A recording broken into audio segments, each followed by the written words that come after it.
Hello, everyone. Hope you had a blessed Sunday.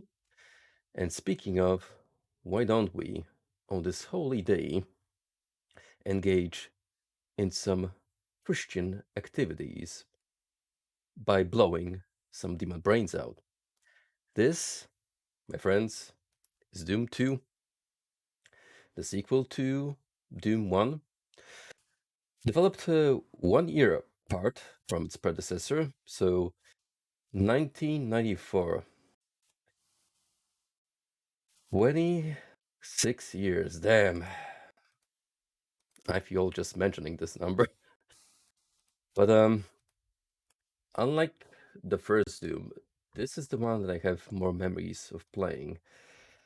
Uh, Probably because I was old enough at that time to understand what I was doing, and I simply invested more time to it. Unlike the first Doom game, I think we just got our hands on a copy instead of the first Doom game, which kind of rotated in the household. Well, regardless, I don't really remember a whole lot from my experiences as a young one with the Doom 2. I never beat this proper. I'm pretty sure I used cheats because I never had like the full-on patience to complete this as a stupid small child. So now, as an adult, I'm going to correct that fact and just go through the entire campaign with you guys by my side. I intend to do this and the master levels that are included in the same package, but also we'll take a look at Final Doom later, which is the juicier stuff. I'm gonna pick Ultra Violence because that's like the sweet spot. And right off the bat, I will fall, which I did not intend to do because we need something that's around the corner here, which would be this chainsaw. Immediately awaken everyone in the vicinity.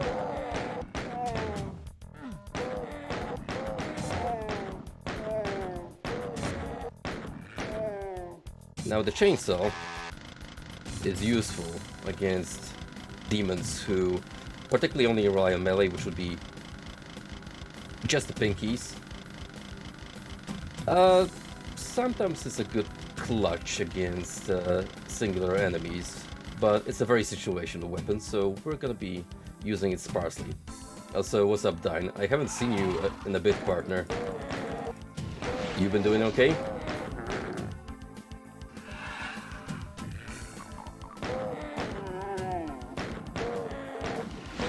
I actually played through this level yesterday a couple of times just to get myself warmed up, because Doom is a particular kind of beast. The movement flow is a tad different to other FPSs, be it the contemporaries or the ones that came later. However, one important fact that you should always keep in mind while booting this game up the first time: always run has to be turned on, because without it, move at a snail's pace. And from a practical standpoint, there's absolutely zero reason why auto run should be turned off. Platforming is non-existent, so you don't really have to worry about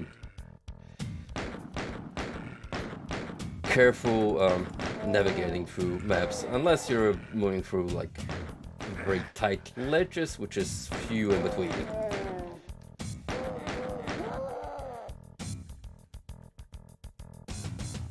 But flip this switch to start off, because that opens up our first secret of the map. If you would turn this one off, tough shit. You ain't 100% completing the map.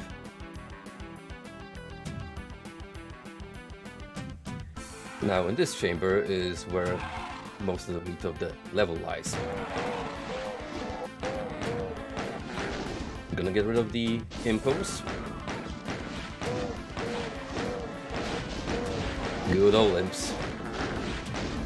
Simple cannon fodder. Making use of that chainsaw just to conserve some pistol ammo.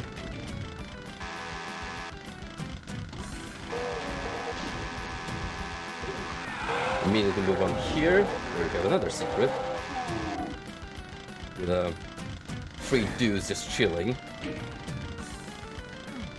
Now flipping this switch should unlock the rocket launcher. Yep, you can get the big boy as early as the first level.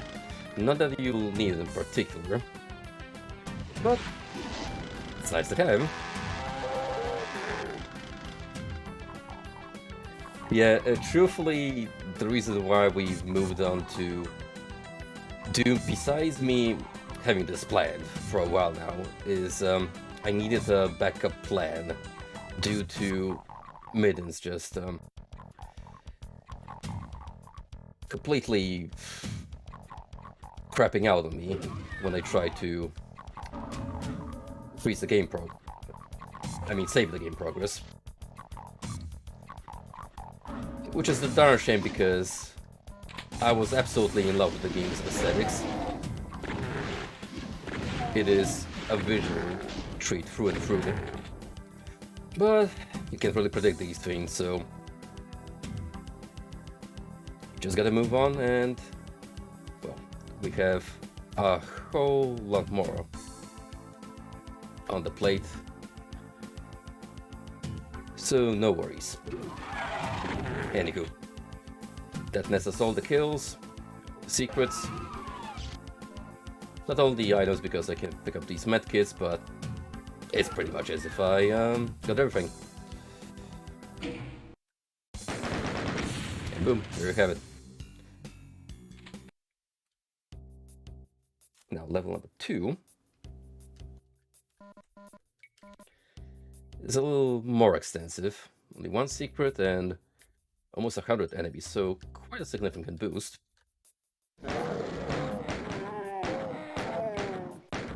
But still early on, so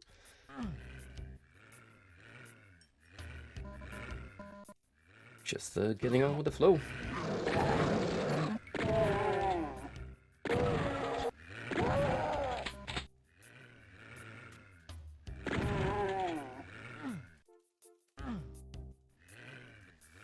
It's definitely a game that is very telling of the time period it was made, because first of all, with contemporary gaming, you're so used to having a dedicated jump button that being deprived of one here feels so awkward. Like, if you didn't grow up with this game, it does take a small bit of adjustment, particularly to your mindset. But once you realize that the jump is not necessary, it becomes second nature. Naturally, with the expansion of Doom mods, or WODs as they're called, people have been developing levels where jumping is a thing. It's even recommended in order to either complete the level outright or just 100%, due to some secrets being a little more obscure than others.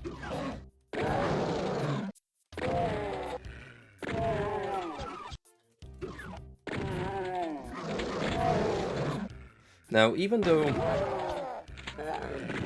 there was only a year's gap between the development of this, by the way, this super shoddy iconic weapon very nice to have.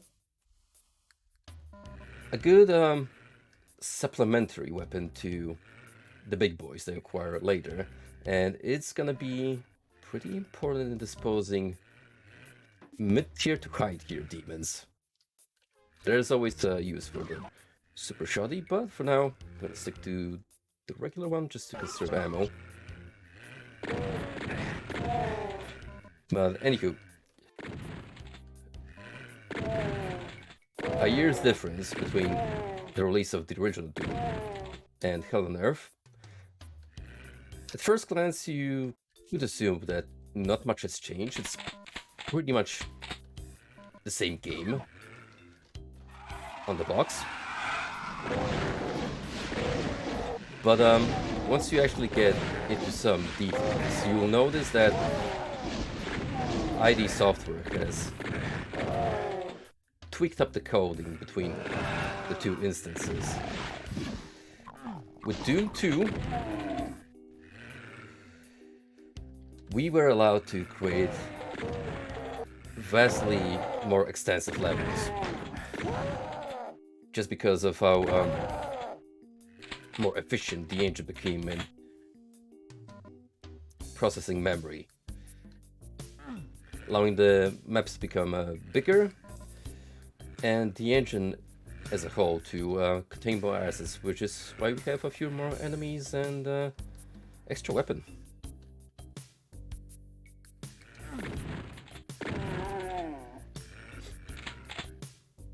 It does sound like a joke by today's standards. If you look at the Doom wadding scene, you will see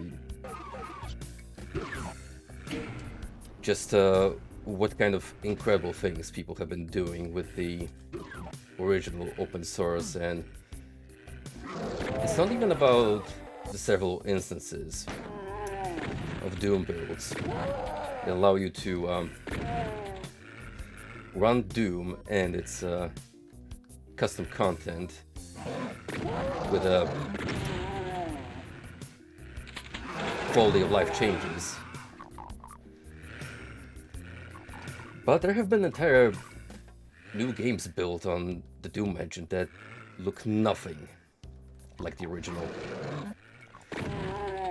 One such example, the upcoming Sulaco that's in early access on Steam. Yep, that is the build engine.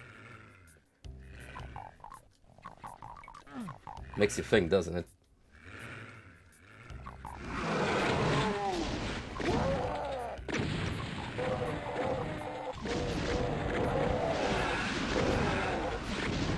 Well, this part can be a little nasty because we're going down into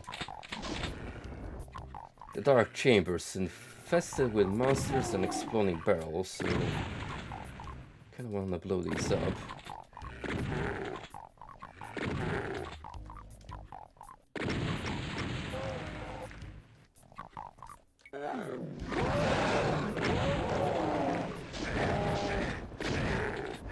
Verticality is a interesting beast on the Doom engine, since another quirk is that, well, we don't have mouse look up and down, so everything is constricted to just looking forward and around you.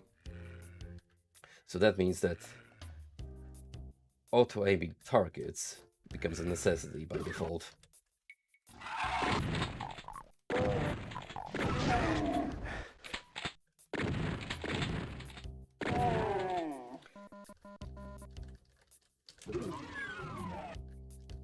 I will delve into the technicalities of Doom into much more detail, but for that I honestly recommend tuning into Desino. He makes some amazing analysis of Doom mechanics, or just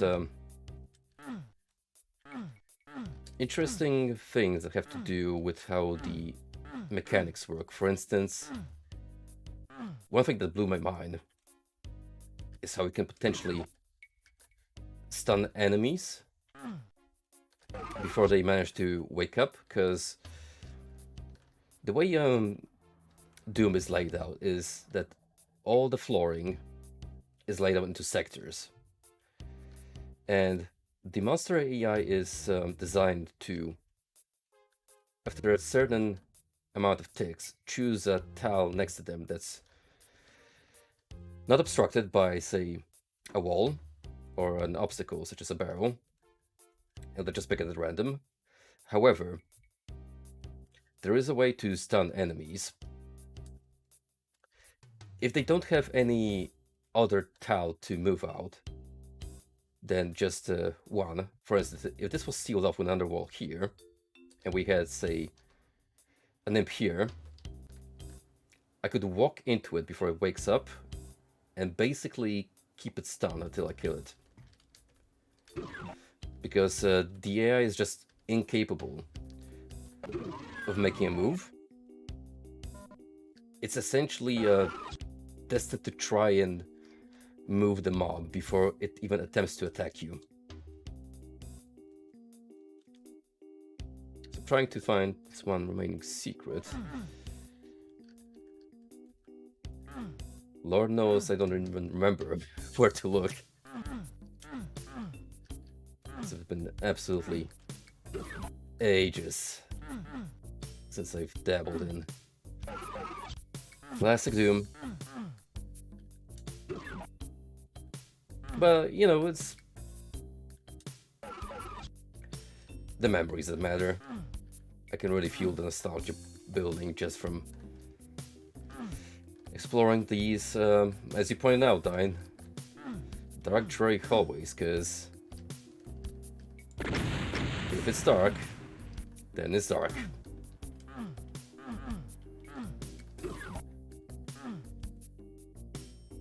Yeah, there's something going on downwards. The old map proving to be pretty darn handy. Exploring the surroundings. Now, I'm not going to attempt a complete 100% playthrough, mind you. But if you've seen me play other FPSs, you know I do like to explore every now and then and try to find what's hidden from plain sight. And there you go. Get some mega armor and a teleporter. Which brings us back to the beginning.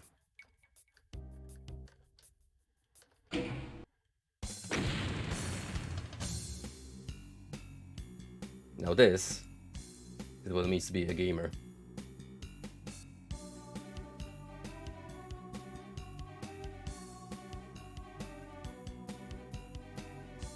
Damn straight.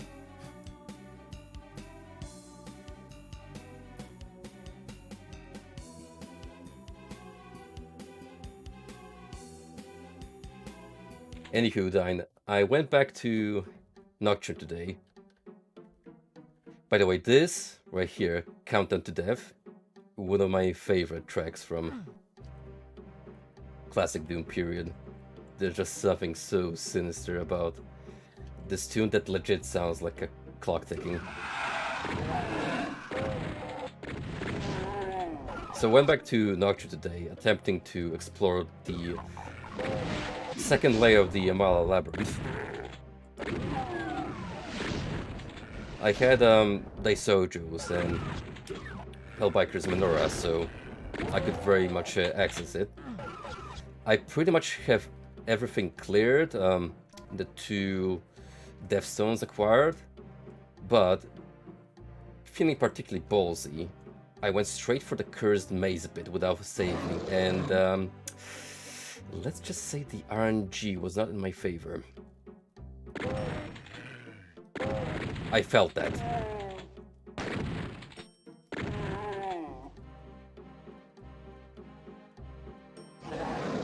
I'll probably go back to it after the stream. Just because I know my way around, and it's honestly not that bad encounter-wise. Like, compared to the first floor, oddly, the enemies feel a little underscaled compared to your party at this point. Also, I'm not gonna grab that mega armor because that'd be a little waste, to be honest.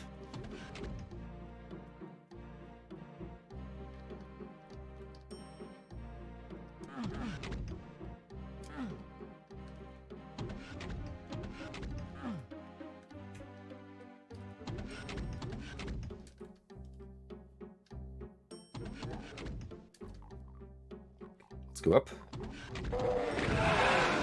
There was a chain gunner right there. One of the prime hit scanners of the series.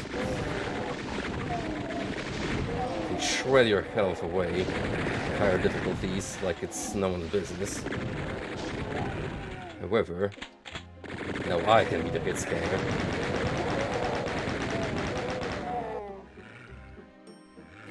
Damn straight.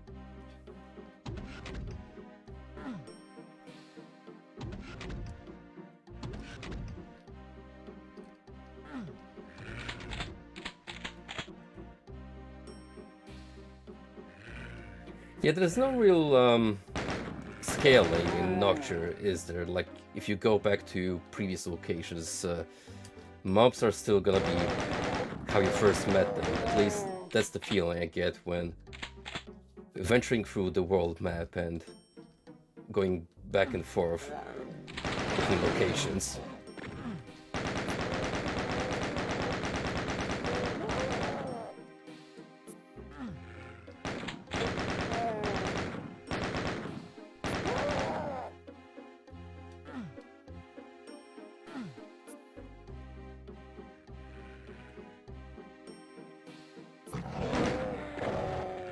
Oh, I look forward to that if that's the case. Because if anything, it will remind me to save more often. I do want to go through that maze, because apparently there's a good payoff if you manage to soldier all the way through, and I kind of want to buy the 2 demons from the Shady Broker, because apparently they're pretty good to have. Especially the Pisaka, who I've already noticed that is just a good utility demon, period.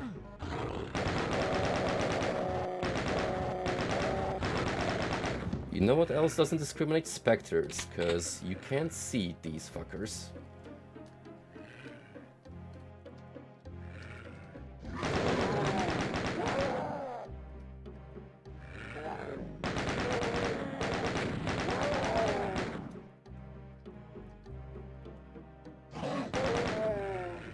Kiss my half-angel hands.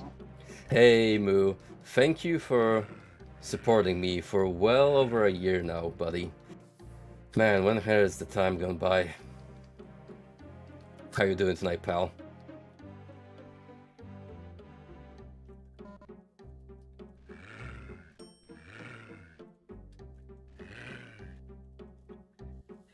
Yeah, me neither, to be honest.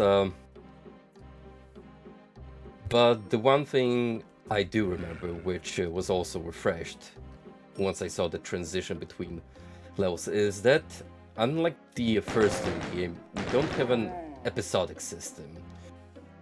In Doom 2, it's all approximately 30 levels, if I remember right. Loosely just joined together. There are story bits, from what I remember. But yeah, it's kind of like the general trend of the time, where you had to have episodes.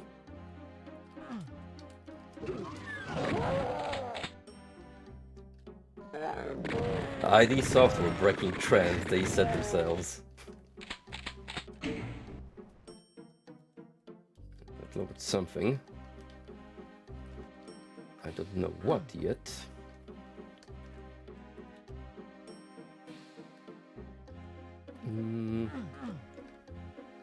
Hello, we have a teleporter here.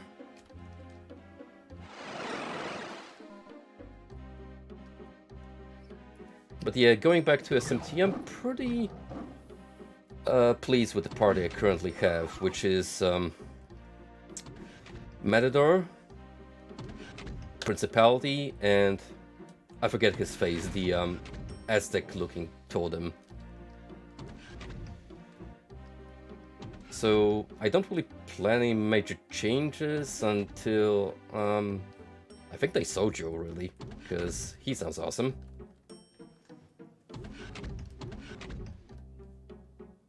Arahabaki, yeah, that's him. Arahabaki is like fuck physical damage.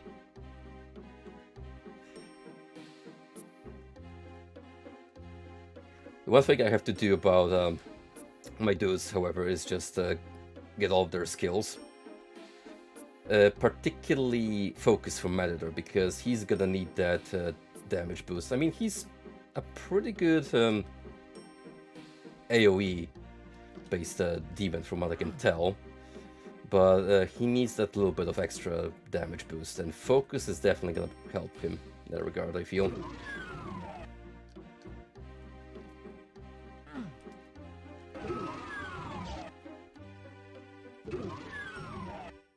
Right, let's take a look at the Macarino here, and try to find where that one lonely secret is. I still have ways to go on the level, so it may not be here, but well, you know.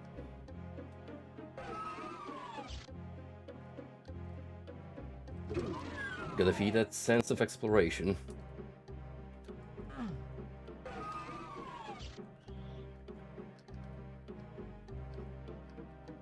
Wonder if there's anything down here.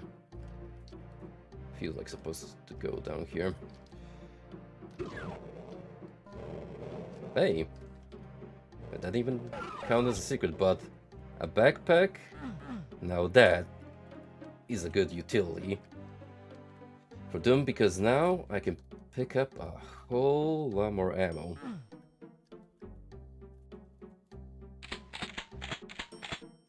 Oh yeah. Ain't gonna be running out of shells anytime soon.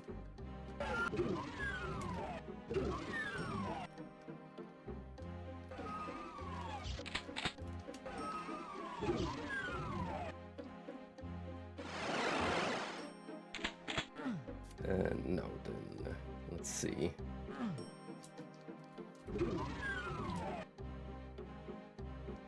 Should I be hitting from here?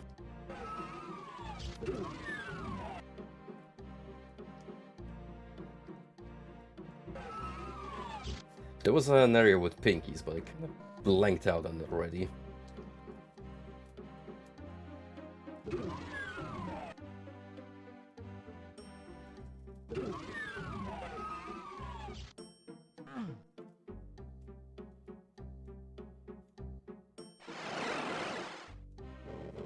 There we go.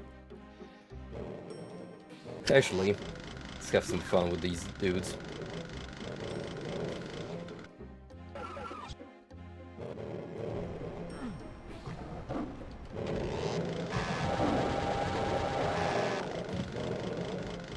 The one demon where the chainsaw becomes pretty awesome.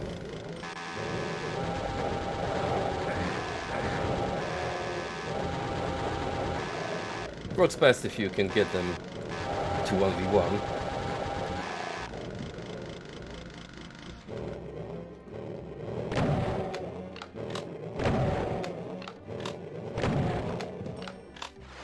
That spread might be crazy, but boy does it deal a lot of damage.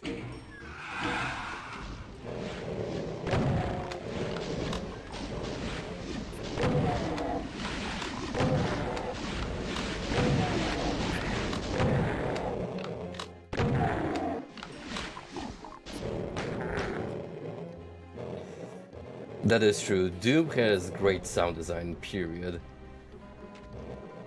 I have a feeling that they actually cleaned them up for the future ports, because it sounds extra crispier than I remember them, that's for sure.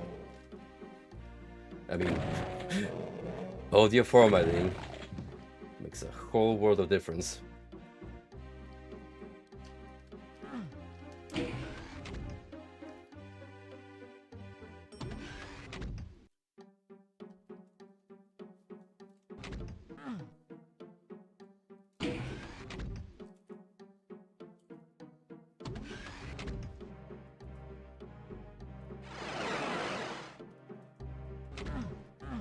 Yep. No, still nothing that resembles a secret. Anyway, Frosty, now that you're here, it's story time. Oh yeah. Let's talk about the wild dreams I had on Monday. Well, absolutely delirious. So, as most of you know, I was sick throughout pretty much the entirety of this week. I only really recovered on Friday. But the first night when I attempted to get some sleep, boy, I was getting some pretty delirious dreams. Through and through. Most of which I do not remember, but two particular sequences have burned themselves into my memory.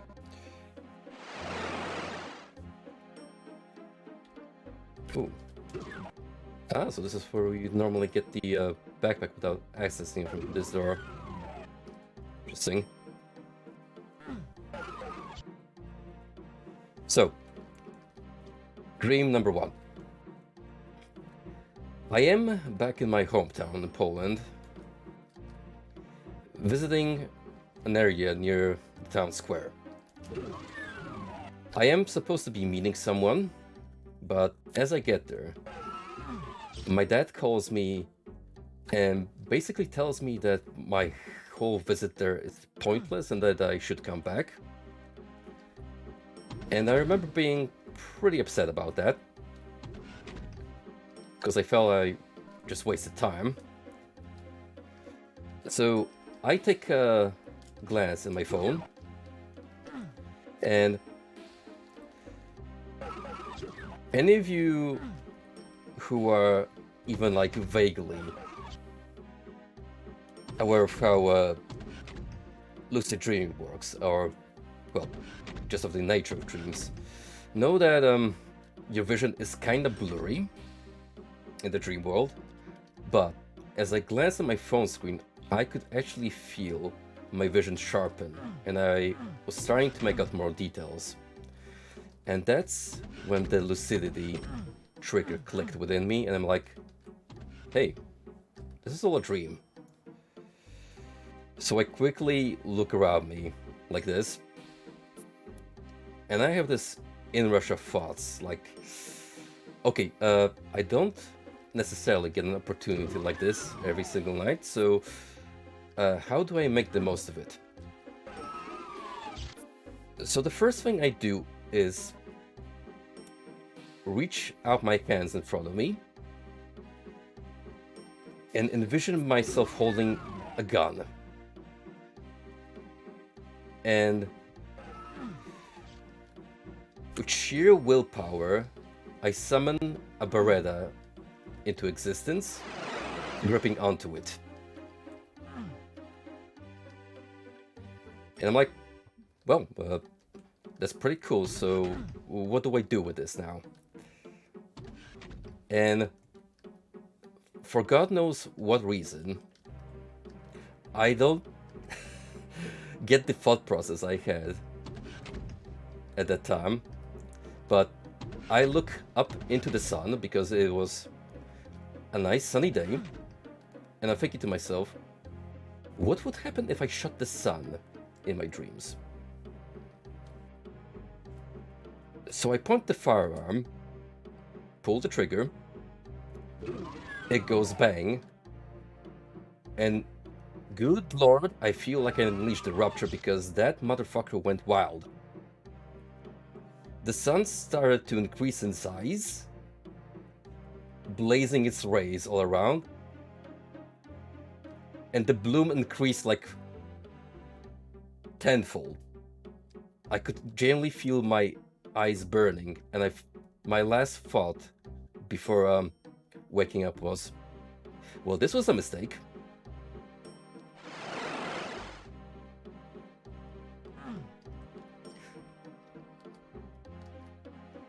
You guys know that meme of the guy pointing a gun at the sun with the caption,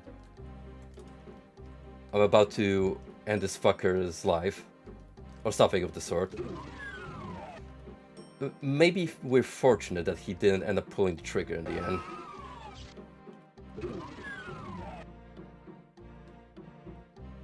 Maybe it's good that he didn't bring about the apocalypse on us.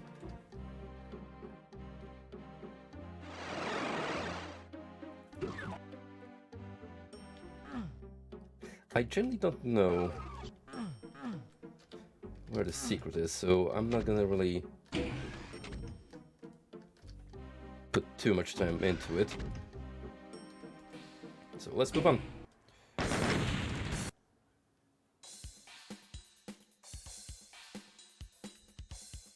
The jams continue.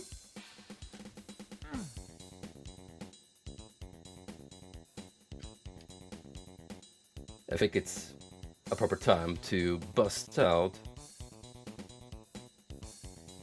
this guy.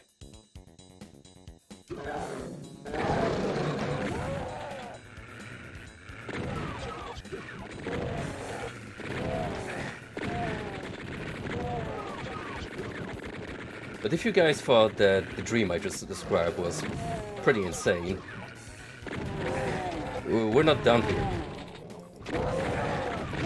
There was another sequence that went on that night. Very brief. I don't remember the entire context behind it, but essentially what happened is that I got invited to some weird cult meeting in a church. Like a legit Christian church. But they were not praising God over there. And I kind of knew what was going on. So I came in prepared. Like I was putting on an act, apparently. Going undercover, if you will. So I come in.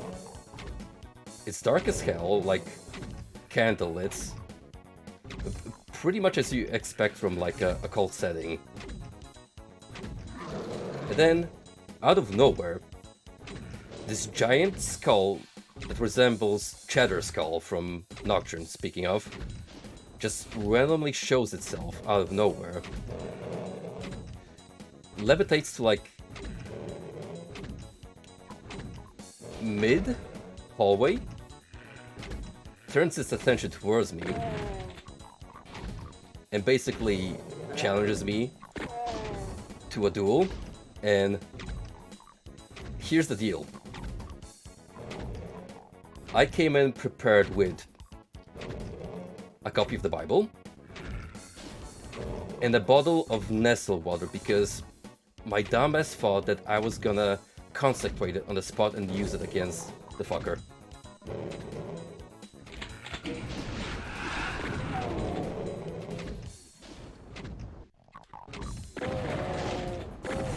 Unfortunately, I don't know the outcome because that's where I woke up.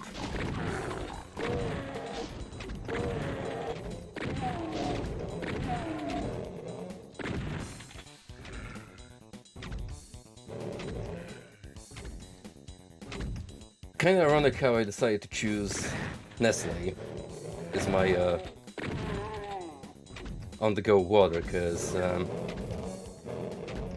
I always have to drive the evil out of that water first. Haha, topical joke.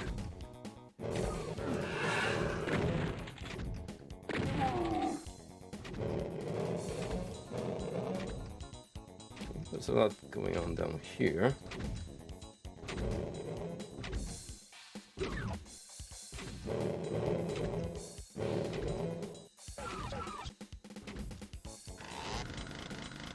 See how that specter isn't easily noticeable?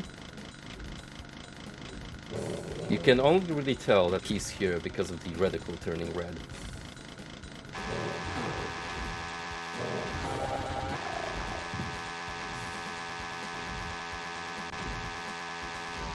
Oh.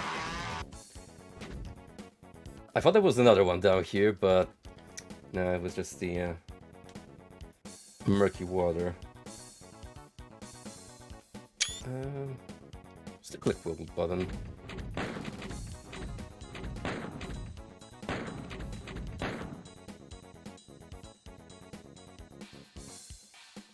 I'm pretty sure I was pressing F9.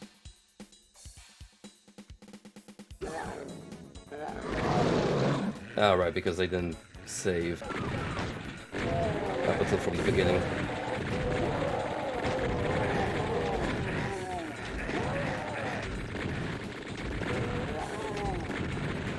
Yeah, look at my health go down. The same poultice level of bullshit, but it was chain gunners. Oh boy.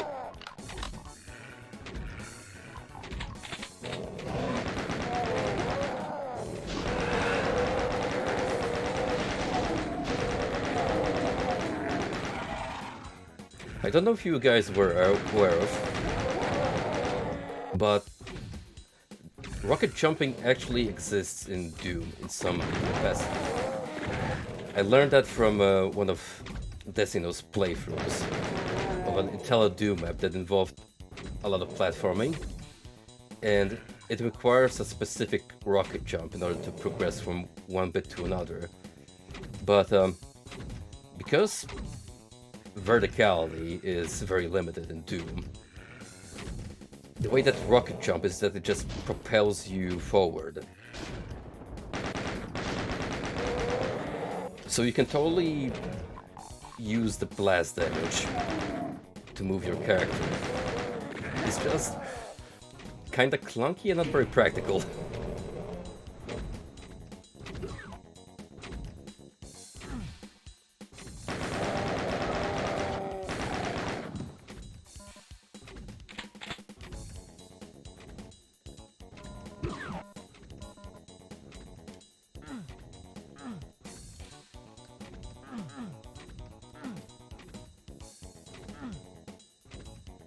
I don't know if you've been following the Romero Games YouTube channel, Frosty, but I've recently tuned into the second part of John Romero's answering Discord question session. And this man just became more based in my eyes, because when asked what his favorite song is, he listed a few, and one of them was Neon Palm Ball, a long vaporwave compilation song. So John Romero confirmed to like vaporwave based. And second all, did you guys know that at one point John Romero cut his hair for charity?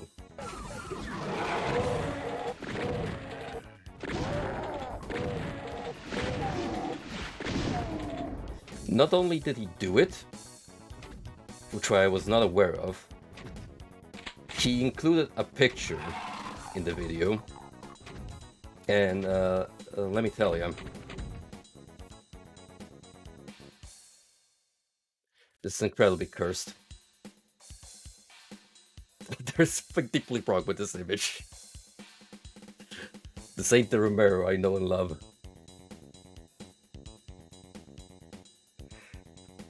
It makes you appreciate that eventually he grew that hair, that long, luscious hairline back.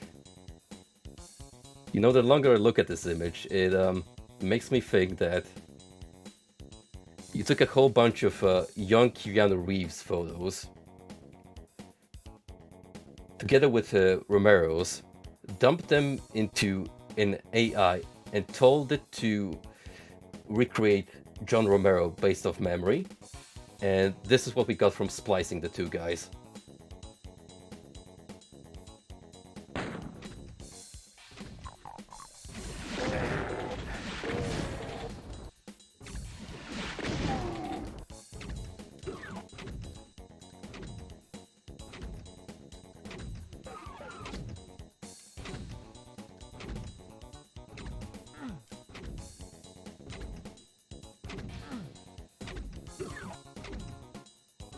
Well, back in my day, we didn't have any flashlights to guide our way. We just had to blindly stumble through dank and dark hallways.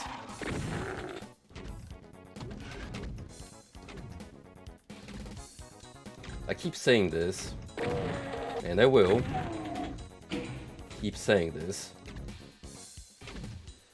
Doom 64, legit, a significantly better horror game than Doom 3.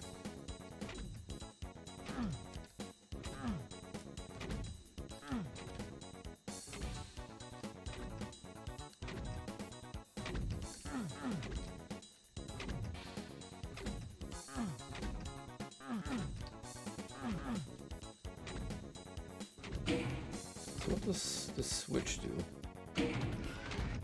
Ah, now it lowered the box.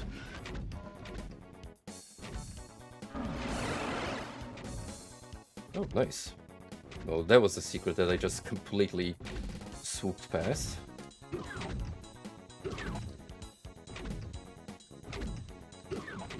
I kind of want to grab whatever was behind that box.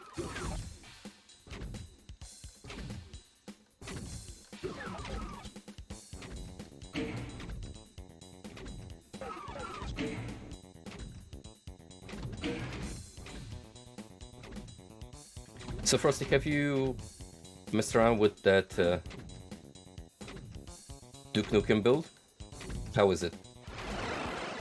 Does it live up to the hype people have made it to be?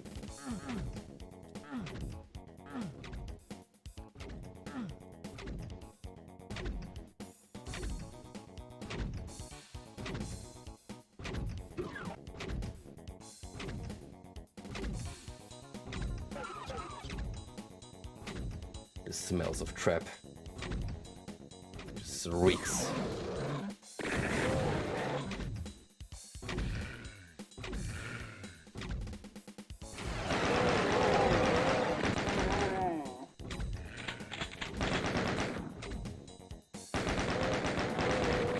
From my perspective, the most fascinating thing that happened because of the old Duke Nukem Forever leak bill is just the discourse that ensued and devs coming out, letting us more insight into what went wrong with the development process, particularly the head of Apogee. Man, I kind of really wish now that we had a time machine so I could go back and have those guys handle the project to the Warframe devs.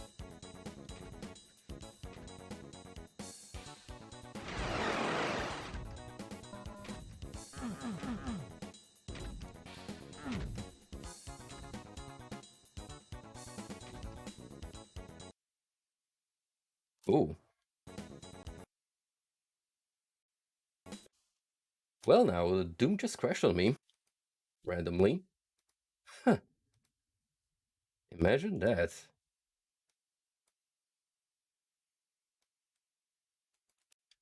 That is something I did not expect to happen.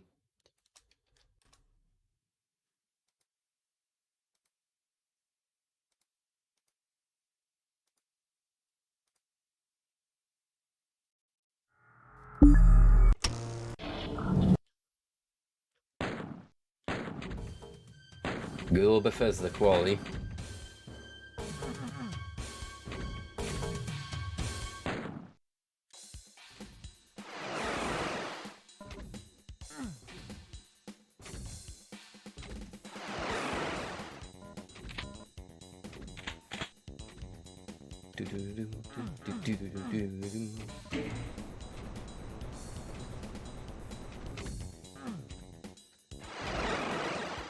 Building bridges.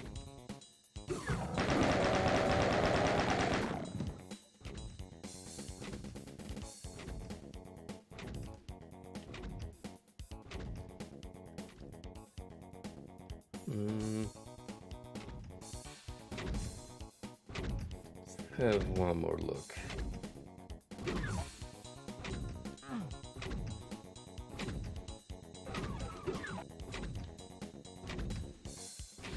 So here's a fun little question for you guys. How many of you have seen the trailer for the new Avatar movie, and how many of you are actually going to watch it?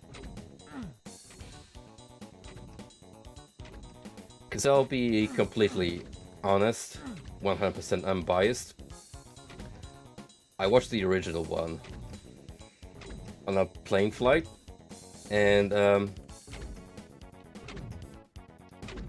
I thought it was mid as a movie. Like, a perfectly fine, serviceable, but nothing memorable in particular. So I don't really have any expectations from a sequel that was, I think, 12 years in development.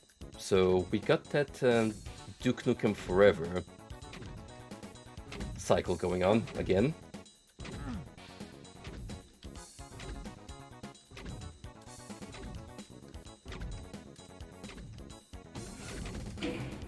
I mean, the effects look pretty, which, I mean, is to be expected. It's kind of like the whole reason why Avatar took off in the first place. Because,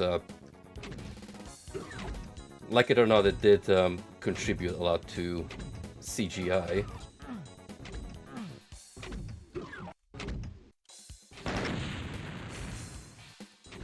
Well, you know, I'm not gonna be holding up my breath and going, ooh, Avatar!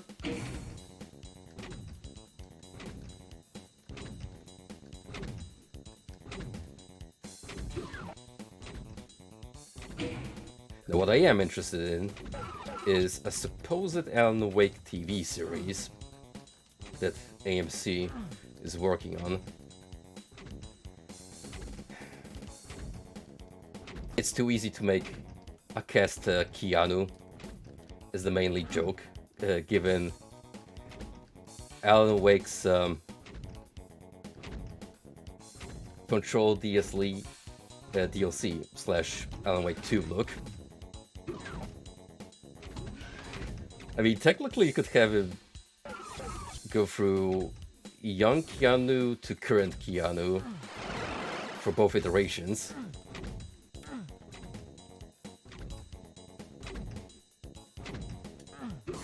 But the more I look at the original Alan Wake design, I feel like David Duchovny could have been a good casting choice for the role. How old is the guy nowadays? They did bring him back for that X-Files revival, but Lord knows that was a while back.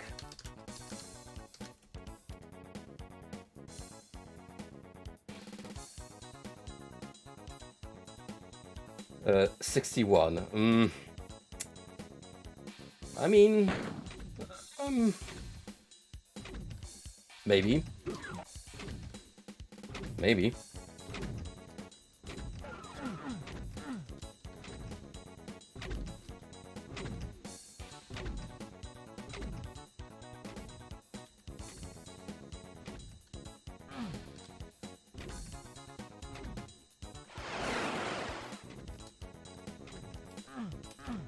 As usual. Some of these secrets tend to be pretty elusive. And require thinking outside the box.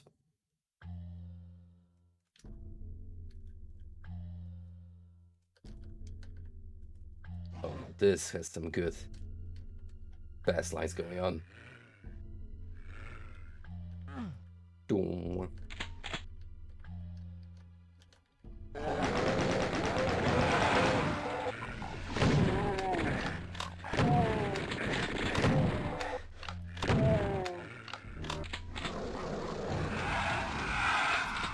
The first two Doom games may not be full-on horror, but they do have some audio design that definitely would put goosebumps on a young child's skin.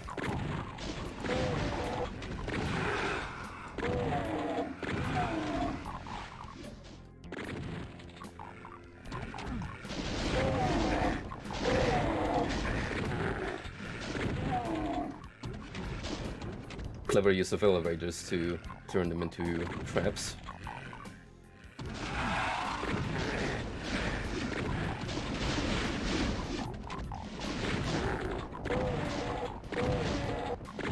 The real meta is moving out of harm's way and taking advantage of that little gap to clear out some mobs.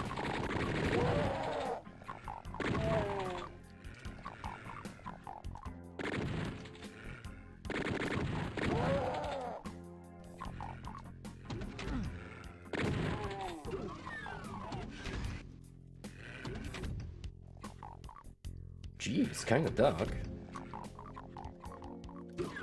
No light switch in the immediate vicinity.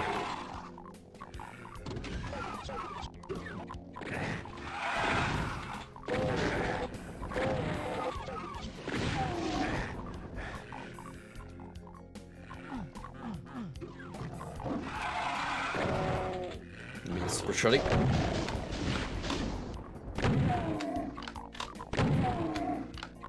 Definitely a clutch weapon in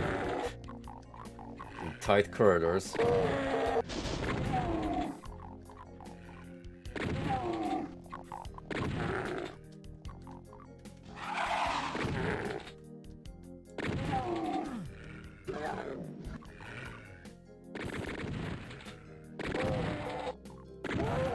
Thank you for recommending me that Postal 1 analysis video.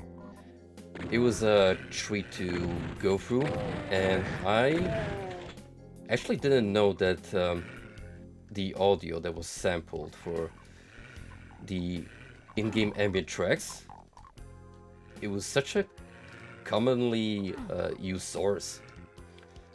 Even Silent Hill went for the albums by those creators.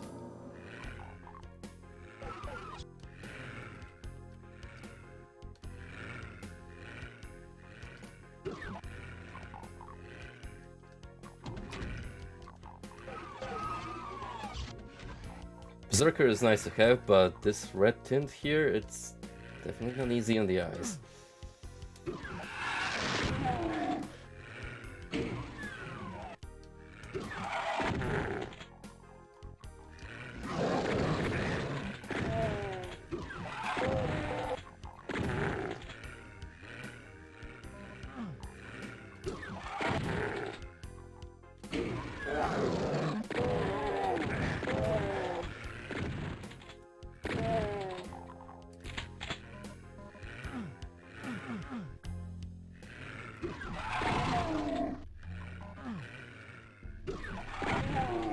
Oh yeah, I've been wondering about that a little bit myself. How would have Postal turned out if they made a sequel, but they kept it in the same tone as the first one? I think it would have been considered cheesy and a bad taste because the first one, as is, already had a lot of controversy surrounding it. And if they stuck with it, then a lot of people might have been thrown off by it and just considered pushing it a little too far. Because while the original Postal does have a few funny moments and pure nonsense, it's definitely not an all-out humorous take as Postal 2.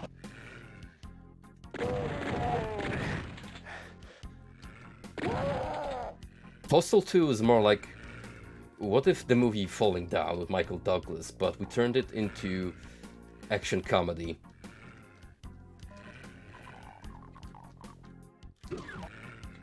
Postal 1, on the other hand, is falling down, but with 200% of the rails.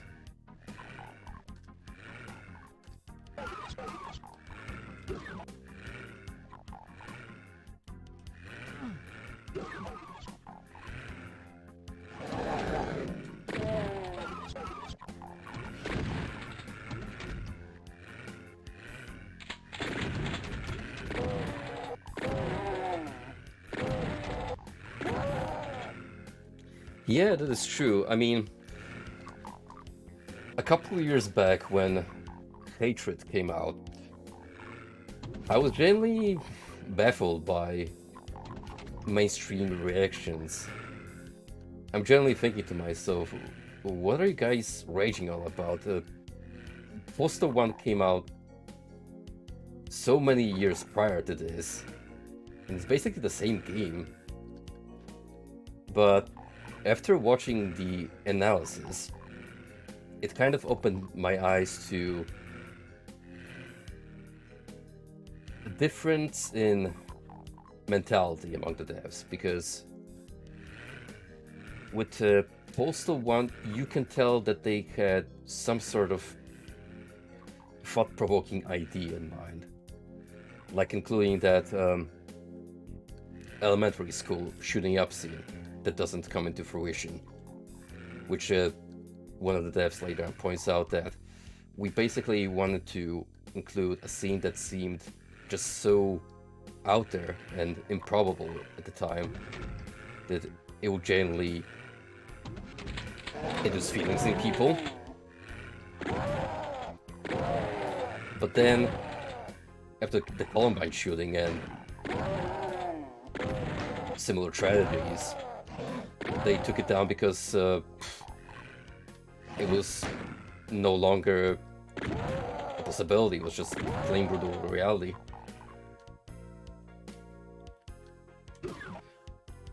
But with Hatred, they are completely 100% on board with turning this into an edgelord fest.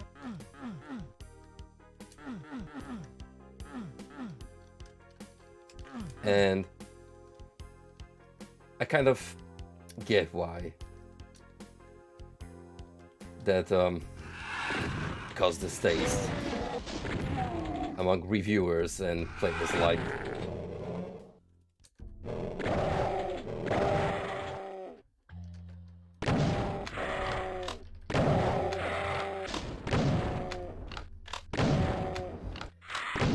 Myself, it didn't really do much for me, because when you've been around on the internet for so long as I have... Okay, calm down, Grandpa.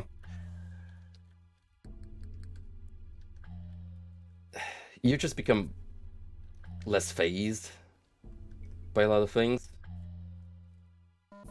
Influx of violence and sex in particular. I just couldn't help but, more if anything, laugh at the stupidity. The ending sequence being a very telling indication of the quality of the game.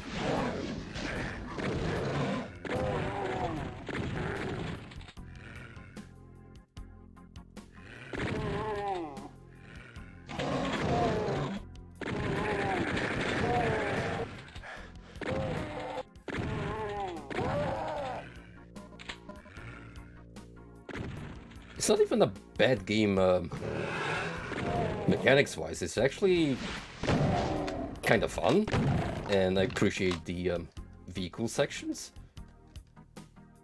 to add a little more variety. But good lord, the difficulty curve. That game has some serious balancing issues.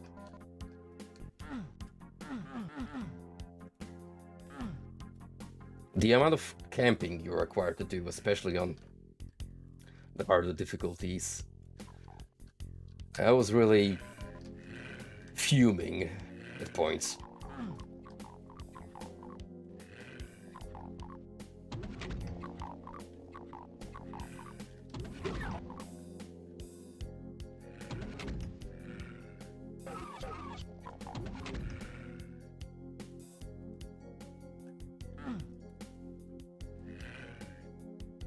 Dinner is served.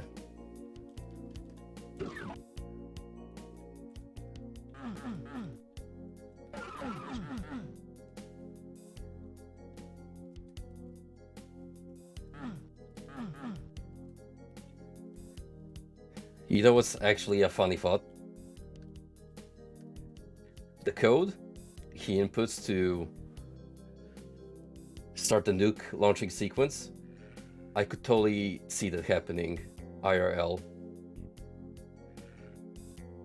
Some intern decides that wouldn't it be funny if we put 666 as the nuke launching code?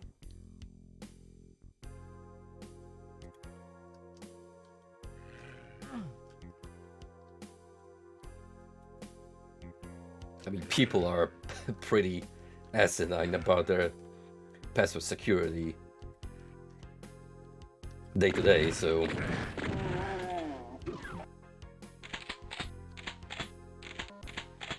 that happening in a technically speaking more sterile environment, now that's unlikely, as you may expect it to be. Let me lean the microphone a little closer to myself.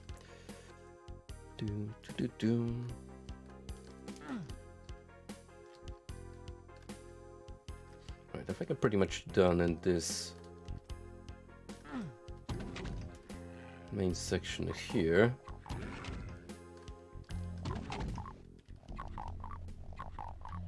Let's go up and explore starting area a little more.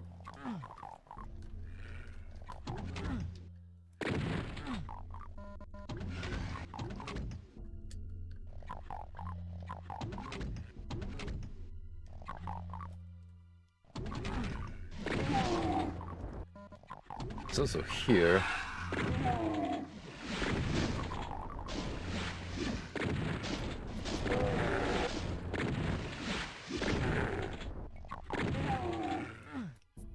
Go.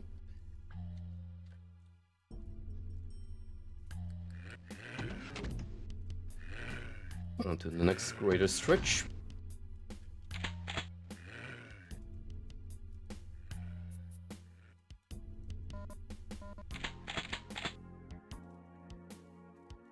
I've been saving up rocket ammo all this time.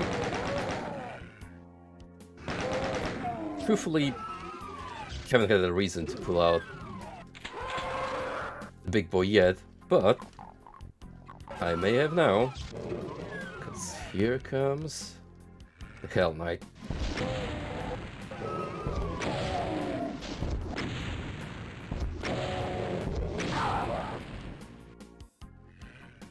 Super Shoddy is also an acceptable alternative.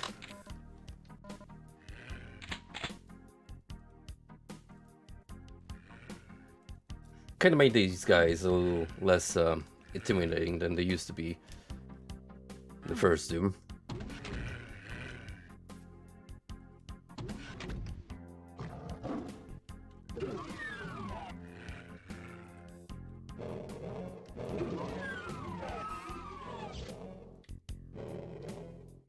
Okay, we've looped back here.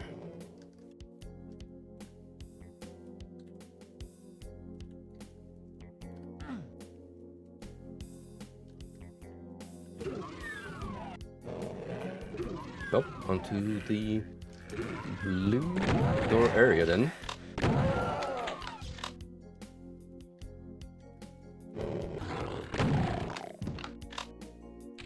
Spectre jump scare.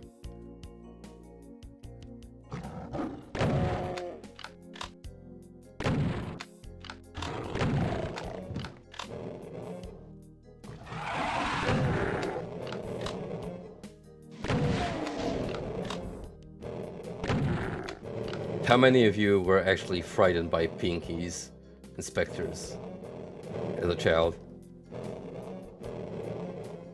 I was honestly a bit spooked by specters in particular, just because of the ethereal shape that you can't quite make out.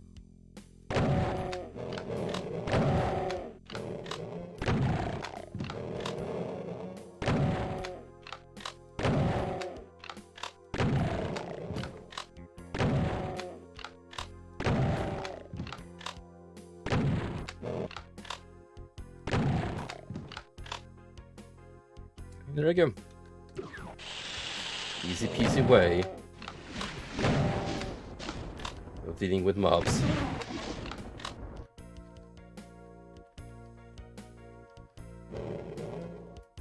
These Cacodemons are brought to you by John Romero.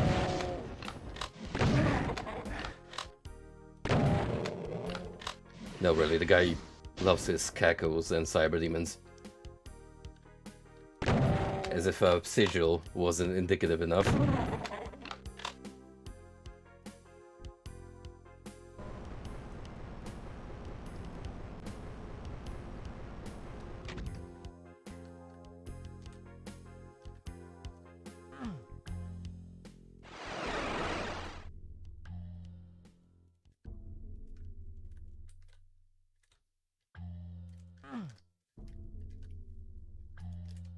I hope so too, buddy, because I'm definitely playing through that once it releases.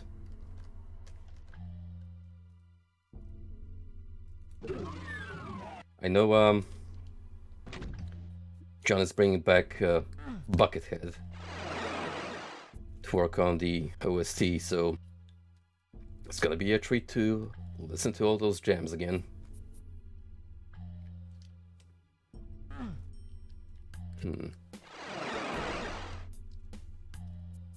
Right. There we go. It's all about the momentum.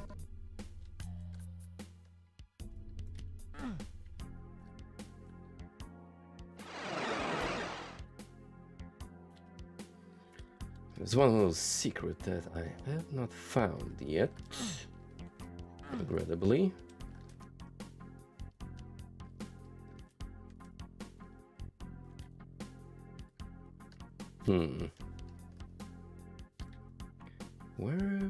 Where could you be?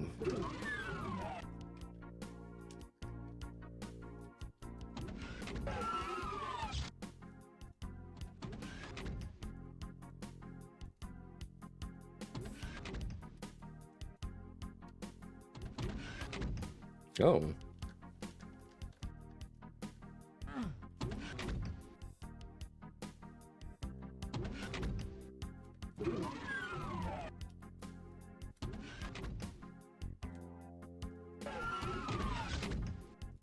That's a cute transition you can make.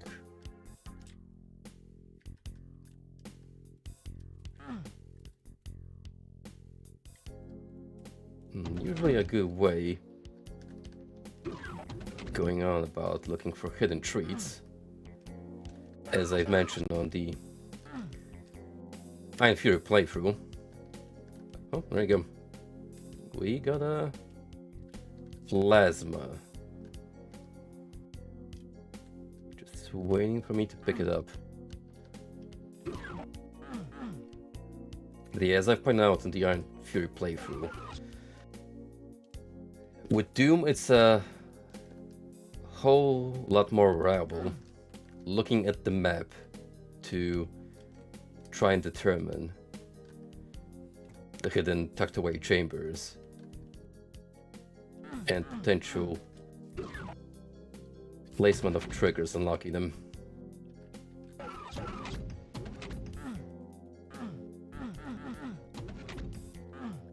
That one might involve teleporting in, however.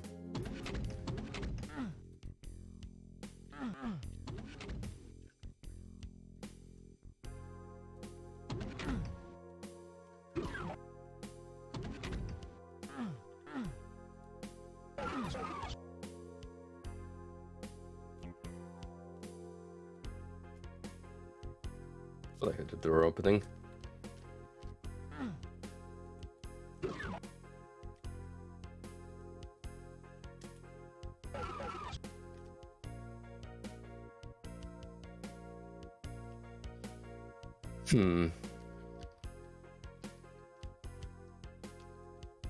So it's either a door or...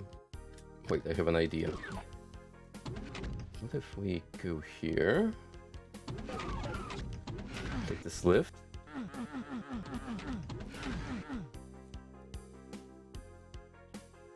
I thought there might have been a wall here that I could interact with.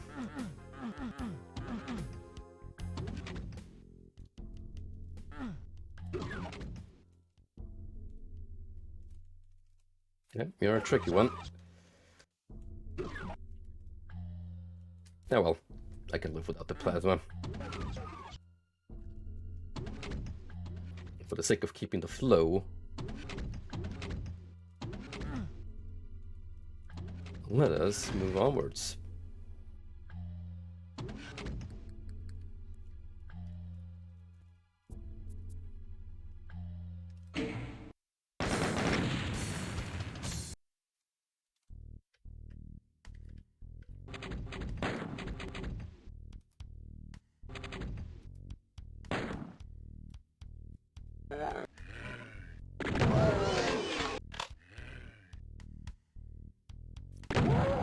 That sounds like a spider mastermind.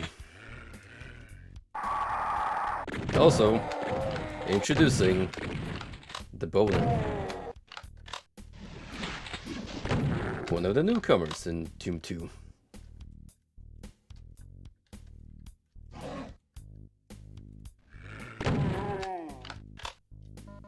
Funny how I'm talking about this game as if it just came out, right?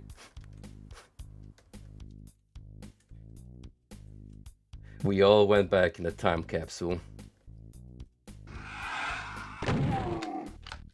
And we're actually watching Twitch in 1994.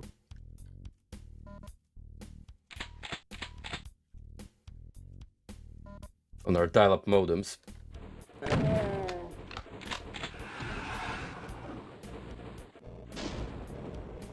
Yeah, I ain't going down there just yet. Until I sweep this place clean.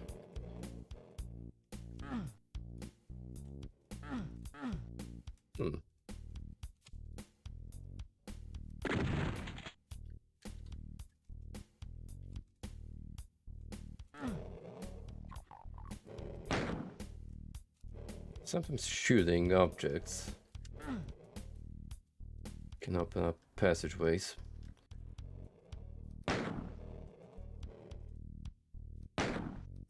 Well, normally they'd use a good old switch or something like an emblem.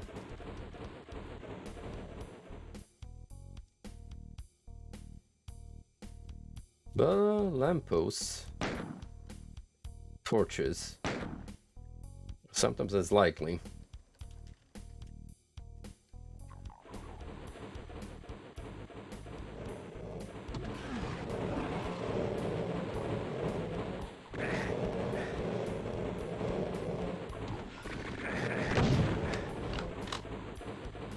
Now I'm not looking forward to that spider mummy tracking me.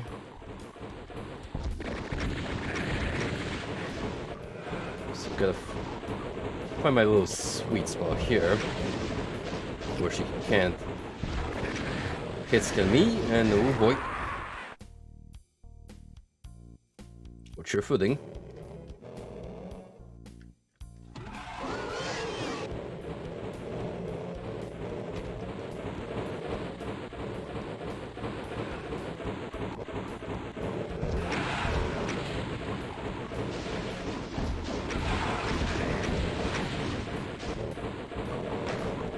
Maybe I should take care of those things first.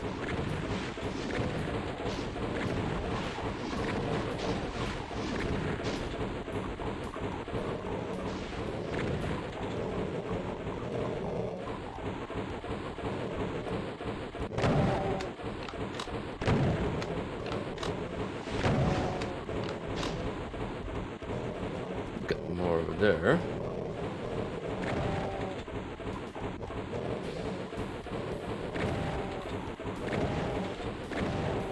Quite a few imps chilling up there in that crevice, in fact.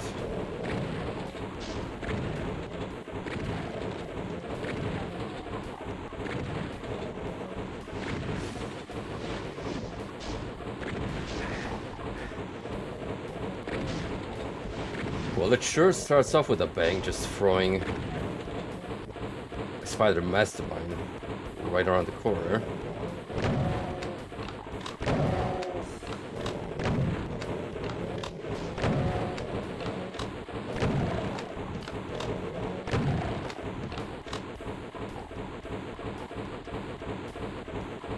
Let's go with the small fries. So I thought. Where are you?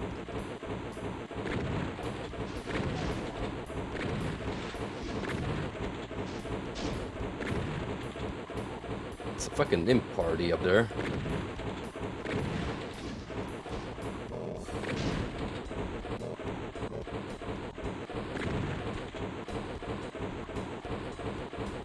Another fun fact about how Doom works is that mobs, given the difference in the height, kinda cheat because they're more likely to hit you. Like, their projectiles are coded so that the tracking is more to their favor as opposed to the players.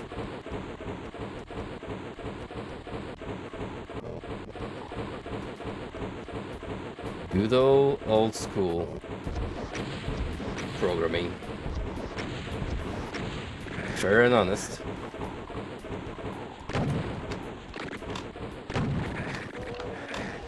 Uh-oh.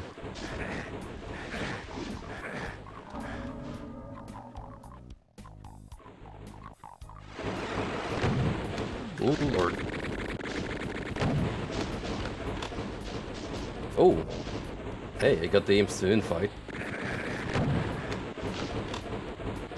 Spider mommy.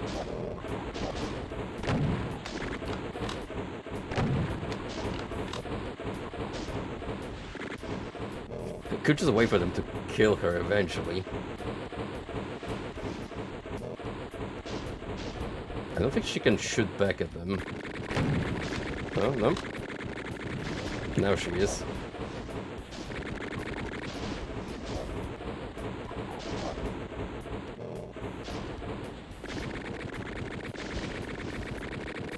Sometimes you just want to let them settle this among themselves.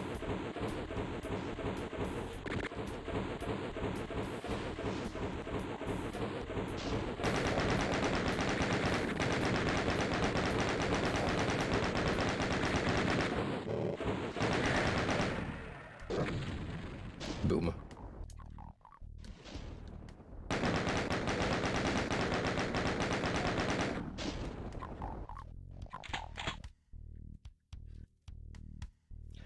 Yeah, that secret plasma probably would have made this encounter way easier. But hey, I am a gamer.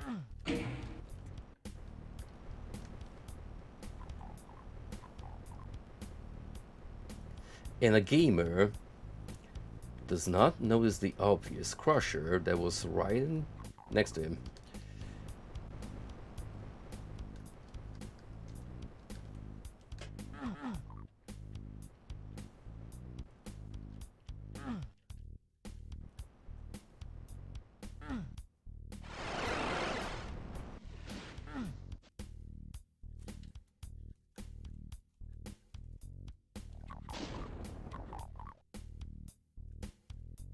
Okay, so now that we dealt with that, how do we move on?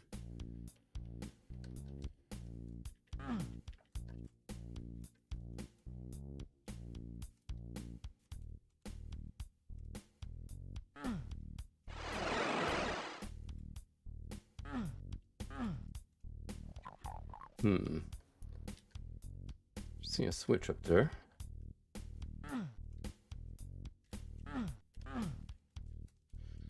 Crusher has run its course.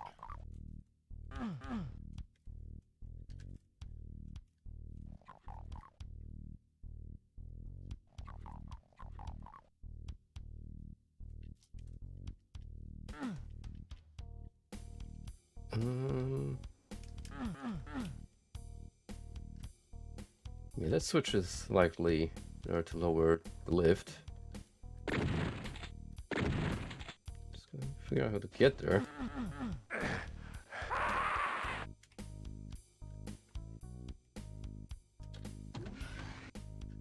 Well, I can bring the original lift down. Should I want to?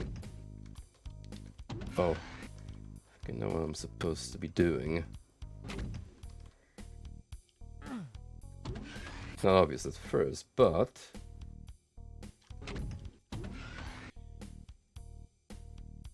kind of have to make a run for it as soon as it goes back up.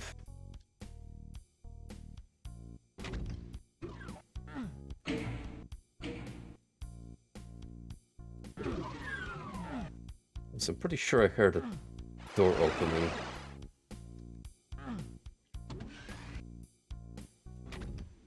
Would be surprised if it's that.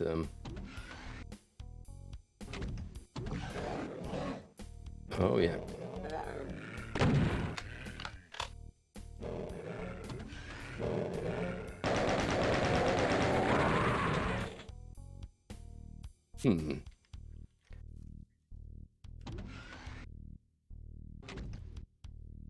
It's gonna be a little tricky with only 9% health.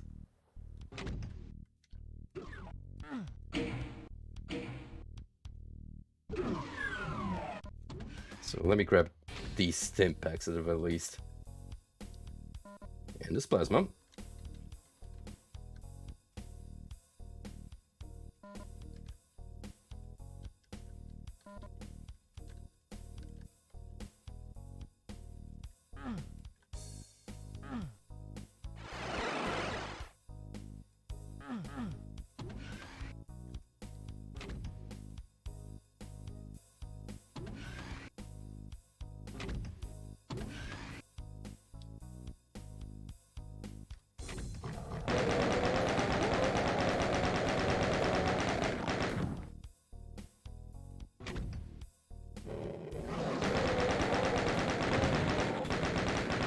Gonna carefully peep.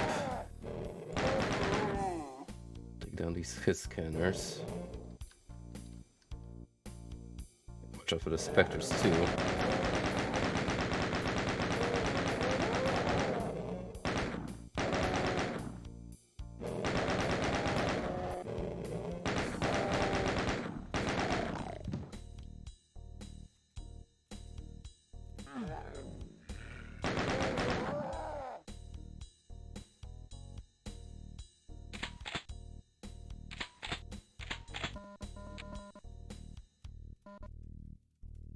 Excellent. Little goodie stash over here.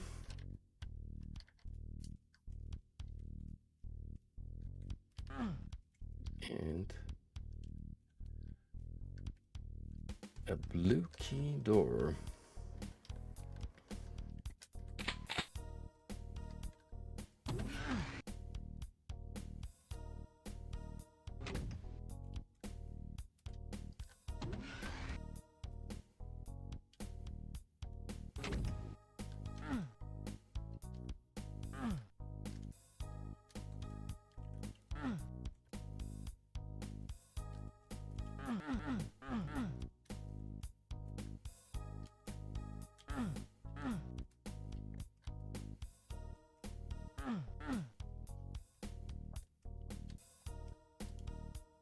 I did say this game is not very intense on platforming, but it is making me leap up and down a little bit. At least it's not super precise.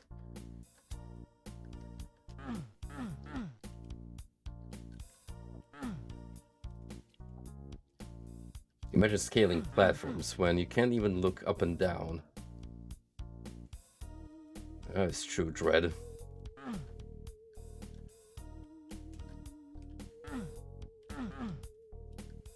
Oh, that 90s synthy spoopy sound effect. Beautiful.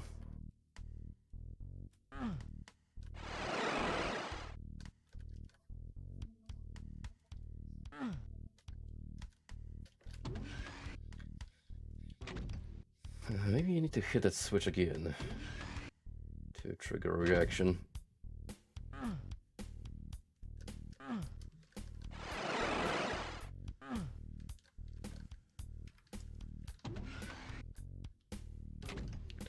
Doom, doom, doom, doom, doom, doom, doom. Yep.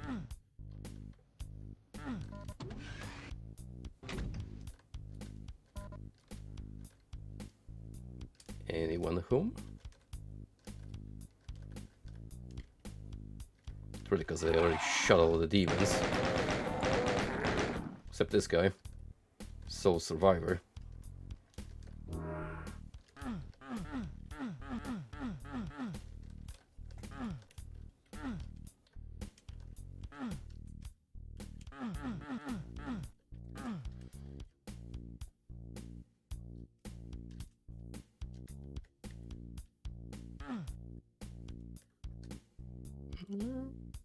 Guess we can go for the blue door now. What's to do here?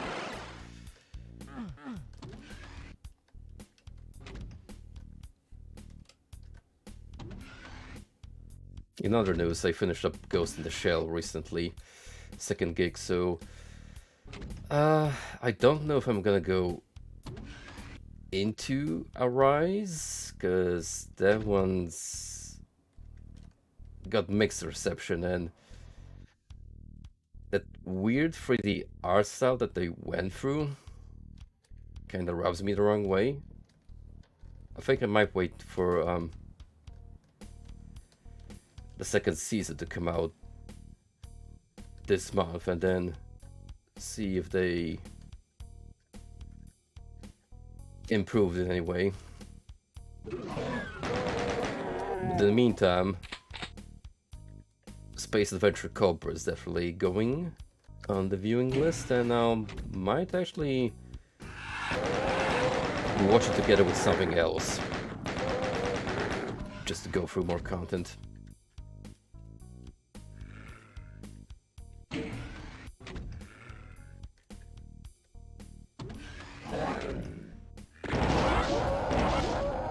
Switch to the plasma.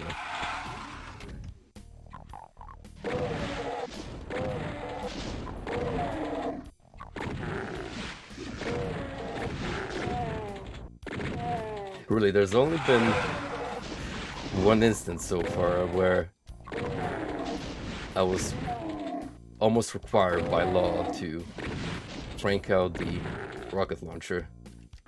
Everything else can be sorted through double barrel plus chain gun, and even the standard 12 gauge.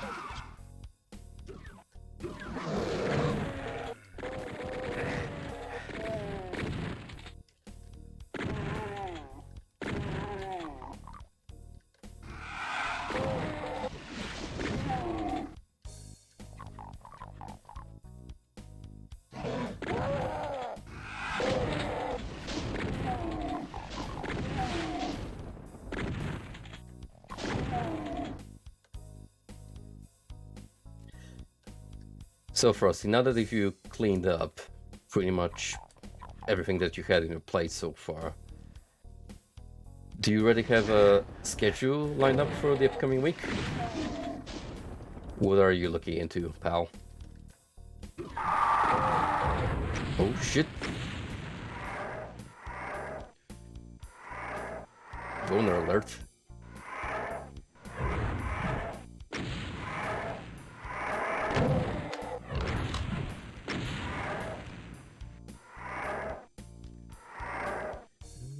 use the plasma against these boys, but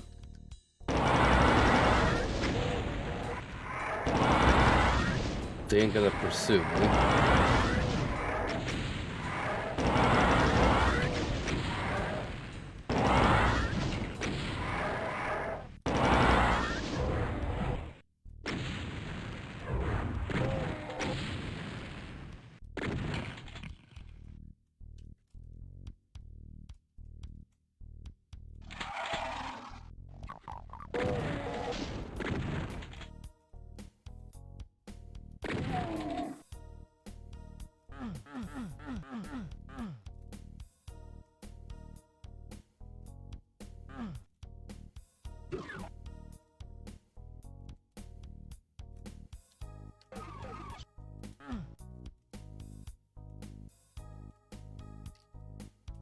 So what's the critics' review on Evil Dead? Does it live up to the hype?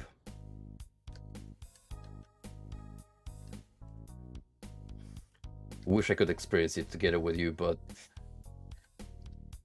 Curse you, EGS.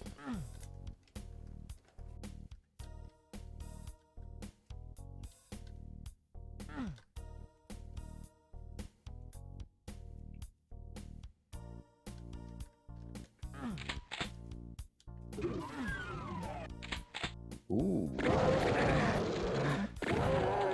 Hello there.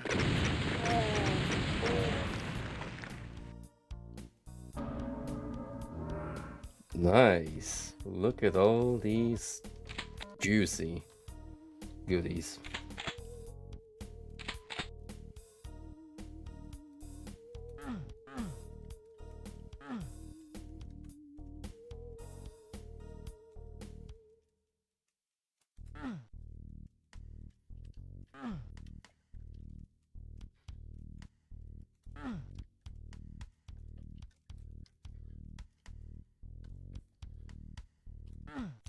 I get what you mean because it's kind of an overused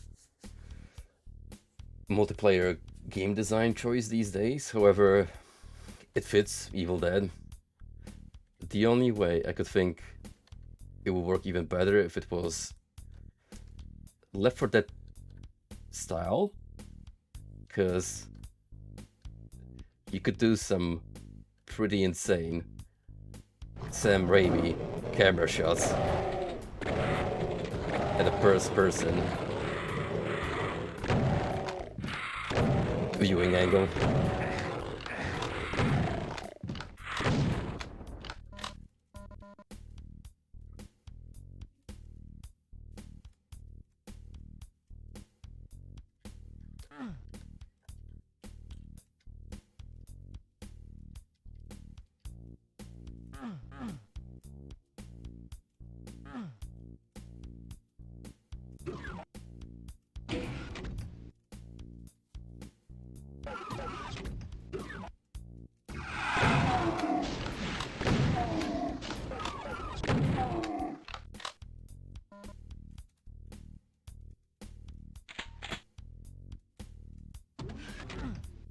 Oh fuck, man, I wish it could have gotten a proper finale.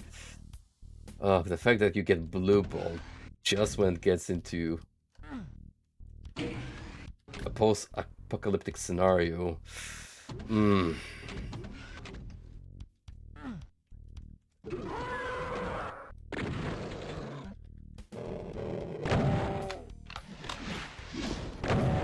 Still a mighty damn fine show, in my opinion.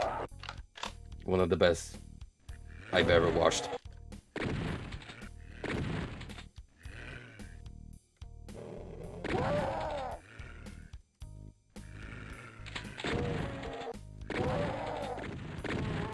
I think season 1 is its peak.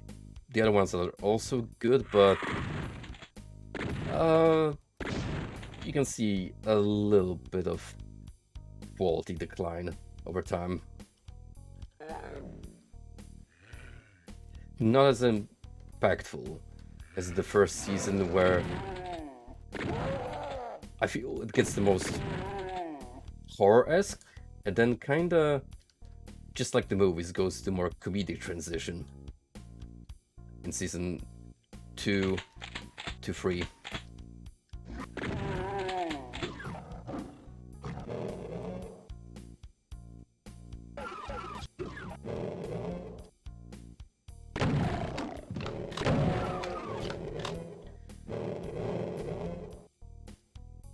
Still, that Ash baby kinda fucked up, huh?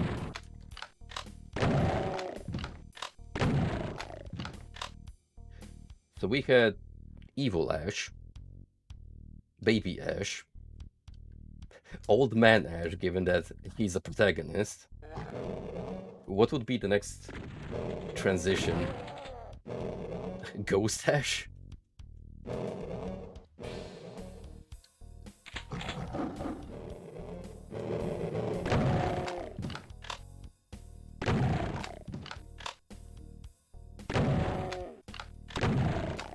I think it's hilarious that you can run an all Ash team in the Evil Dead co-op game.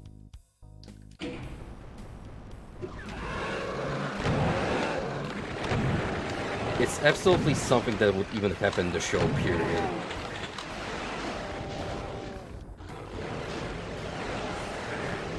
And they would have hilarious interactions between one another.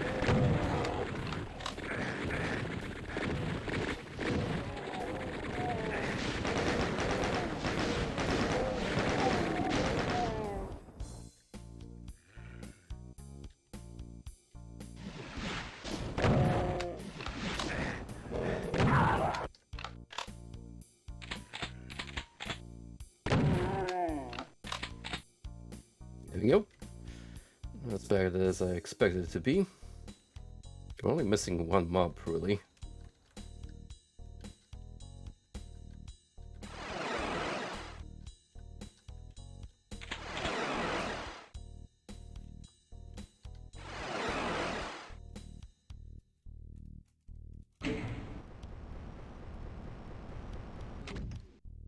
Is it guarding the exit? Yep.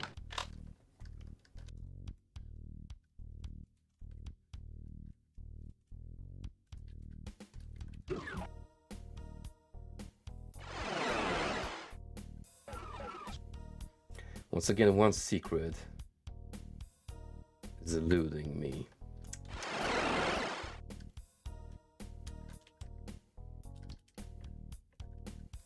One teensy weensy hidden away secret.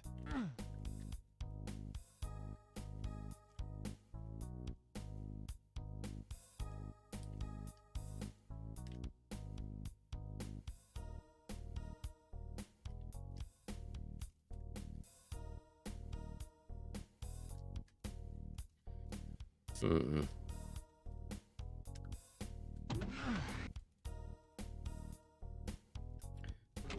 thought there was something over there, but that's just a small recess for the switch.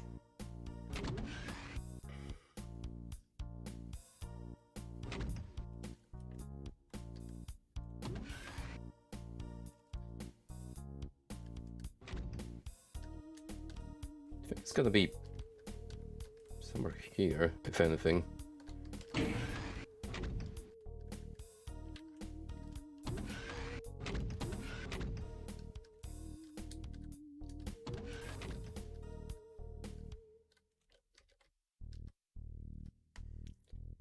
Poisonous lava. That's something you don't see every day.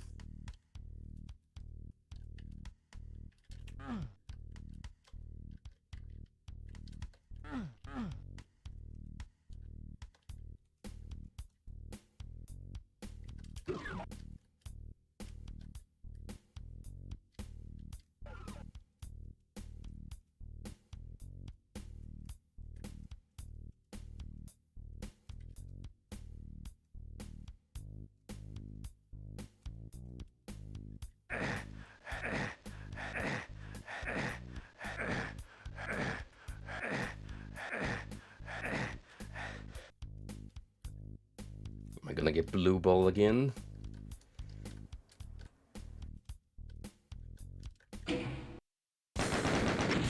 Sadly so.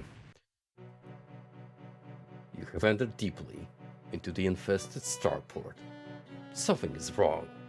The monsters have brought their own reality with them, and the starport's technology is being subverted by their presence. Ahead, you see an outpost of hell, a fortified zone. If you can get past it, you can penetrate into the haunted heart of the starbase and find the controlling switch which holds the Earth's population hostage.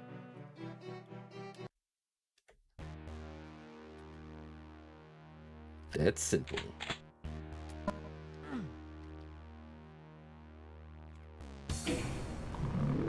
Oh yeah, I remember this map. This brings about the Mancubi, and it's just an all-out arena brawl.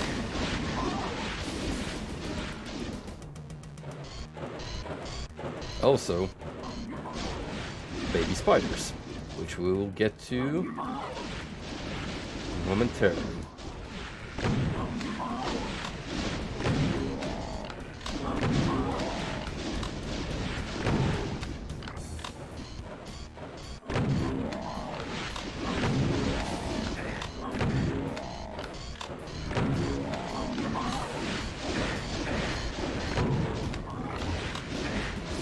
You can tell that I have not played Doom in a minute, because I don't have that pattern going against the Mancubi projectiles.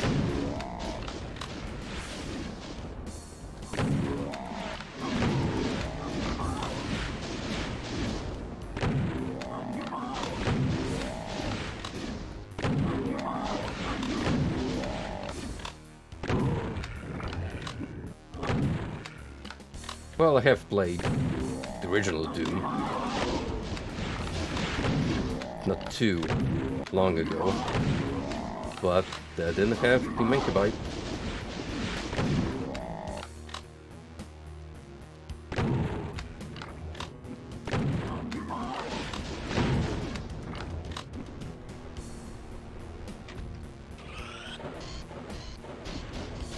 Here come the babbies.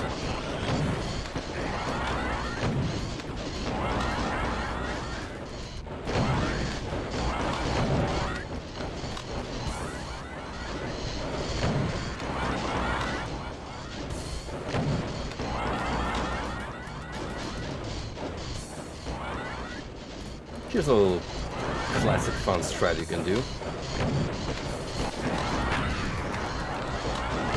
Just run around in circle strafe.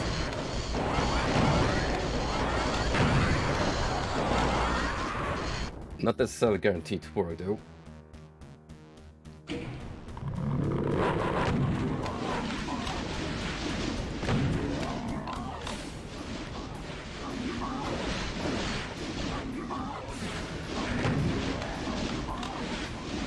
Dump your mum.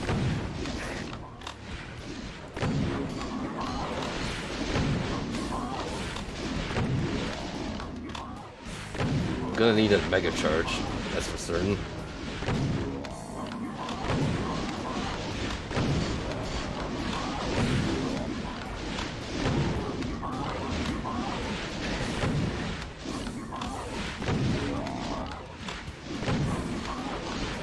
Worst that can happen to me is getting stuck on the terrain.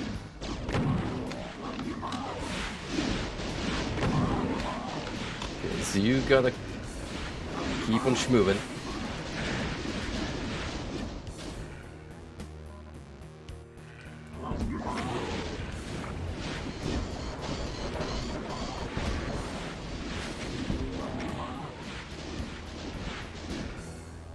The Mancubi have one of the fastest moving projectiles, probably only rivaled by the Starper Demon's rockets.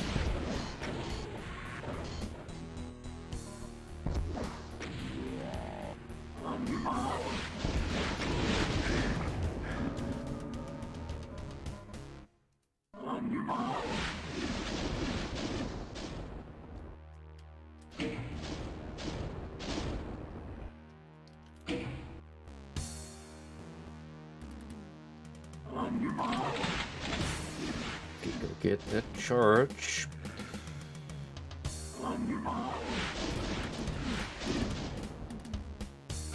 Wanna leave this one monkey ball. Fucker. You wanna leave that guy alive so that he doesn't yet trigger the Arachnotron assault upon death.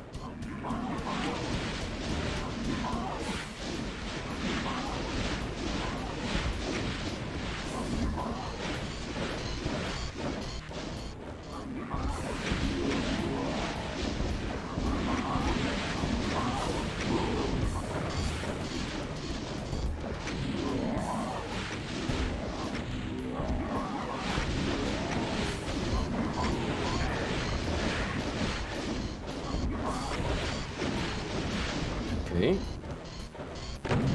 So good.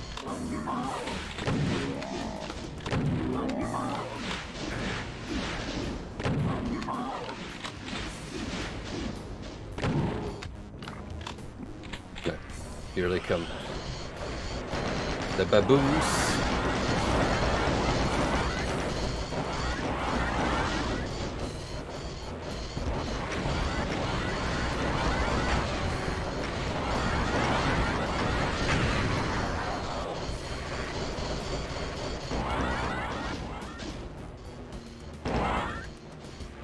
You know what they say, fight fire with fire, or in this case, plasma with plasma.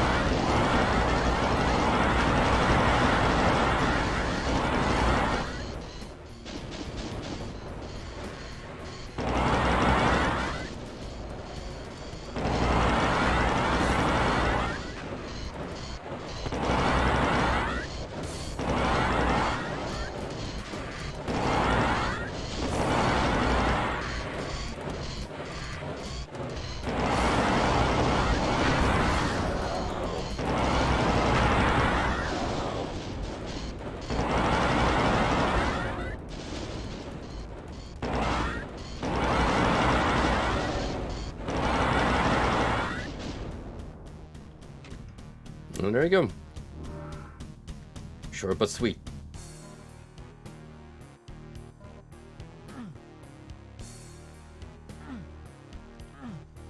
Now, correct me if I'm wrong, but I noticed that I locked in secret on like the very first attempt at this map, and I'm not sure what that was about. Oh.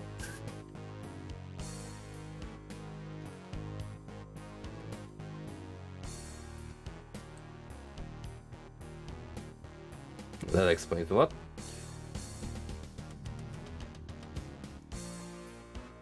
Just grab some stray ammo for the next level.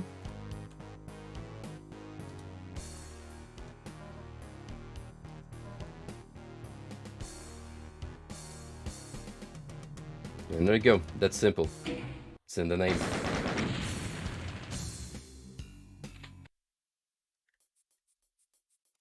Tricks and traps.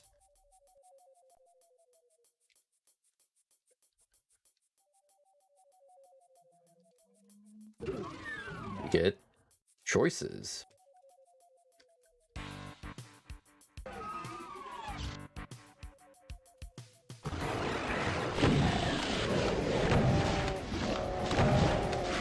Also, pain elementals.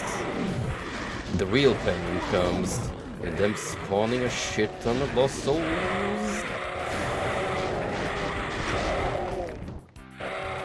Yeah.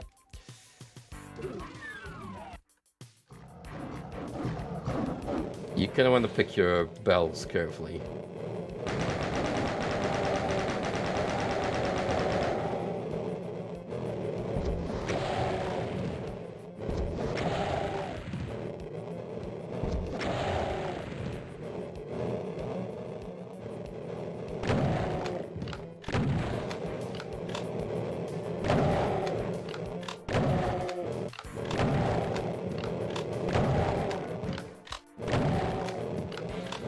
Not gonna come down until I collect the rocket launcher, so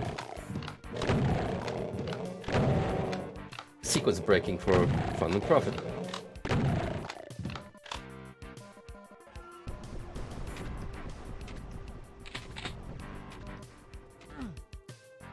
slight oversight in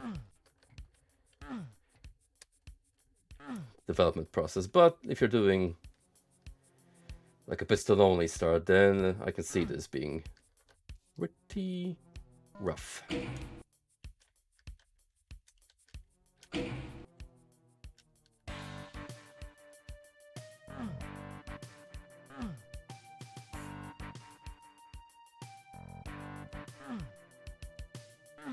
There's a stairway to nowhere.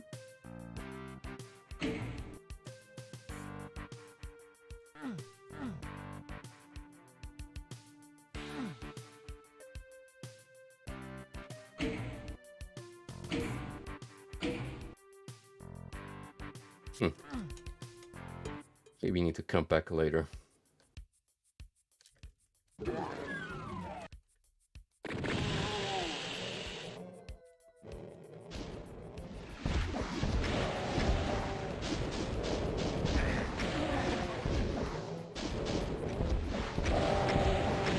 Hell sure likes playing tricks on Doom Guy.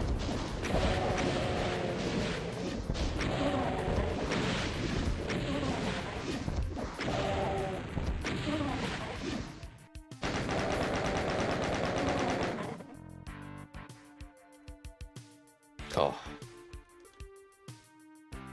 That melting lava texture. All it's missing is the purple.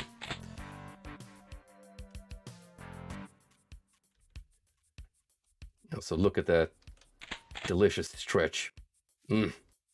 Pixelated goodness.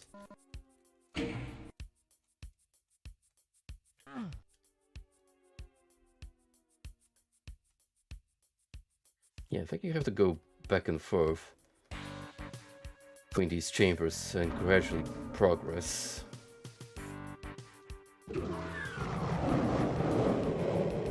Ooh, dear.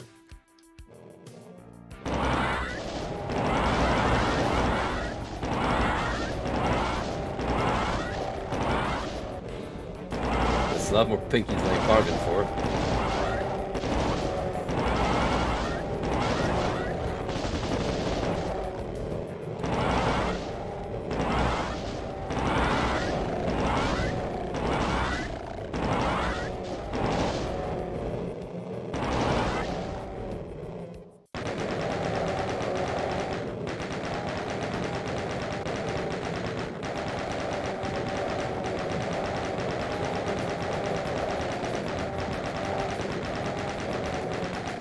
Come on now, this wouldn't be a classic FPS without traps and monster closets up the wazoo. Still, it ain't no Serious Sam with its collect a single health pellet, obtain 3 Mega Biomax as a reward.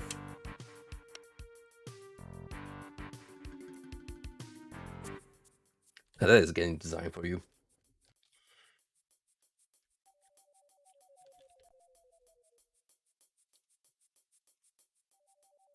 I recently saw a tweet of the spider enemy from Serious Sam 3 positioned so that he looks directly at the camera, and the caption is, "So, you've pirated Serious Sam 3. If you know, you know."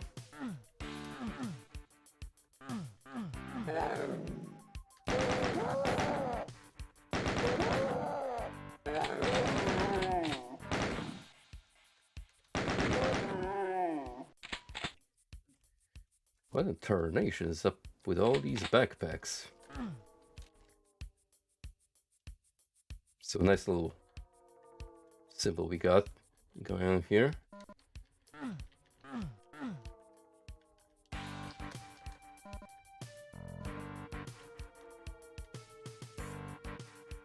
I'll leave them one just in case.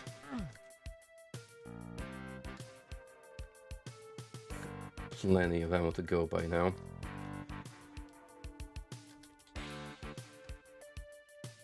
Doo-doo.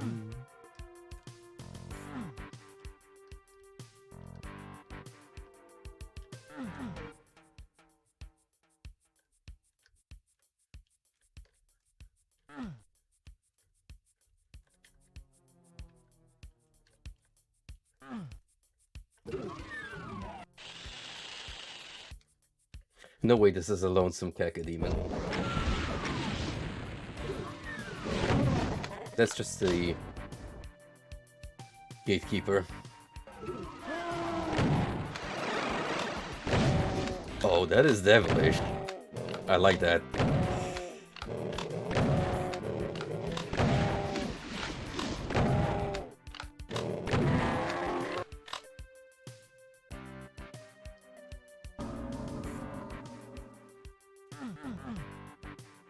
That's a nice use of a teleporter pad placement, because they knew you were gonna start backing up, so why not give them a little spook?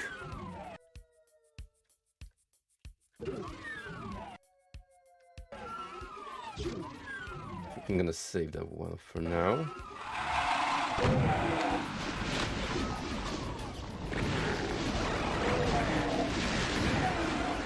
Oh shit. Where are all these imps coming from?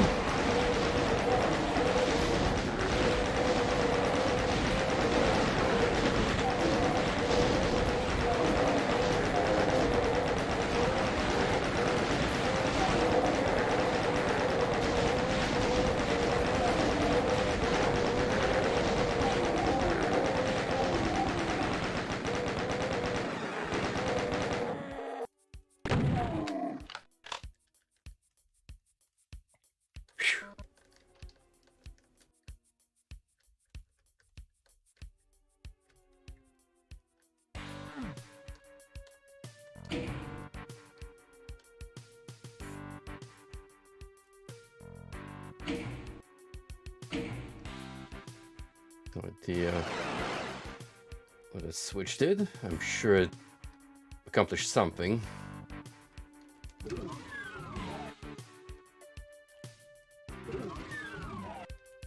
Oh, so this place looks like fun.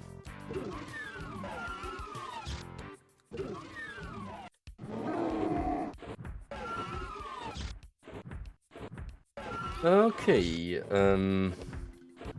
here's what we're gonna do. You. Fire up the party.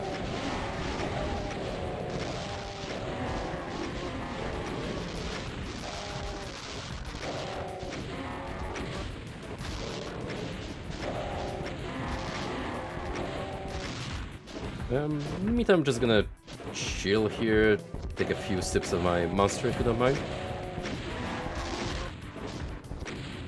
It's a family argument, so it's kind of, you know, rude of me to barge in.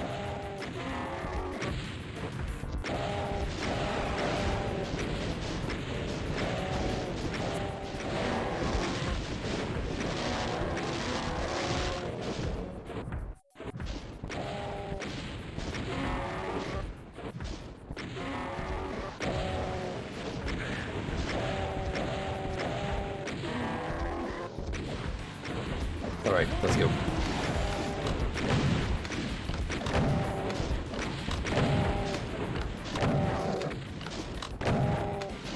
Easy peasy.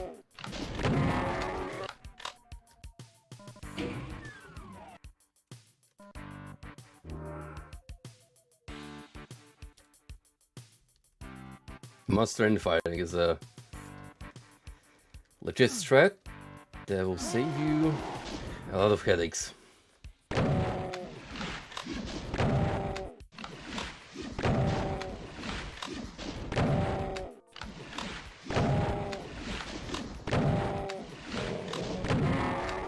It brought a big smile to my face when I saw that brought back into the likes of Dusk.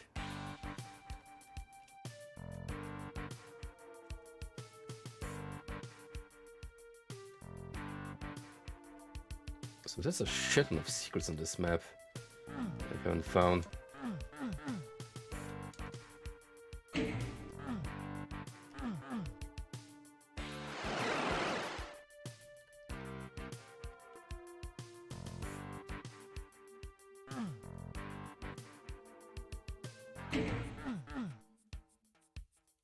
Those are just called slaughter maps, Stein, which are totally a thing among the WoD community.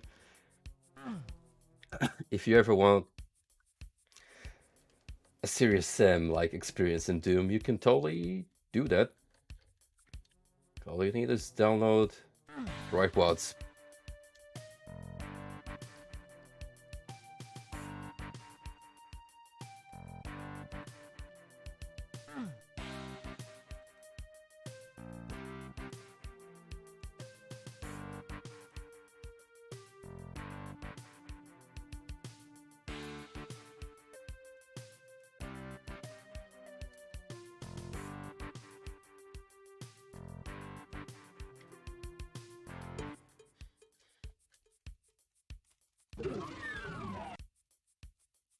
Cyberdemon is definitely considered to be one of the most fearsome of enemies. For good reasons. He moves fast, shoots several projectiles, which are also one of the fastest moving projectiles in the game, period.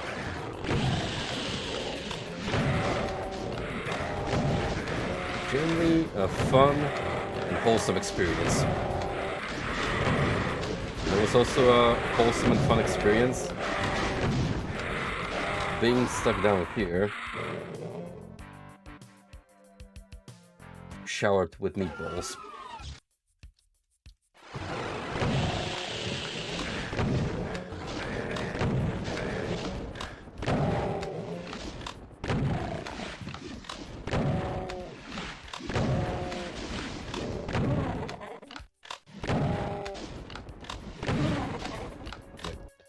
Gotta get ready for pain elementals, because those guys are a nuisance.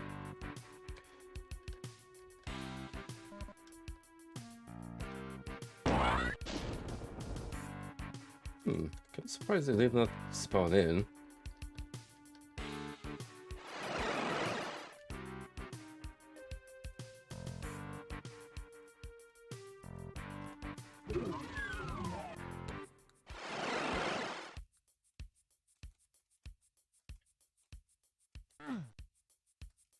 Huh.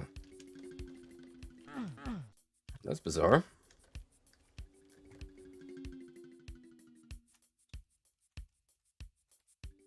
This right here is a certified death pit, so don't fall into it.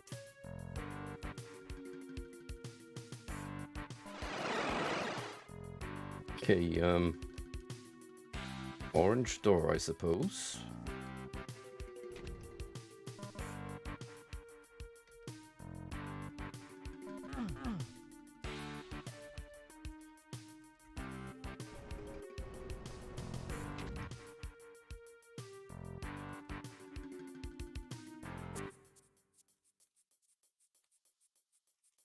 I assume this whole place is gonna lower down. I'm gonna pick this up. Nope, but it's still pretty nasty.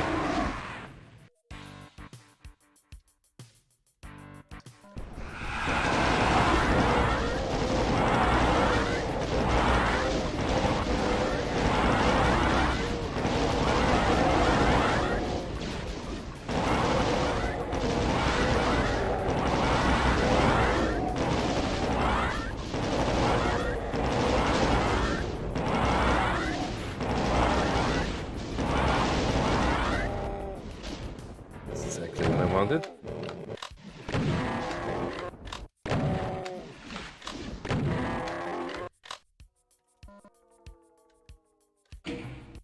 They do give you a invul, but not really necessary, as you can see.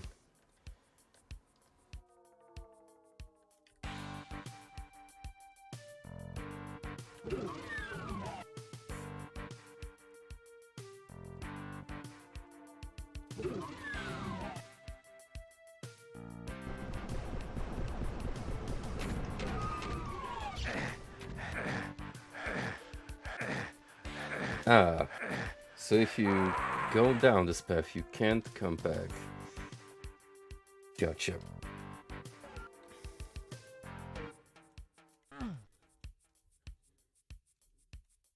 It baffles me that there's so many secrets I haven't found.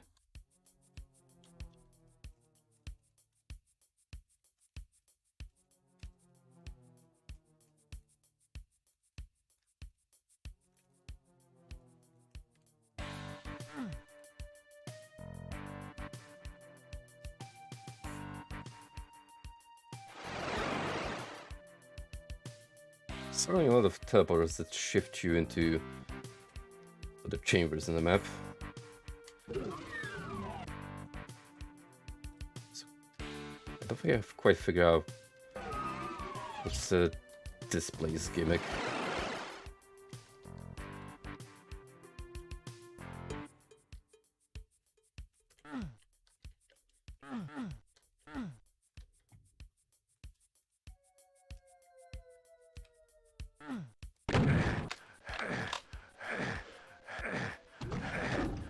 Oh, okay.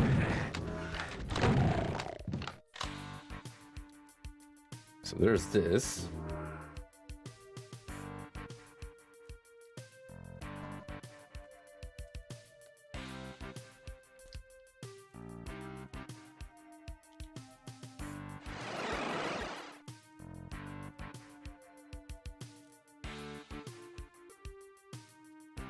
That was interesting. Two. I did not gain much from it. Thankfully, we have a few spare heals.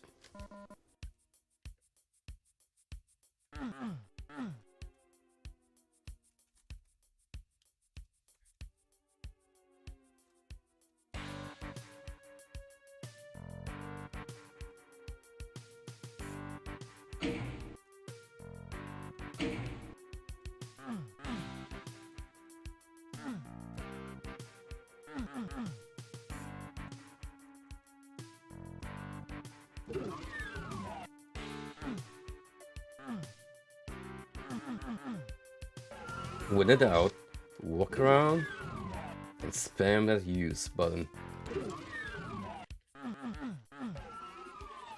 Eventually, you are bound to unlock something.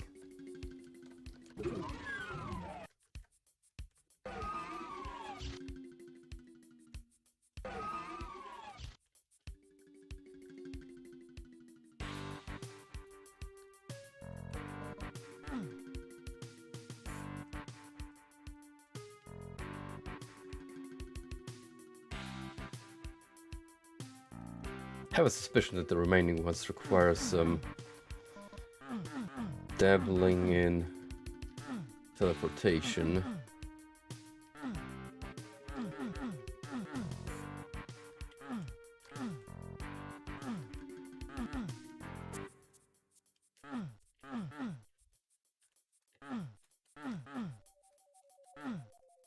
Yeah, I think I'm good. Weird level, but kind of fun. Like the concept.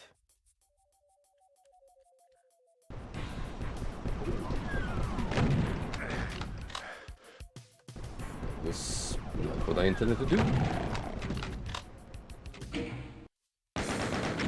So yeah, for some odd reason, those pain elementals did not pop up. Maybe the trigger broke or something, I don't know.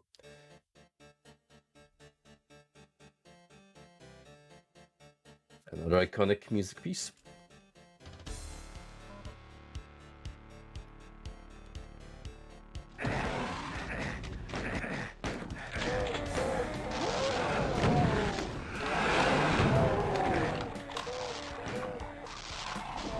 Monster count is now up to 200, so we're growing large.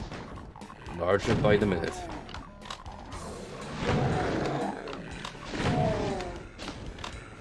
This is what I was alluding to when I said that greater processing power allowed ID to expand the maps significantly as opposed to the claustrophobic Doom 1 as designs.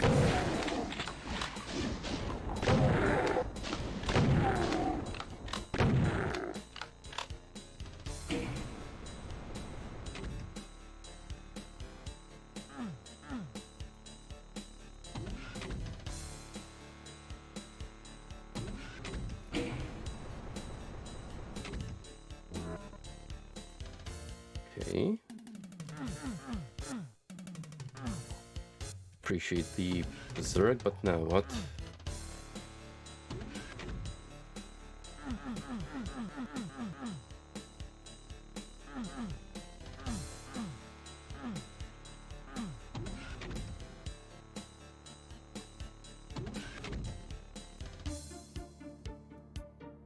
Oh. Sometimes I don't quite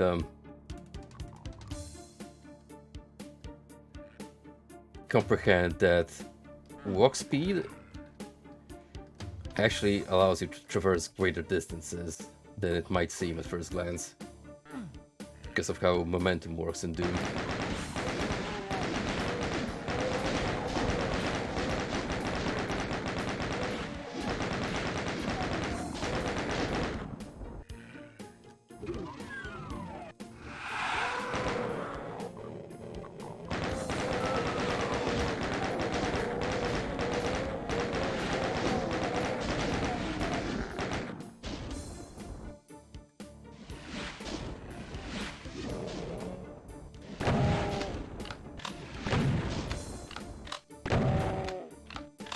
Oh, meatball located. Needs to be neutralized. Period.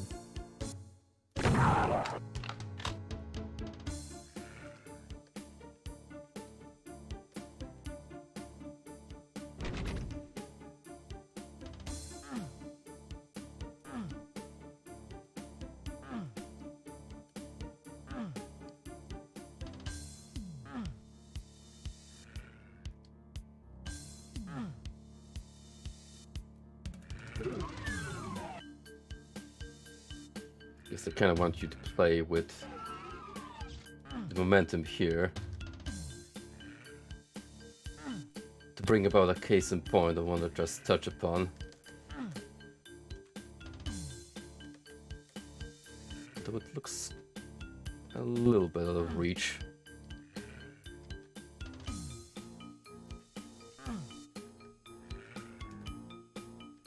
Okay, don't have quite the speed I need to pop from here to there.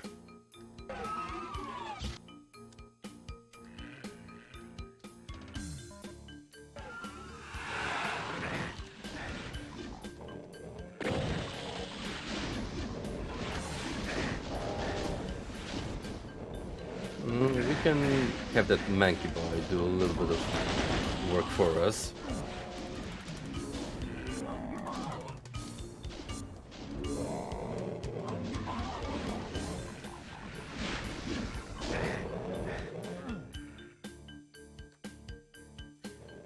I also want to guide you two meatballs over here.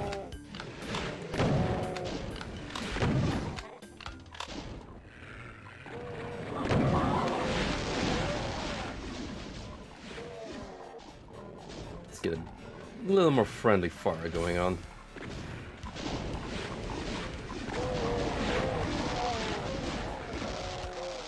The greater the chaos, the better.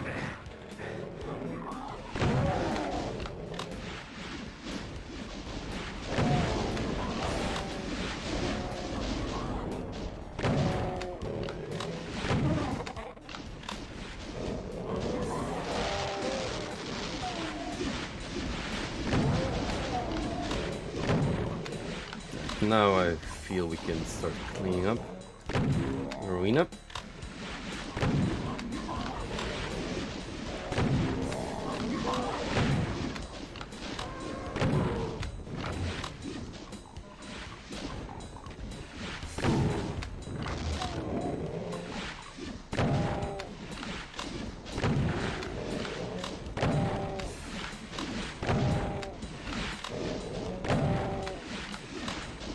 And the left and the right.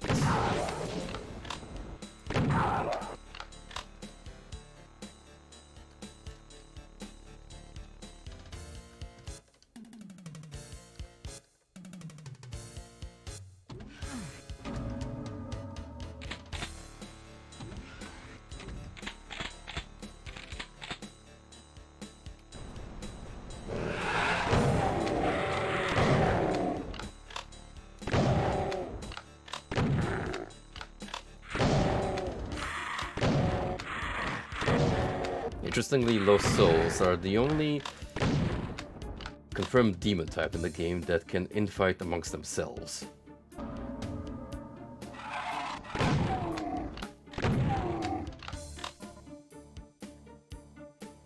I'm not quite sure why that is the case, but they just hate each other's guts.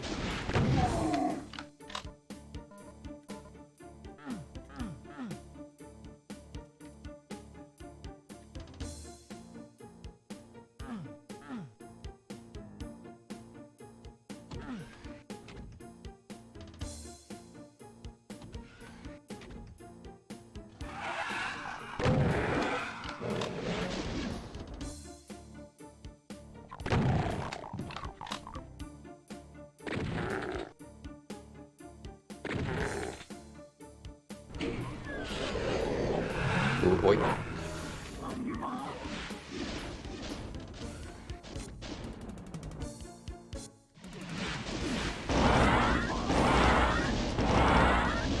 If I could get you to fire upon the meatballs, that'd be great.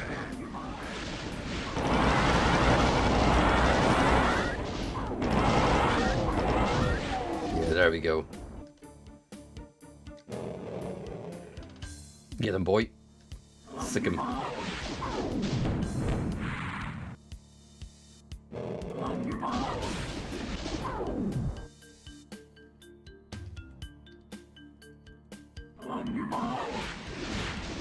That freaking pain in the metal is trying so hard to chomp the Mancubus, but it's not really doing anything. There's no Lost Souls coming out either, which is surprising.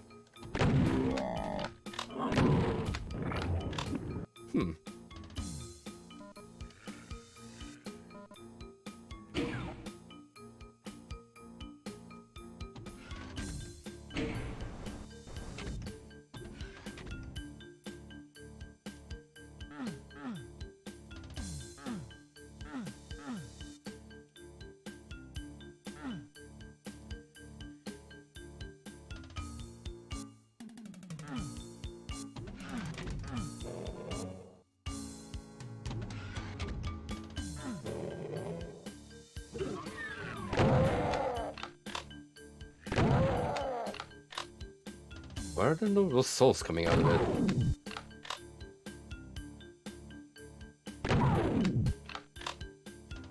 No, really. And even upon death. Is that a bug?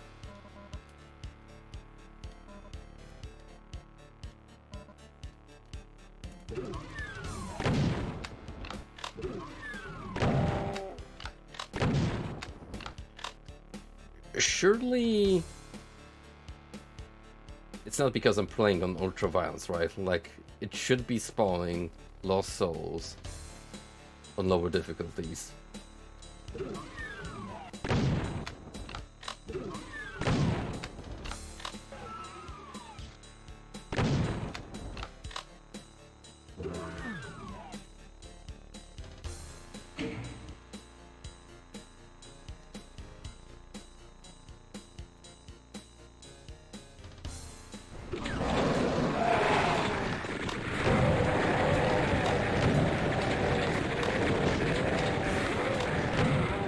That's just beautiful.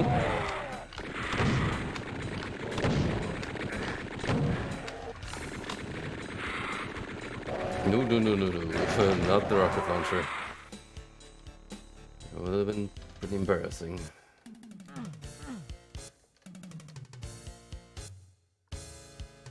It depends on the spread. Sometimes when you don't land like a clean hit, you'll get lower damage. Anywho, the kitty gloves are off, so...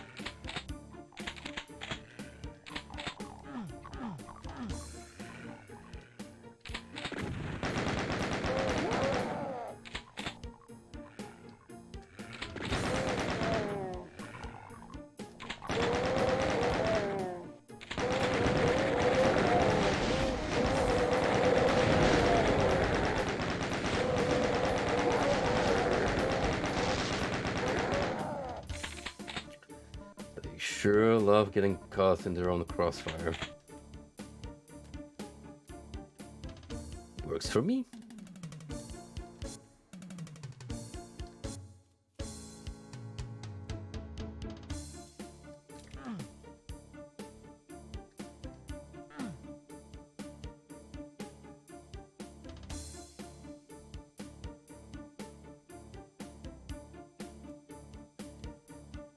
Okay. I guess I can mosey into these two areas. Nope. That requires the yellow key. Same here, so get a new objective.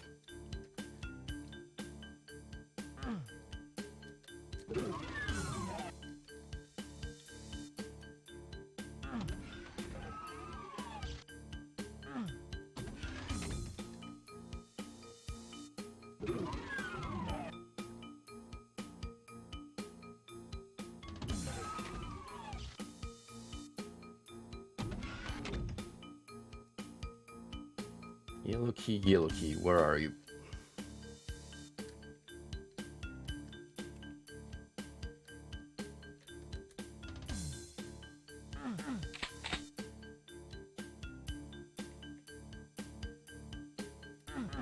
Not here, that's for sure.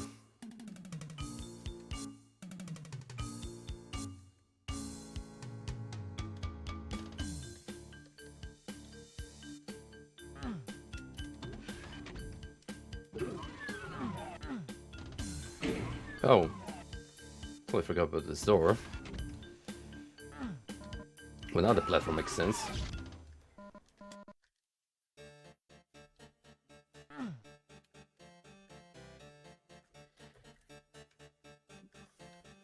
You know what's coming. An ambush? Hey.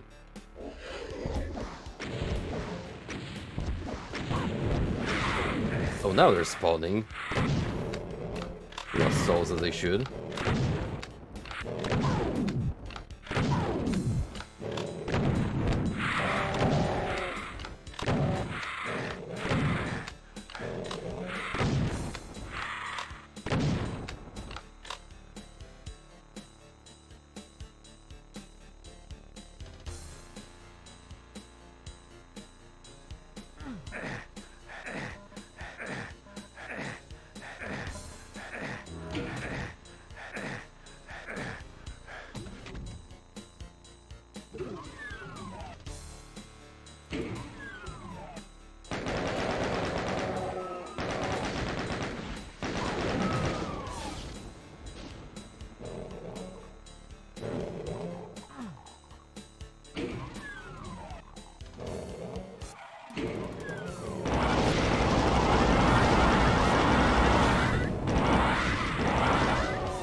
Legitimately the cleanest way to deal with these bastards.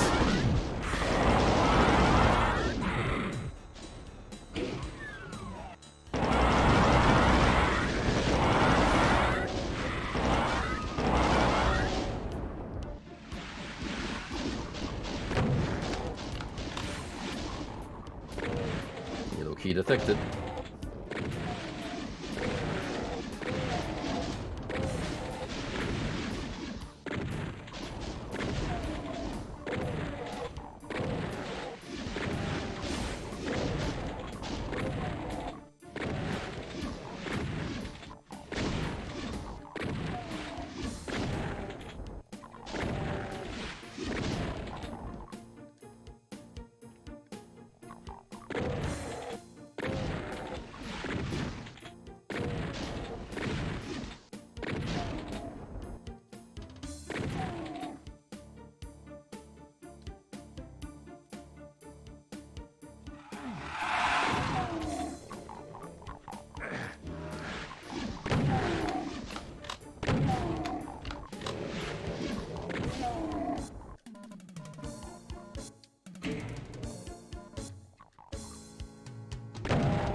quick about it before the red suit runs out even.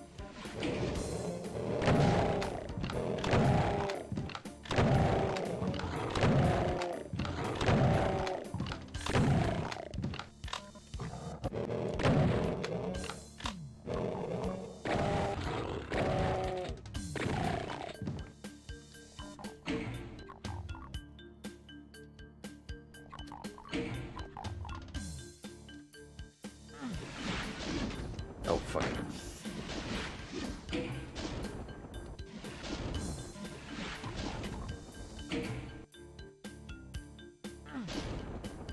Shit.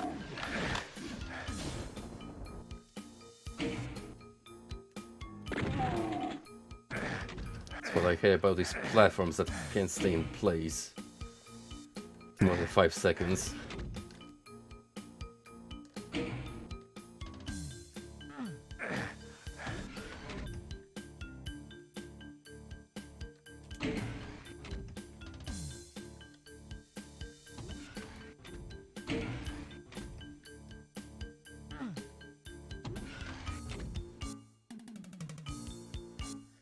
Okay, let's hurry up. There we go. More cannon fodder.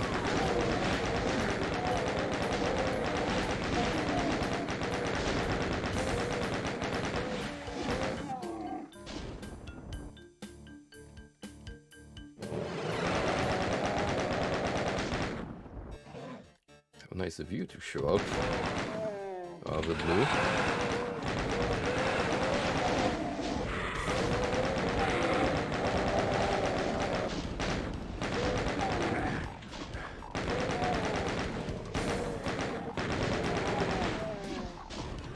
Interesting little staircase we got going on here, that's for sure.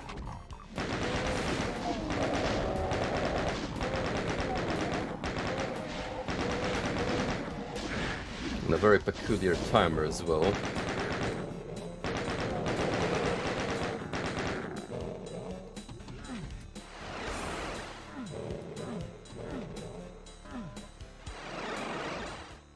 Oh, you. Denying me. Supercharge.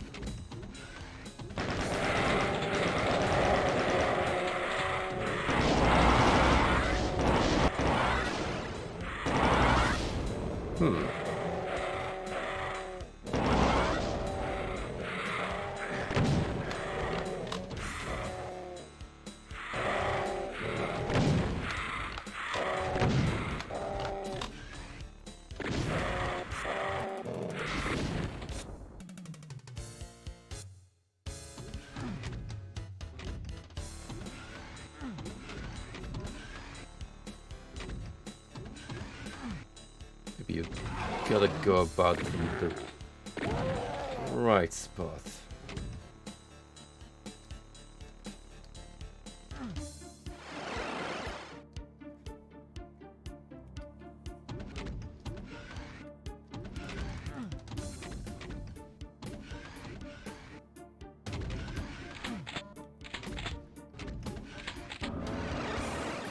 Uh-huh. At least I got the Berserk. But the Supercharge would be nice to have as well.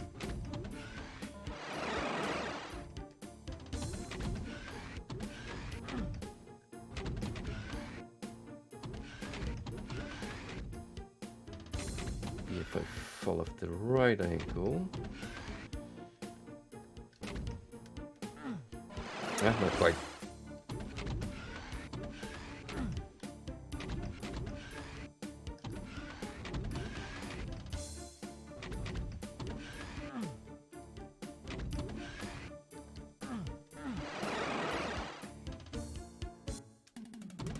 The idea is there.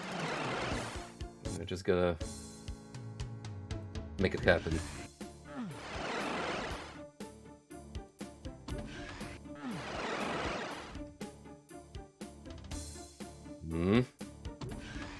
Come on.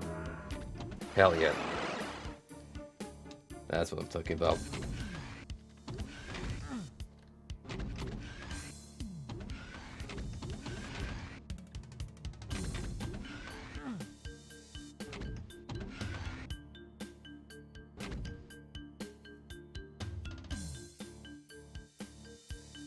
So was this just about collectibles?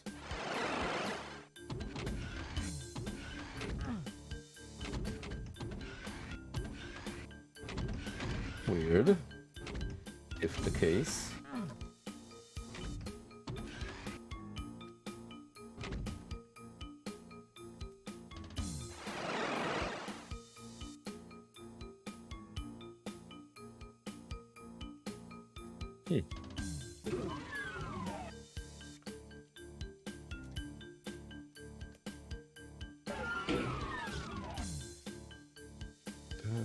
Now I have everything. It would seem so. What do we have left? As far as the map goes.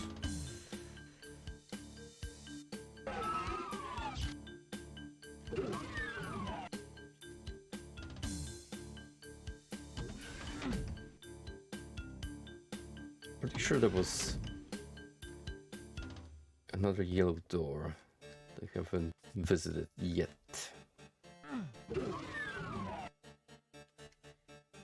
Like here.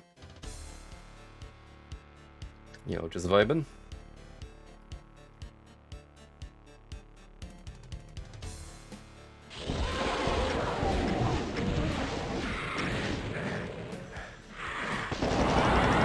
That's why you want to be careful with the rocket launcher around these boys.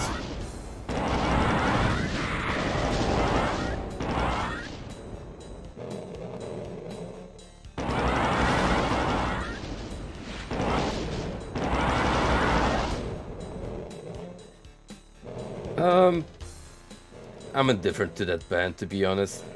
I know their stuff, but it doesn't quite do it for me.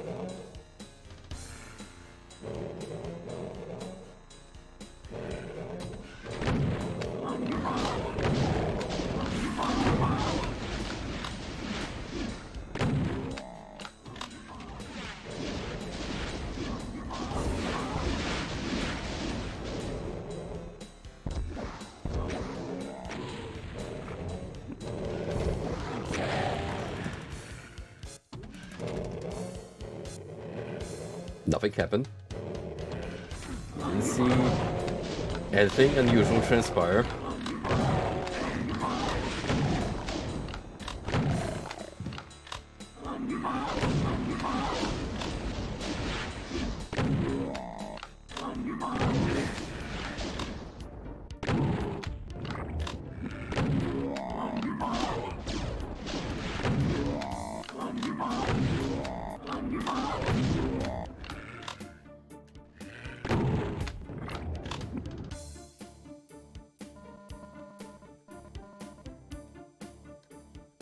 Oh, I'm inclined to agree. The samples they used for Doom 1 and 2 score are absolutely fantastic. And then they do the power move for Quake by just outright hiring Trent Reznor to compose the soundtrack.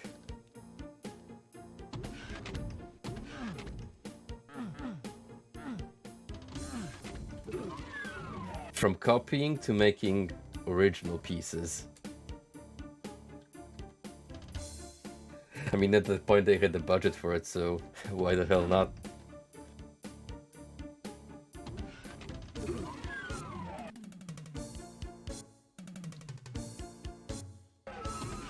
It's always that one little secret that escapes me.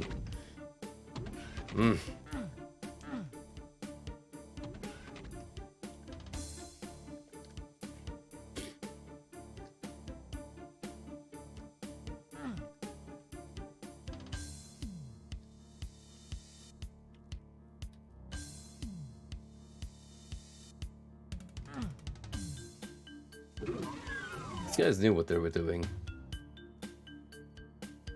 They knew suckers like me would be out here attempting 100% level completion.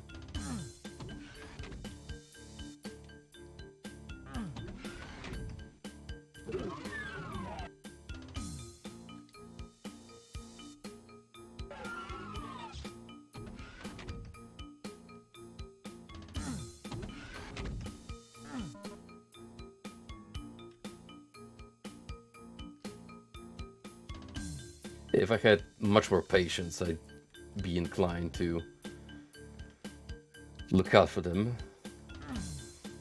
But I do not. So, next level, please.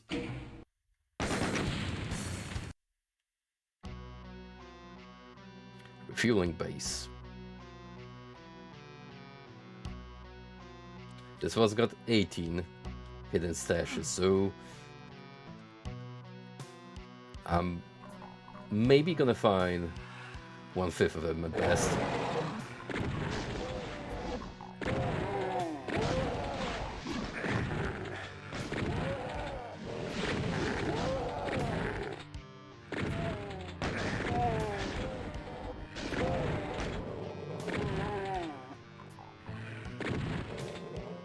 I got a few messages lined up, so give me a moment.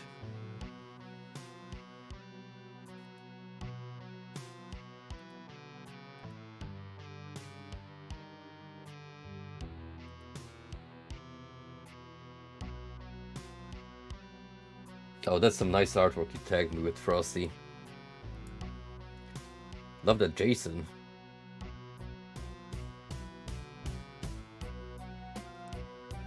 Base Saraki. Now on to Friday the 13th manga depicted by him.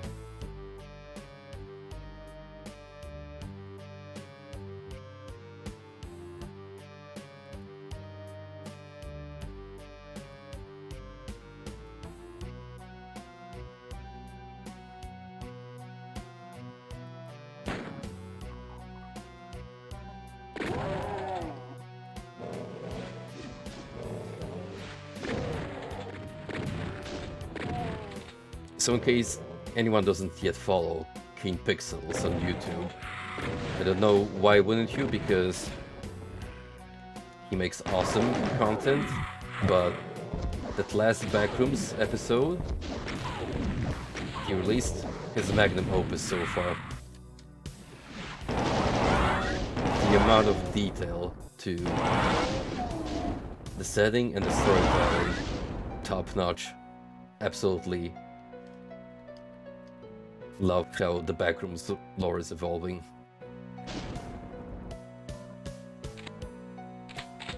And all the offshoots that are spawning in because of it. Pool rooms definitely being my kind of jam.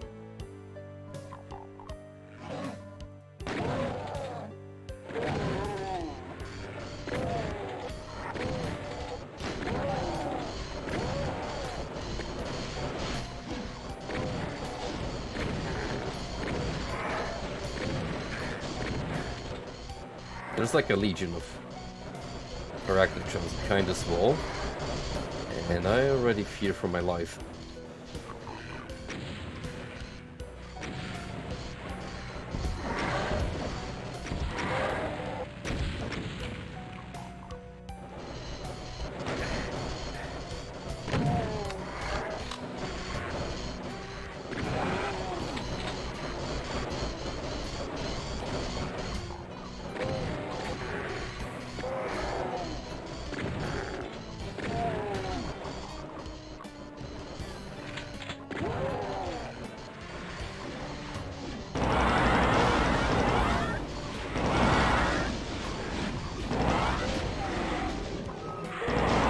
Stop blocking the meatballs. Need to dispatch them.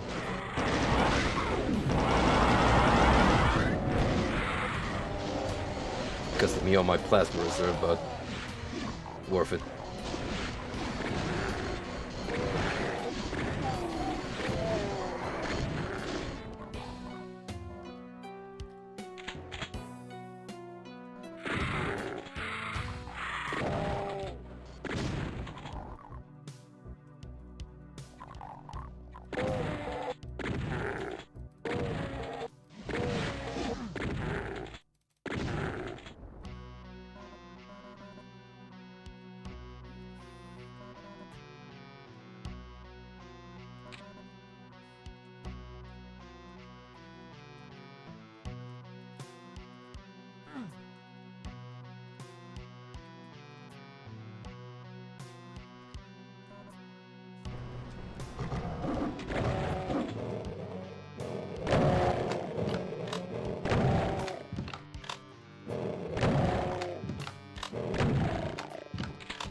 Where did you come from?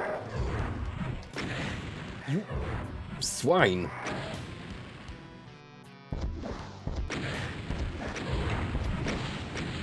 Literally, the skeleton appears.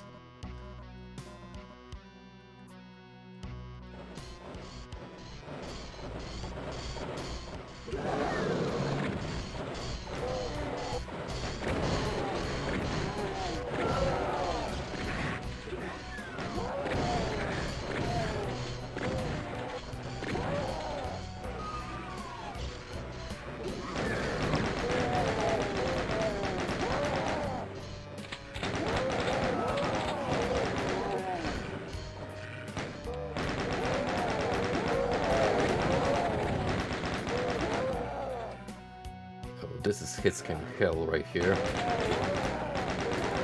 The only way you could amplify this is by replacing all the zombie men and shotgunners with their chainsaw wielding equivalents. Chainsaw, chain gun. Chainsaw would have been perfectly acceptable.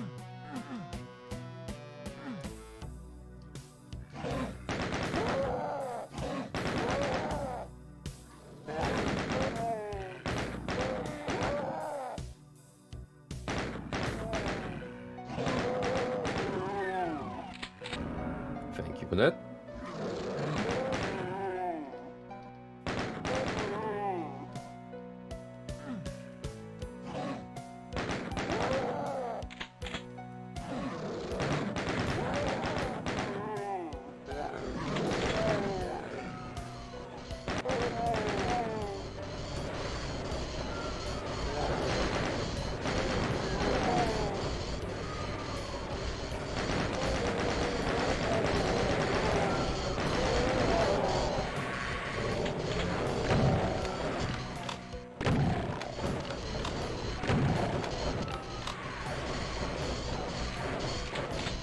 I'm glad we got that supercharge, because holy smokes.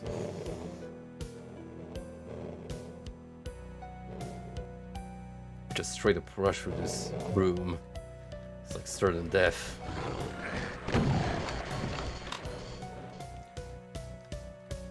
I know Doom is supposed to be a vaguely horror series, but no need to go wild on jump scares.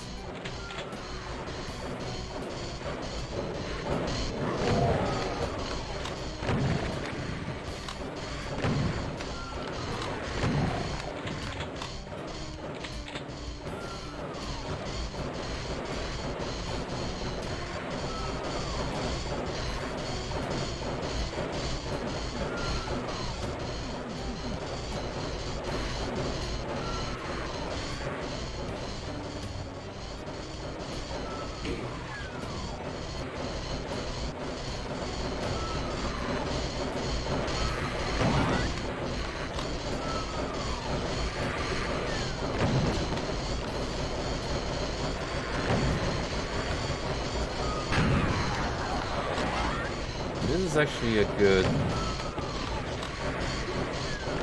spot that I'm in.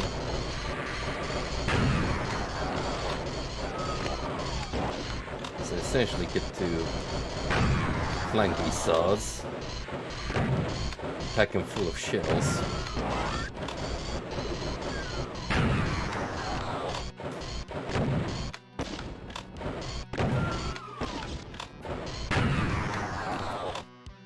Good. I was getting tired of that Arachnotron ambience rumbling in my ears.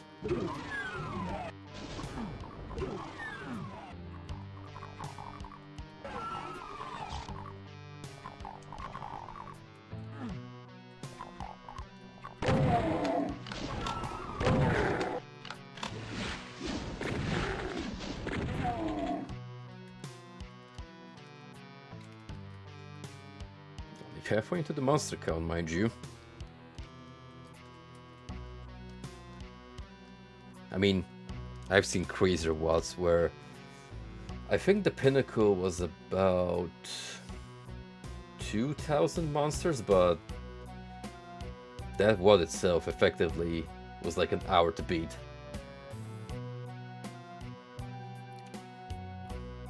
not even a WAD at that point, it's a super WAD, as it's known in the community, due to scaling alone.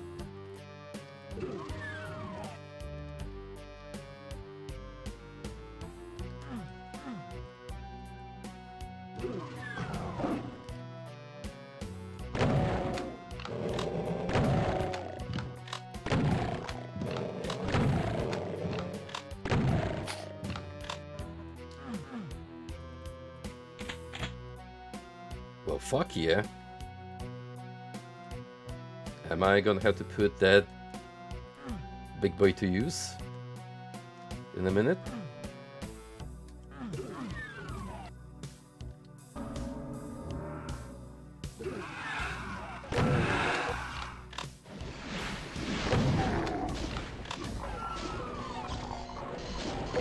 Welcome to Doom, but you can actually see shit.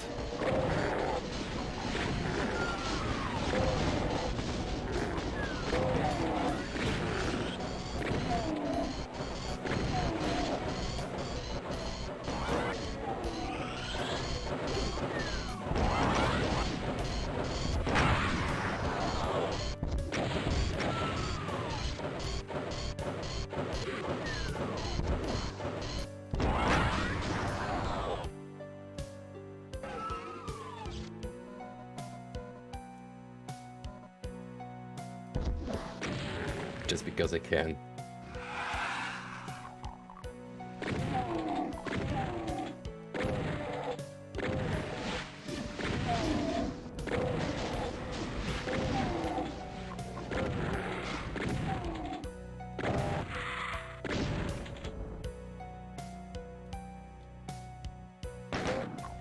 Kinda running low on shells, so let's manage my ammo with some bullets. Mix it up.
I gotta time that right. Let's give it another shot. Perfect.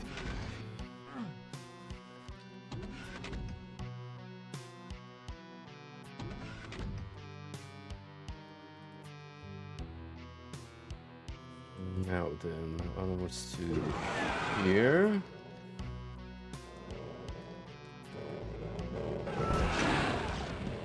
How about a few rockets? Just save my lower tier munition. Okay, maybe not that close.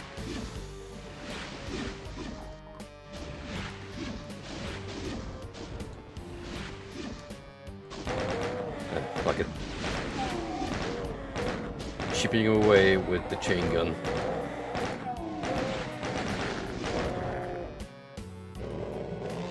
And then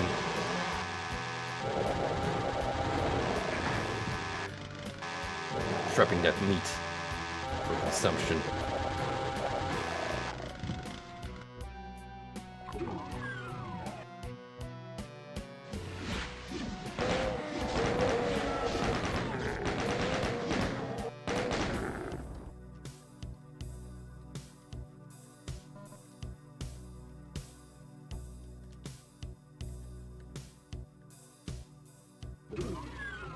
Lights out, Clyde.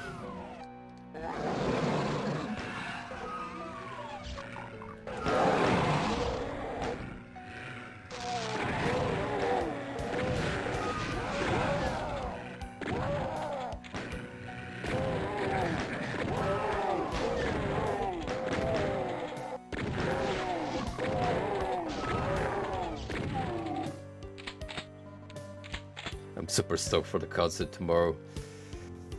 It's gonna be my first event post-COVID, and I'm so much looking forward to it.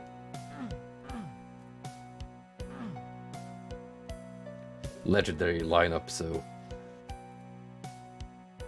Man.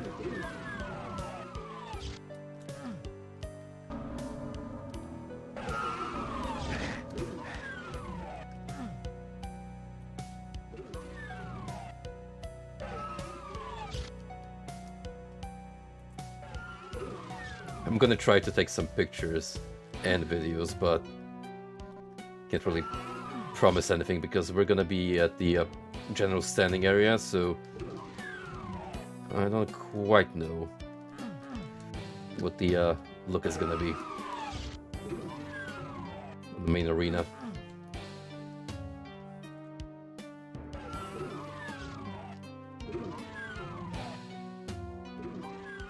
Guess this one's not opening anymore, huh?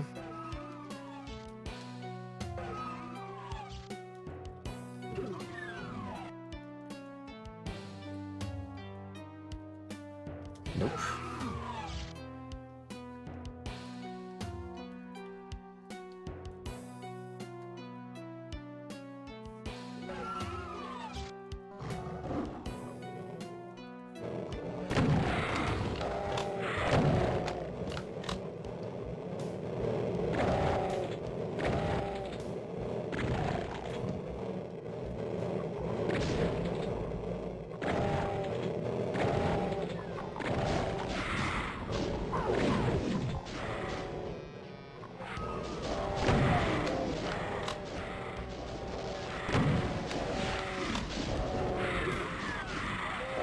Map 11 will be easier. I'm not finding it to be 10 particularly difficult because, as we're still early on, plenty of the enemies are lower tier cannon fodder, which makes up the general number of mobs.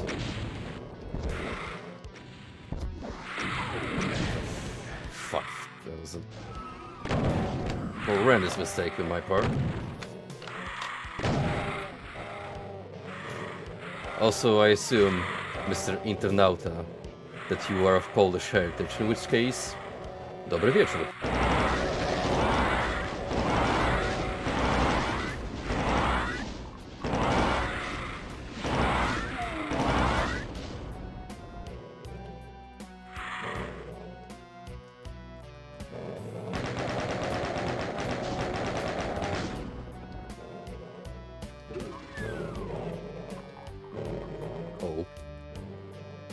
Actually, legit, out of shells.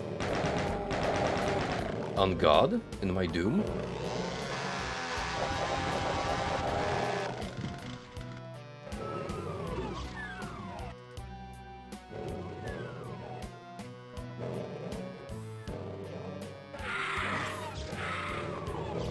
You son of a gun.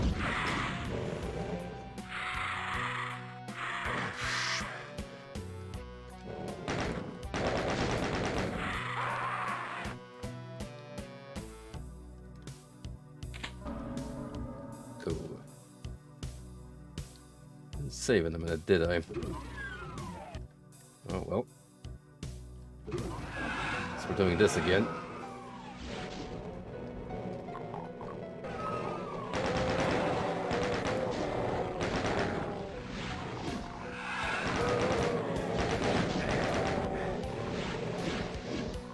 Yeah, Doom can be pretty unforgiving. Especially on Throw Violence, where the damage really stacks up against your favor.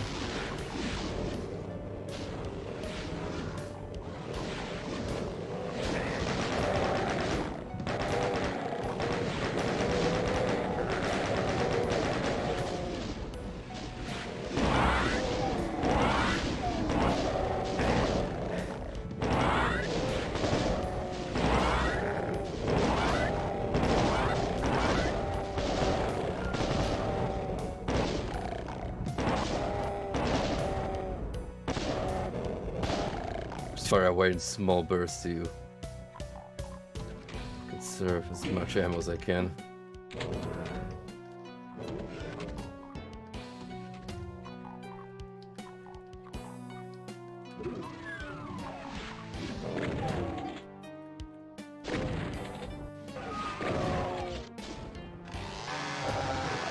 This is what I really want to be doing, at least with the pinkies.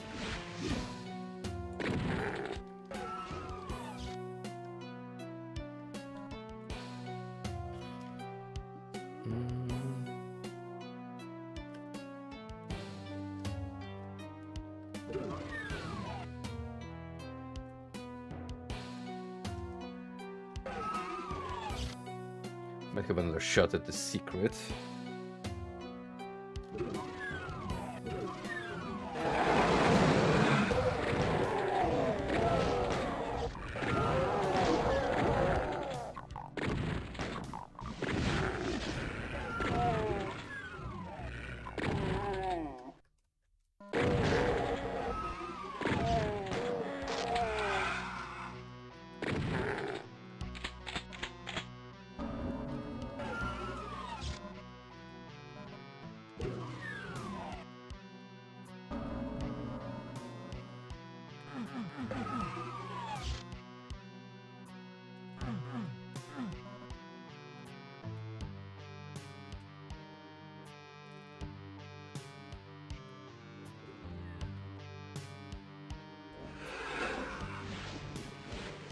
Here they come.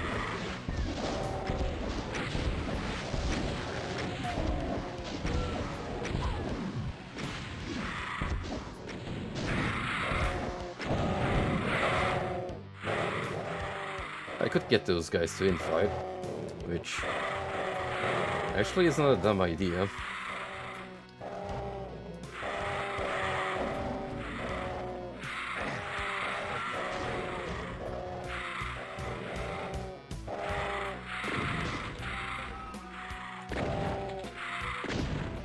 Hey, what's up, Ronan? Now, that's the perfect opportunity to crank out the Kakagarf.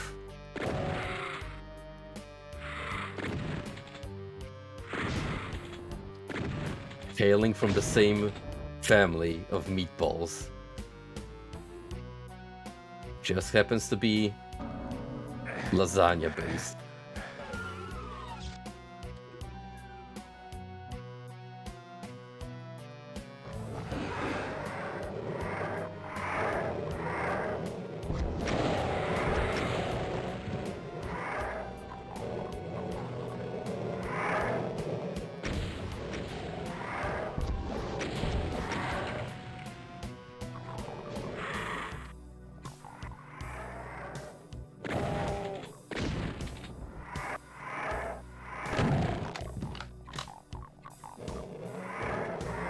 More bonus running around, so we gotta be wary of those fine gentlemen.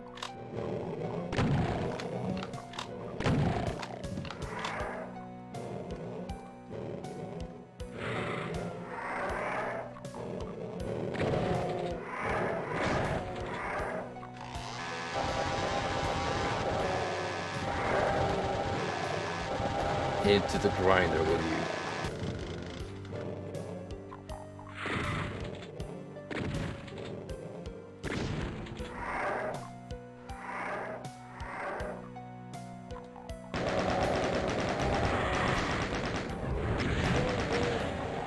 Oh, I heard that rocket, you. Sneaky.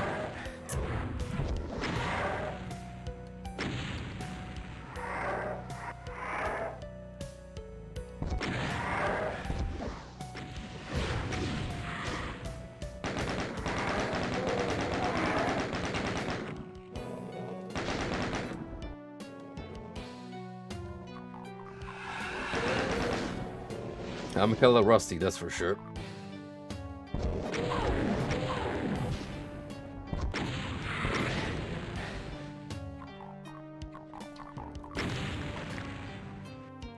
Yeah.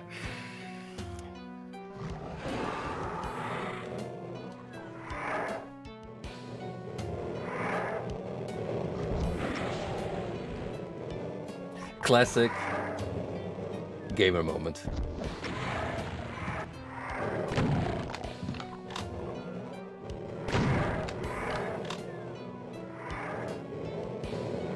Nothing like going one of the first rules, going against a paid elemental.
Safe to apply rockets from great distance.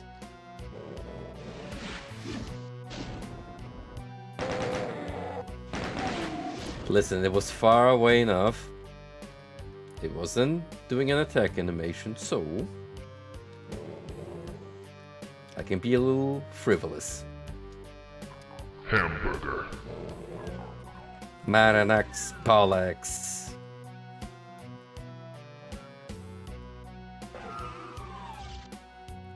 Francisco Maranax.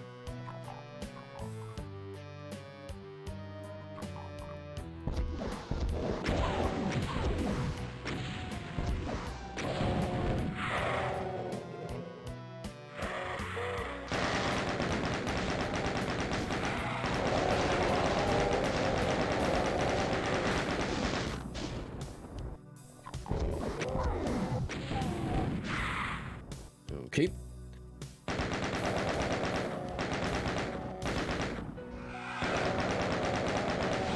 Meatballs have been exploded.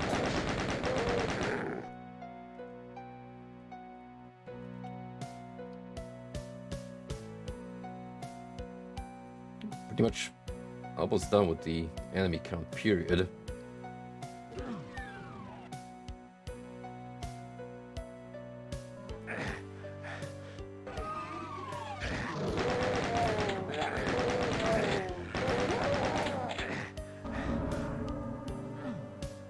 Nice.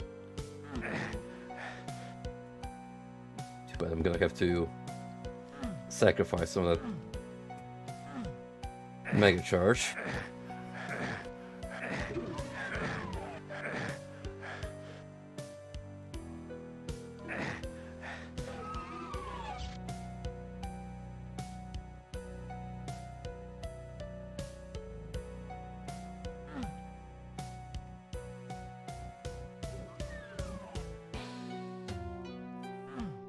We did all of that, and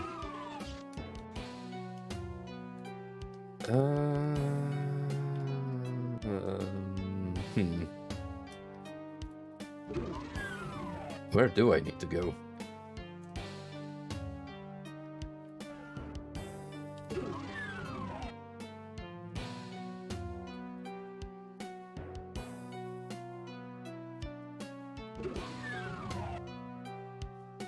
Been so busy blasting demons that I kinda lost my sense of progression along the way.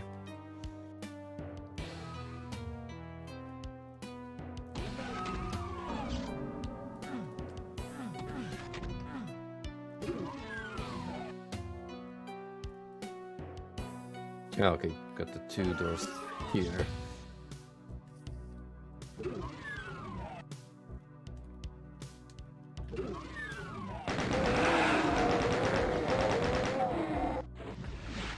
I hear cyber.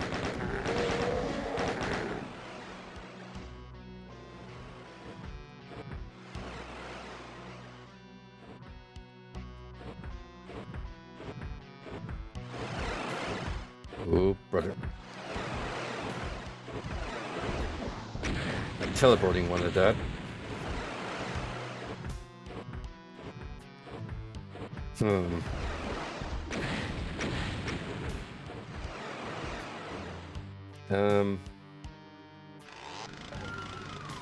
Let's see.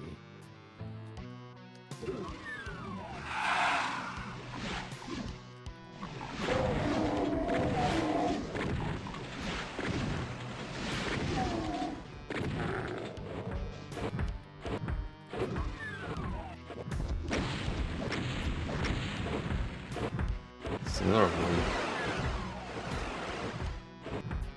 Ah, he teleports between these two locations. I see.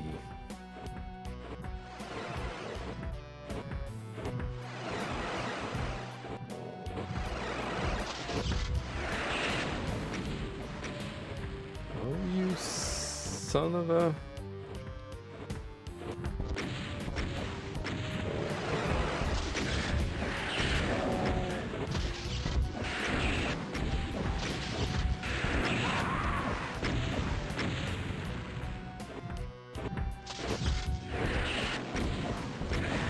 Nice.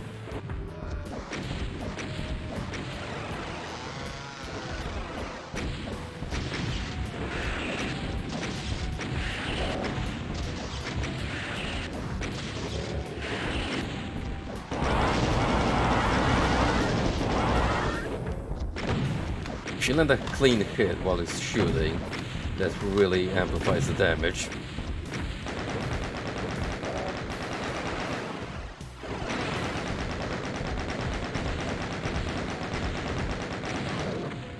This one was awfully sturdy.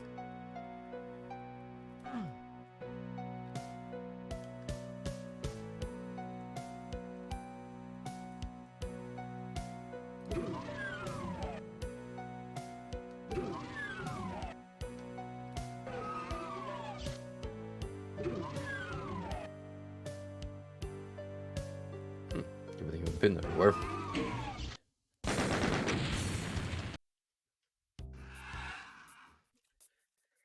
Circle of Death. Much more compact enemy-wise.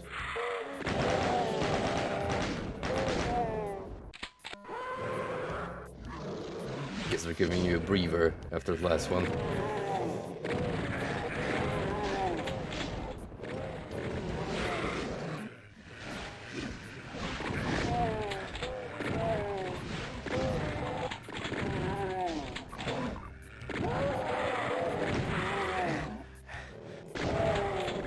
First and foremost, my amber reserves need to be replenished, if even slightly.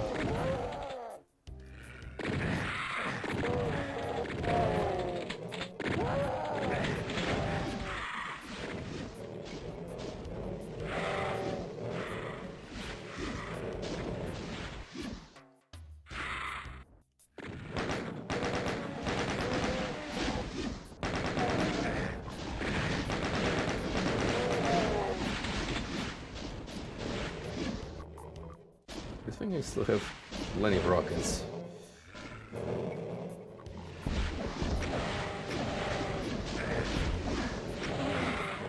Candy against these cacos.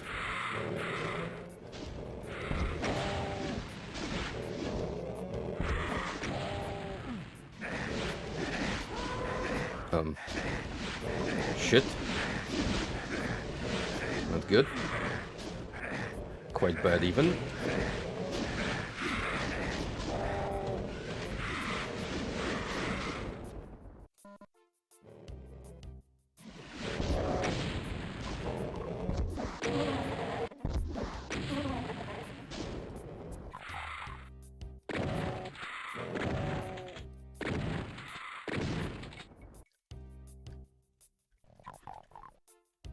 Ah, finally a bit of peace and quiet.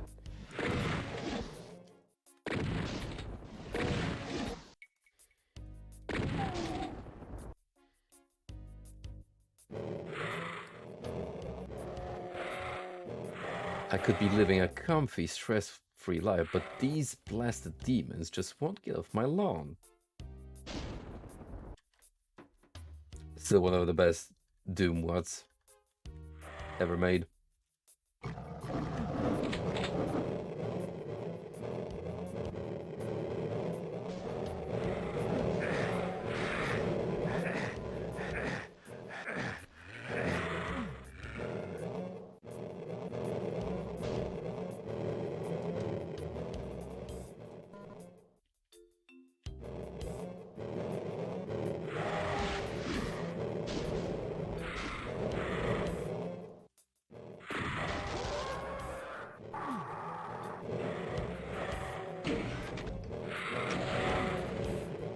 So red cards, go for now.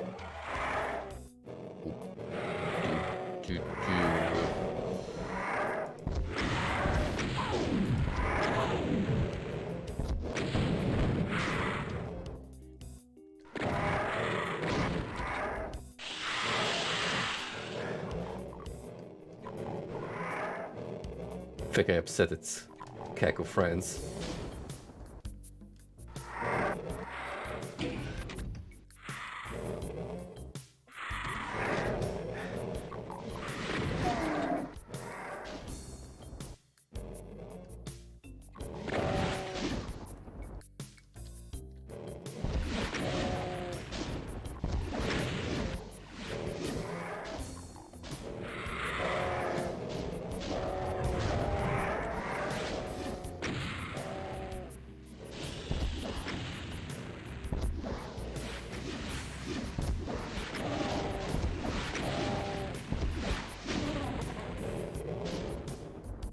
There's a roaming revenant somewhere.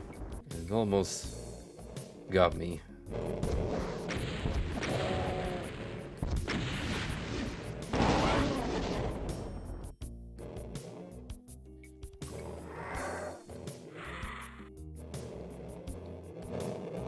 Yeah, right out here.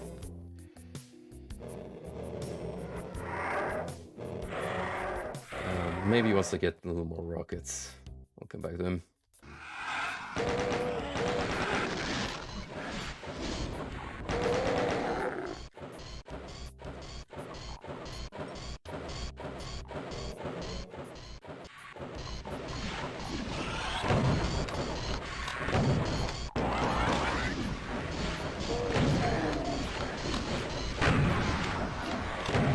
Don't know where that supercharge came from, but thank you. An unexpected boon.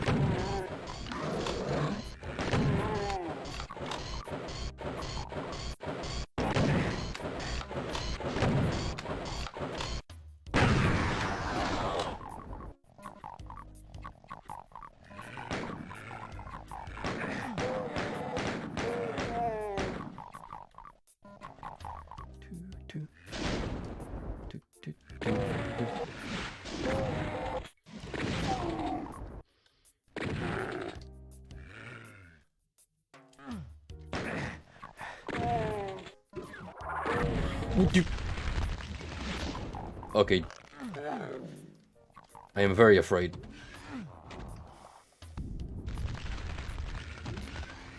They call this guy the Archvile for a reason. It's right here. Satan incarnate.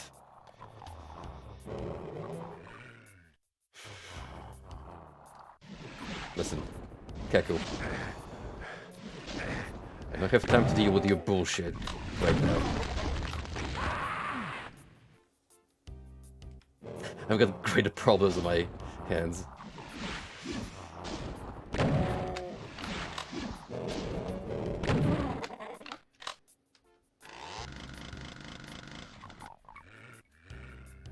If I can get one good clean shot on this son of a...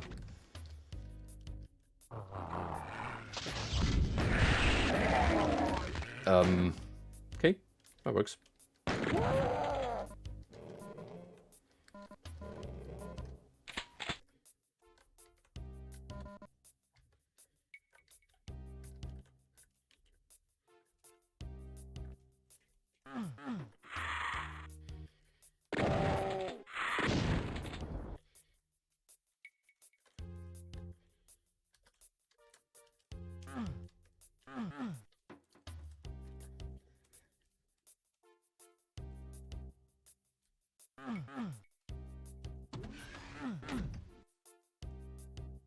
Oh. What we got?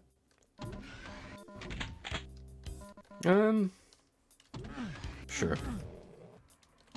At this point, all the ammo I can scrounge is quite valuable.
Might not be as many demons on this map, but boy oh boy,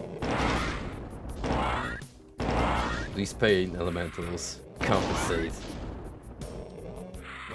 for the lack of numbers.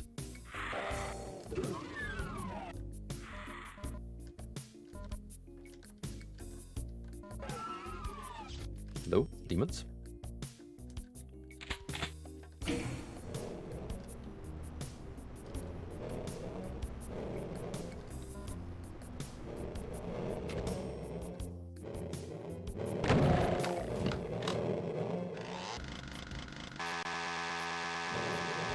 Step right up.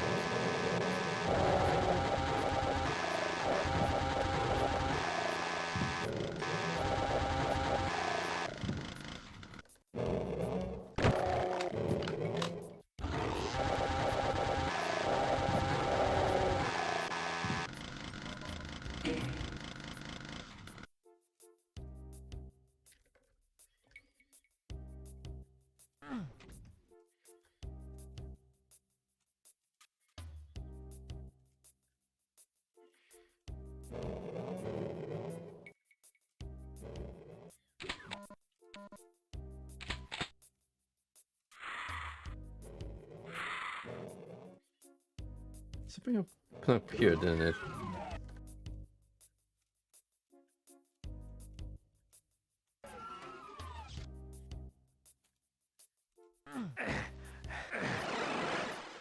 Oh. Okay then.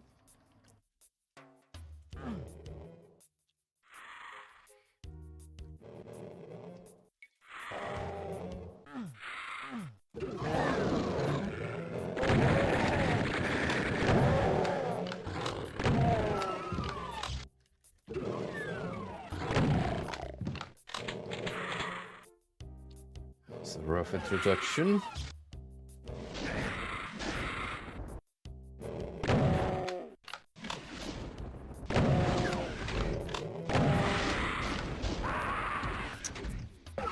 A very rough introduction indeed.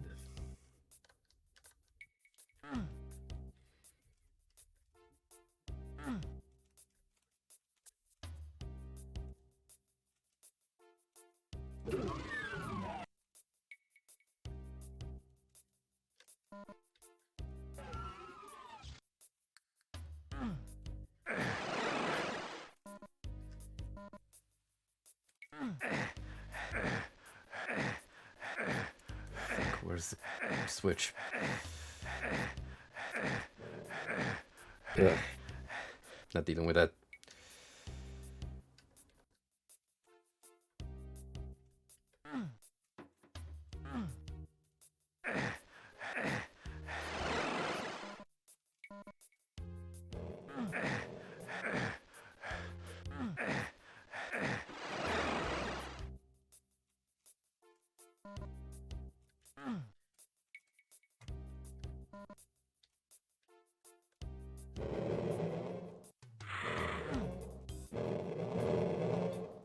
Let's get ready.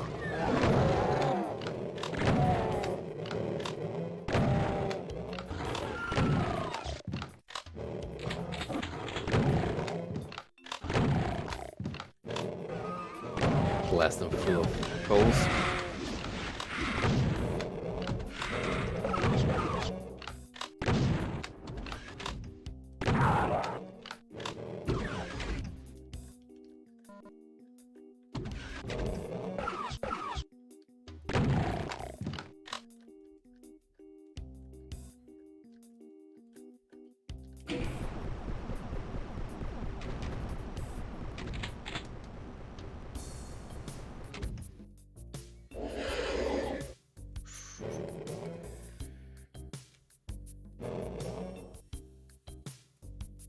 Yeah, not the weapon you just gave me, but instead the better alternative.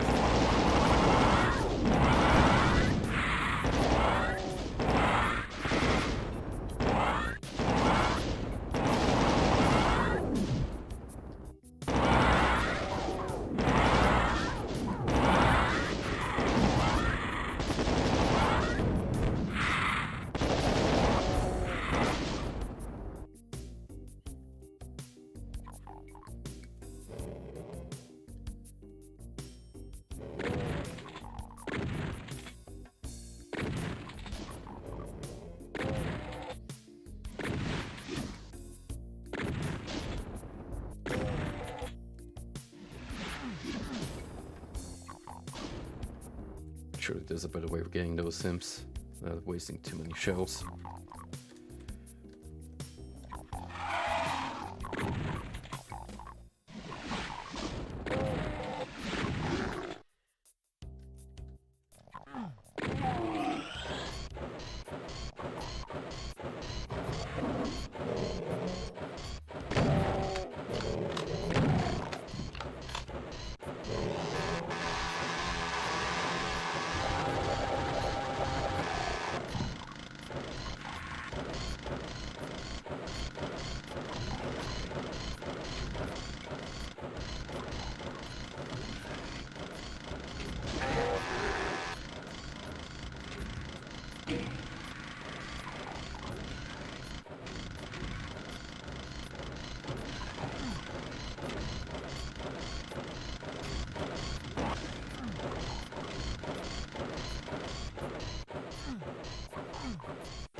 Fancy pants skull switch right over there.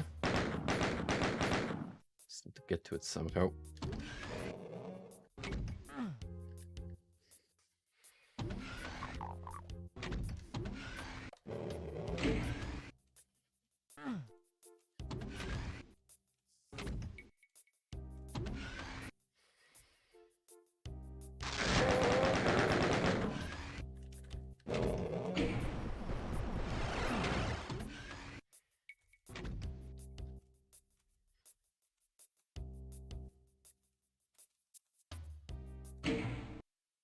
Oh, that was the exit. I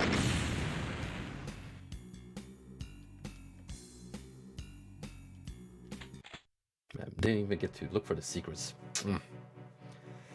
You have won. Your victory has enabled humankind to evacuate Earth and escape the nightmare. Now you are the only human left on the face of the planet. Cannibal mutations, carnivorous aliens, and evil spirits are your only neighbors. Sit back and wait for death.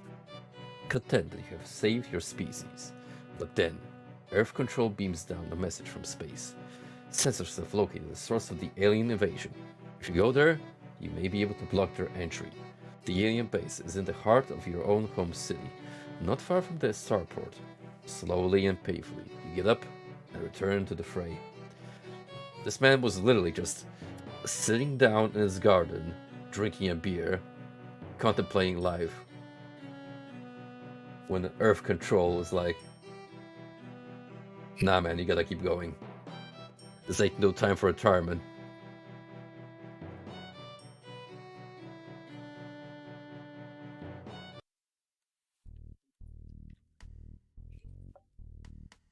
So here we are at the factory. Now we're moving on to proper city landscapes. Well, as proper as the Doom engine is capable of recreating them. They're a little rough around the edges.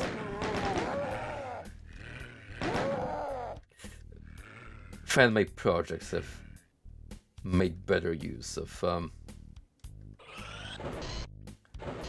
the source code over time.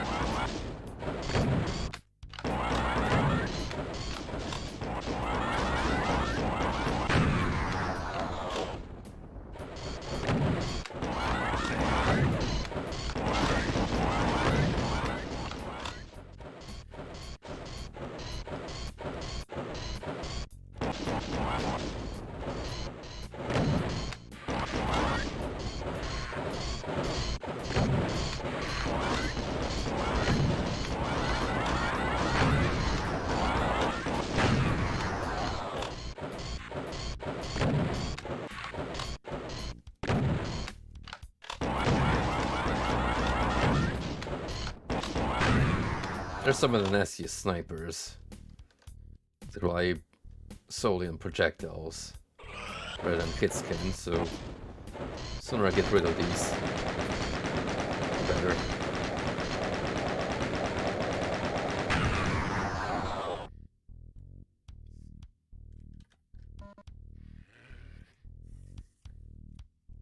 They might be working out at the library with those brains, but they sure are mush against bullets.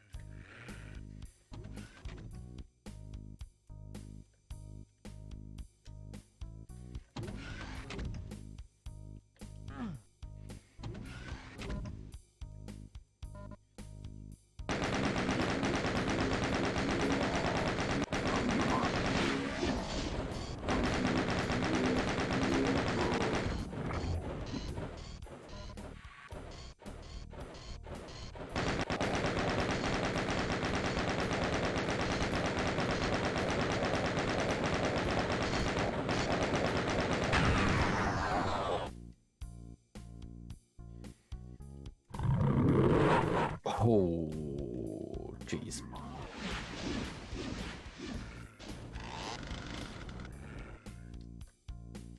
Yeah, you bet I'm cranking out. This boy gets that many mancubi. If only I could line those fellas up nicely.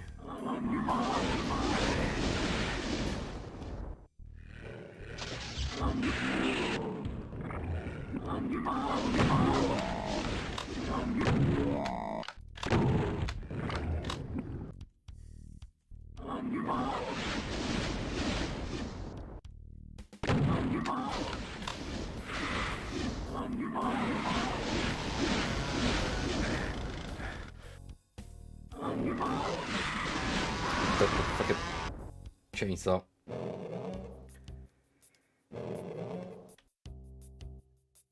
I forgot to save. Well, quick save that is, thankfully. Still have the manual one.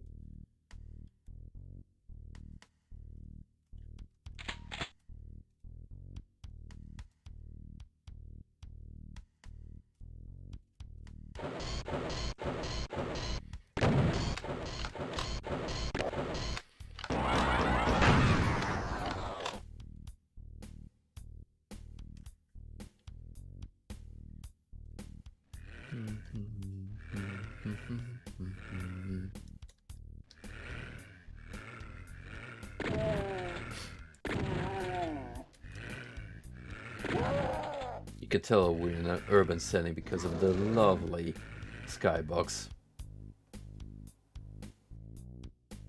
which warps depending on the angle you're looking at. Nice little non-Euclidean geometry effect.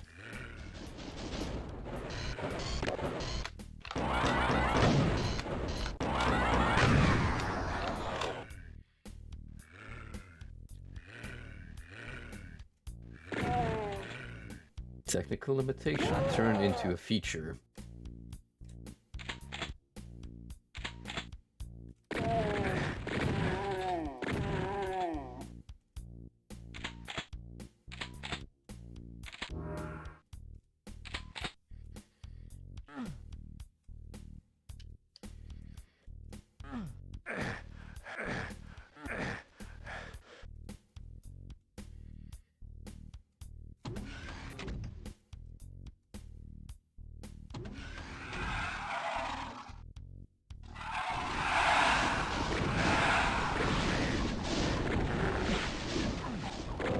I was wondering where all the upset imps were.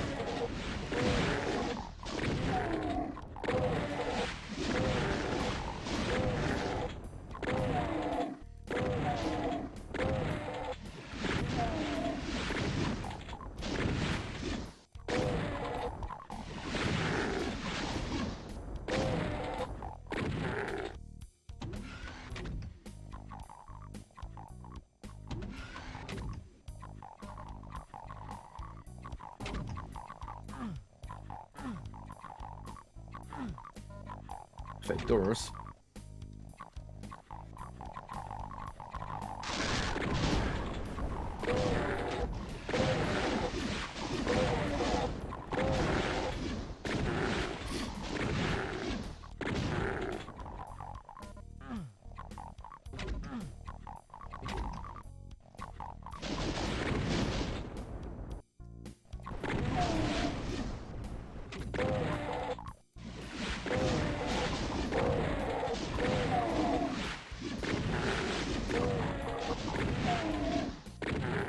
So that was the imp line of production.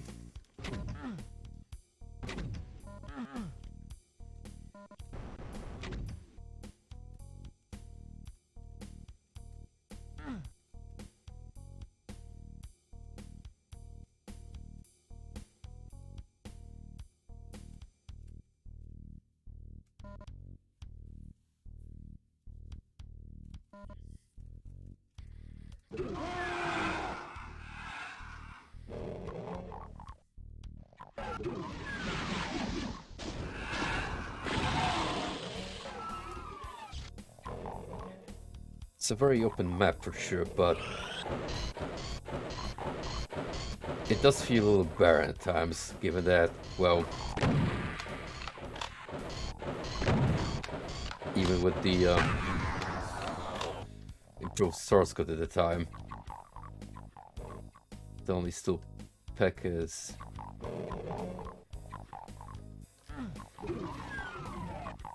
many demons as potential frame rate loss below.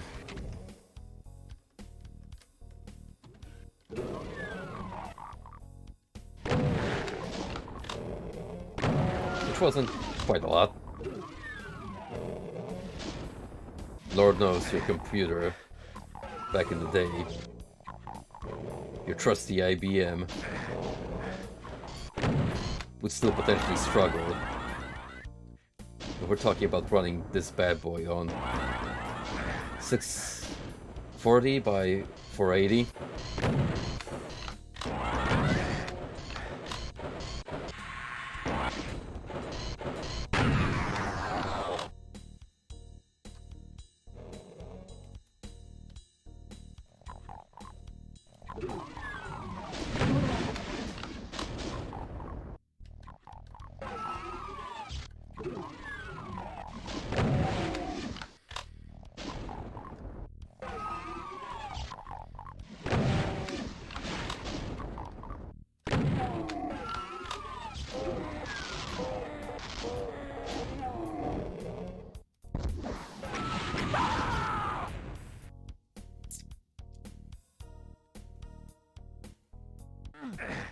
Well,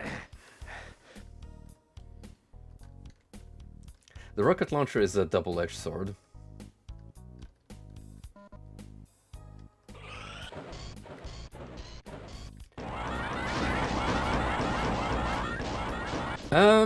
It's tough to say yet, Frosty, given that this is the first city map proper. However, initial impressions just from the layout and architecture alone gives off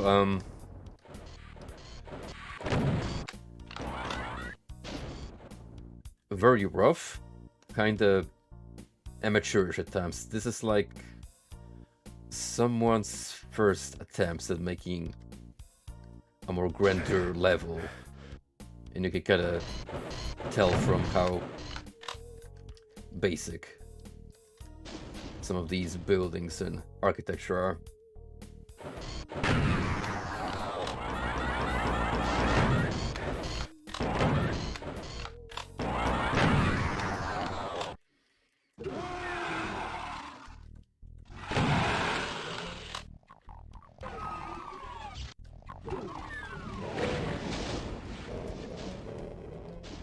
Oh yeah, the cityscape skybox is lovely.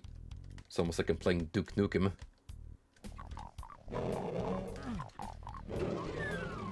Damn, these demon bears is gonna pay for killing my rabbit.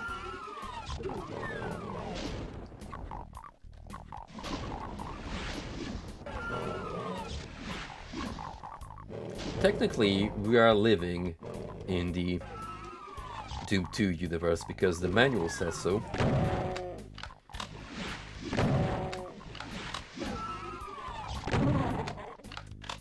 No, not really. John Romero already debunked that fan theory. But you know what? At least he wished those guys a nice day.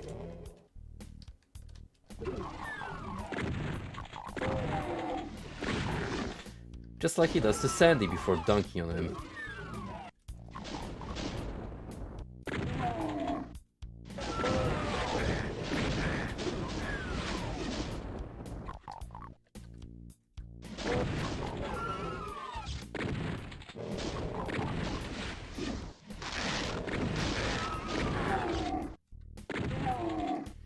A little too messy for my taste, but oh well. Also grab the Berserk, that's an instant heal. Who wanted that?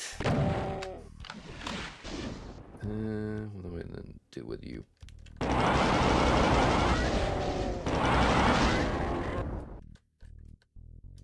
Some mix and match, I reckon.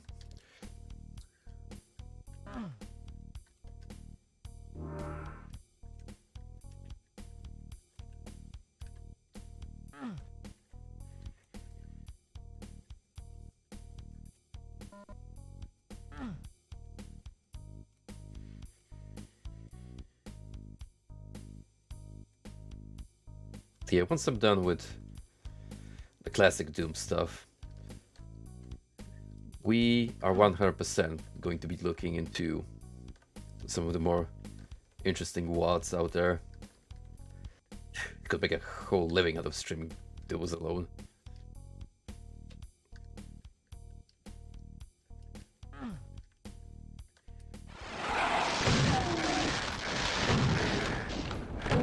Well, fuck that there, border.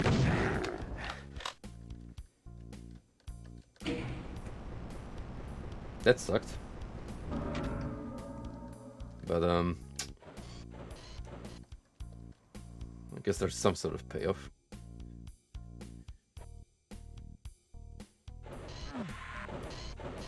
Okay, so I'm back at the Mancubi appreciation room.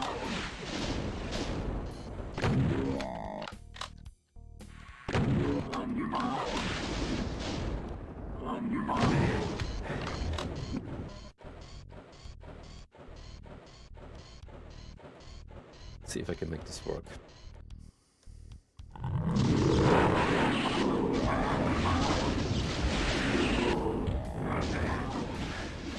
Yep, that's exactly what I needed.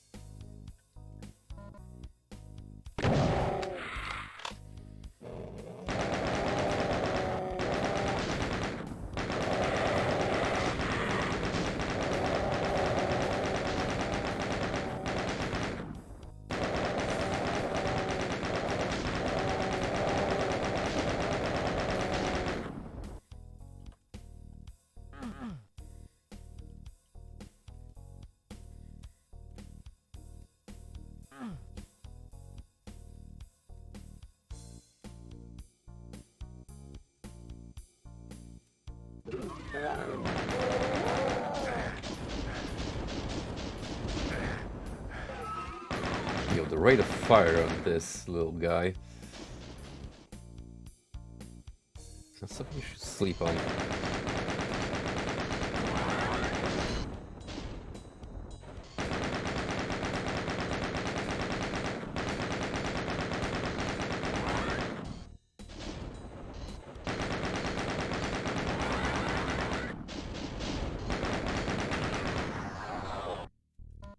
See, there's a good reason why I left that Berserk pack unattended.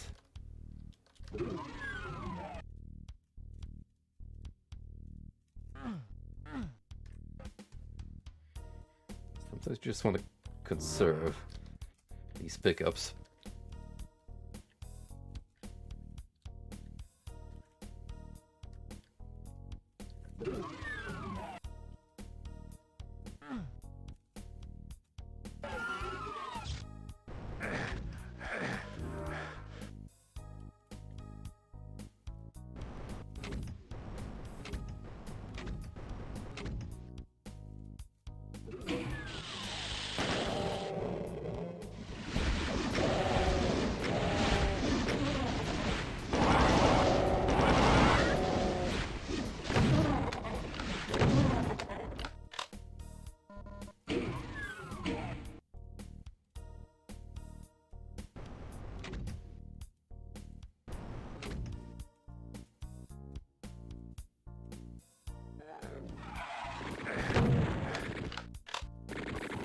Shit, Captain.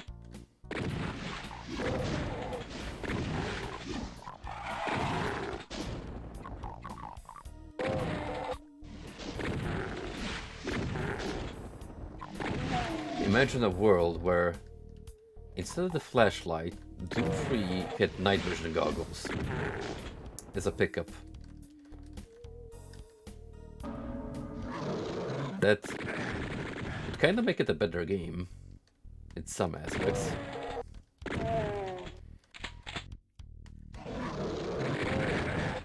Would it salvage it as a whole? That's an entirely different story.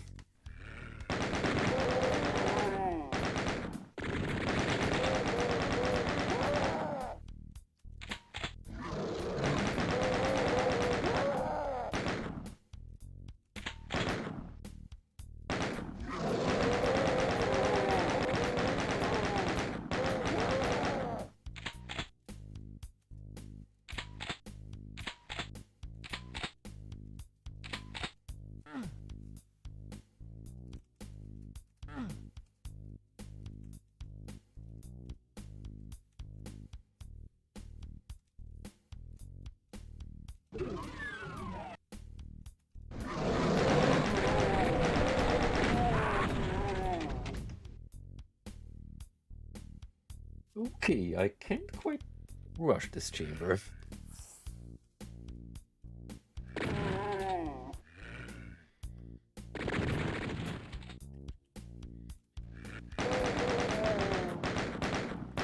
But a neat little trick we can do is to make traversing the darkness easier. Is use the muzzle flash as a torch.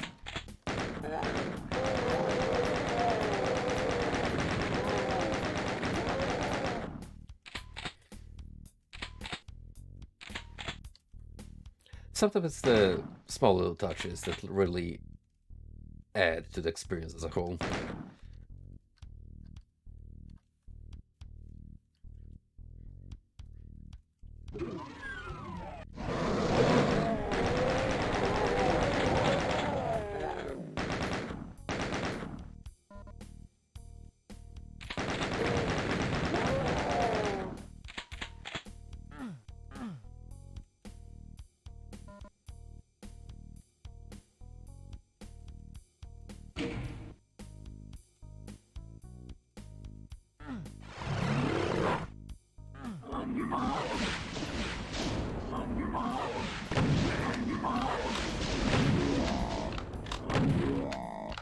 I'm gonna really stop with teleporting me right in front of monsters.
shock.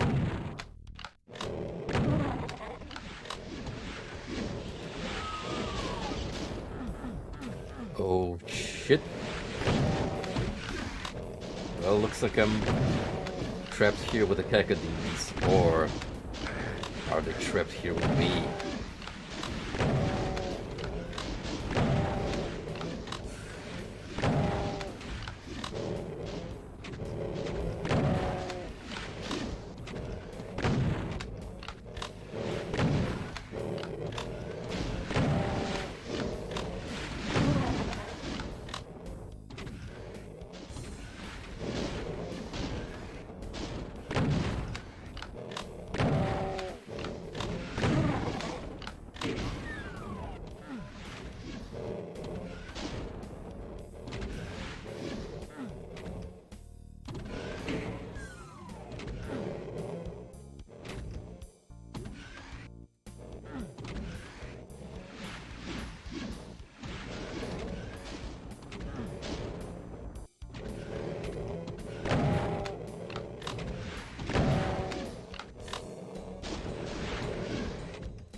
Why not?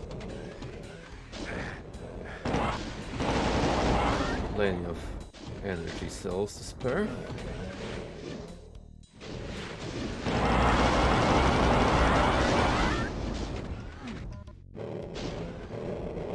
Things to be particularly generous about it now.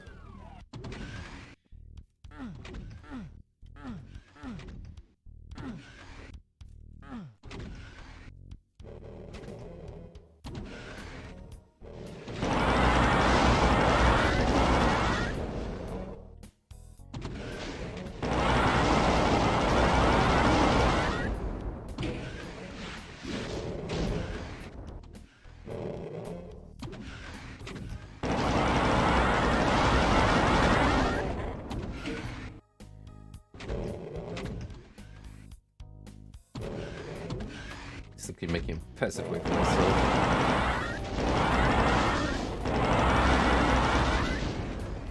Dealing with all these cacos in between flipping switches.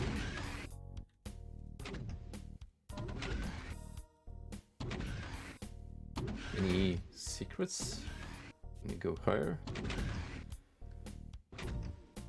Not really.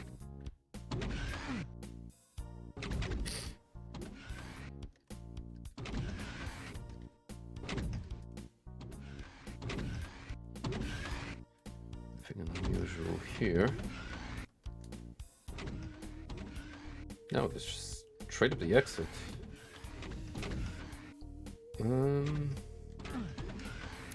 Can go back. Don't have the red key.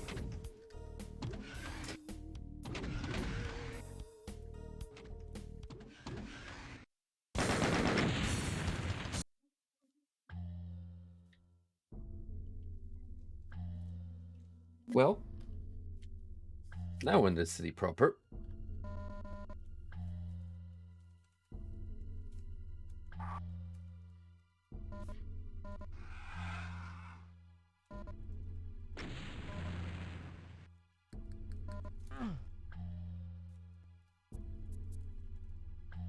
Love these skyscrapers made of non-transparent glass.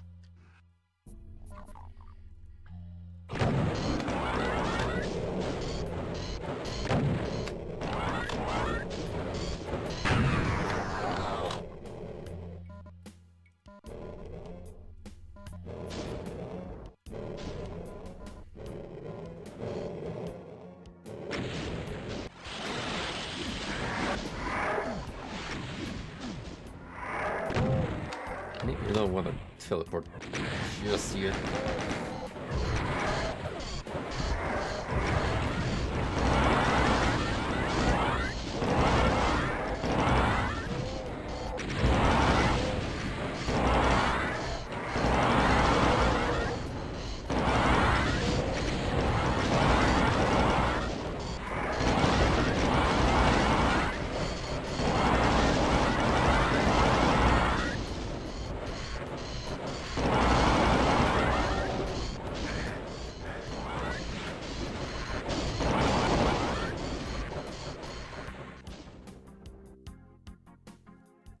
Not liking my odds here at the moment.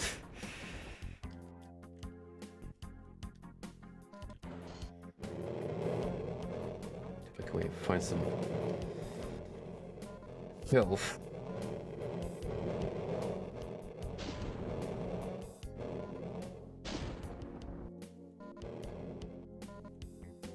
This reeks of trap.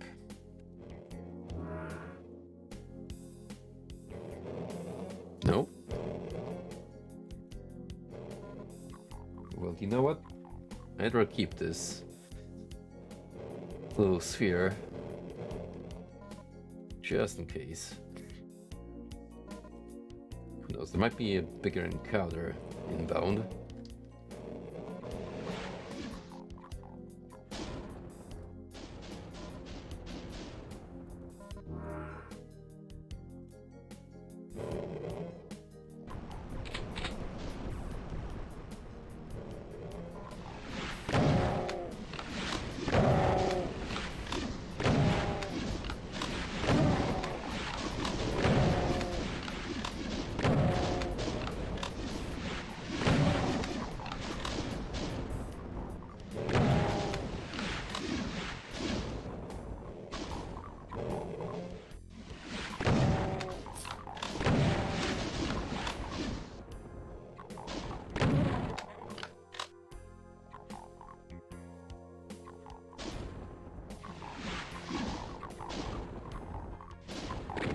Who's been a bad boy and they locked him up in jail.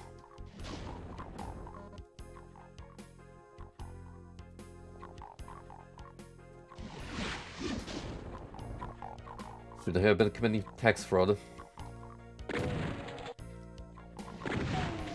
Friggin' Yoshi has been setting a bad example among the video game character community.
I want to get rid of these guys because there's some vicious snipers out there at the moment.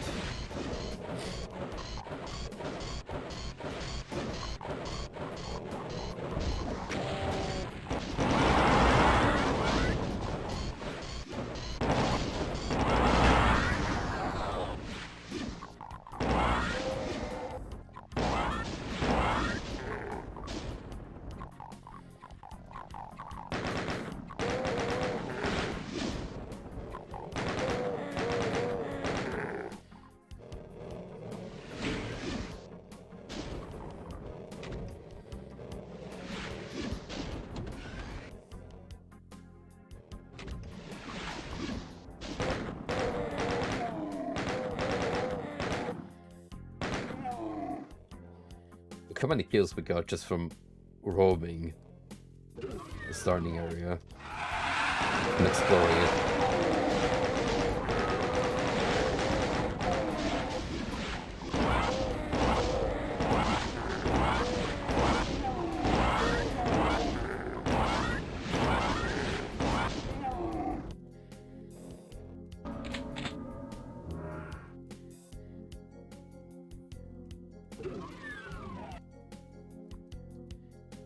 It's down here. It's the border.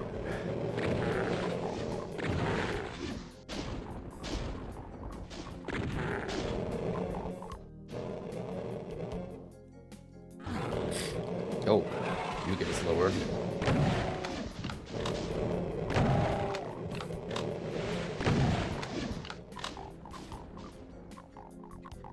Still got some imps here and there. Trying to ruin my day. And those guarding the red key.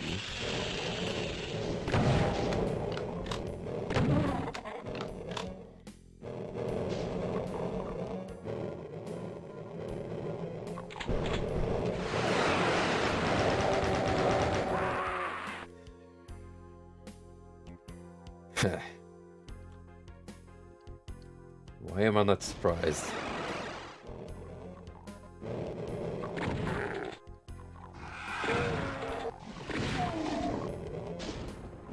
Boo.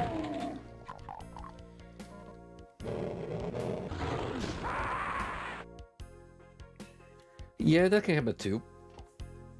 Melee works in mysterious ways.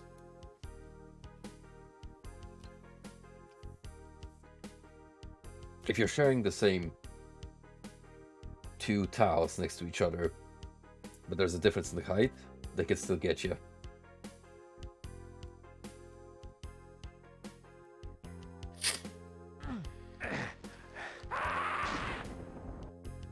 How come teleport didn't trigger this time?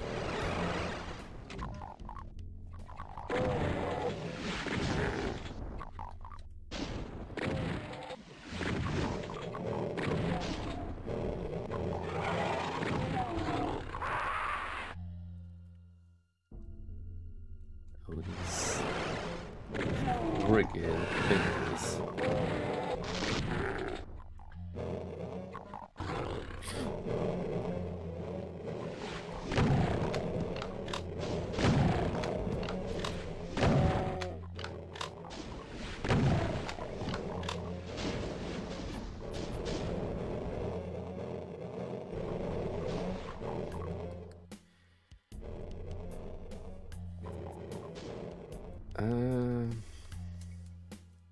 Kind of have to go into the Pinky Death Chamber now. As much as I would love to get you.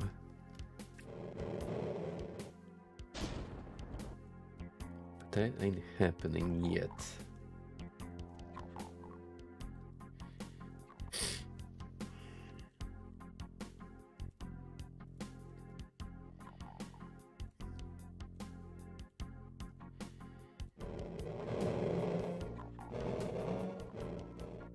Well, there's also these teleporter pads, which I forgot about.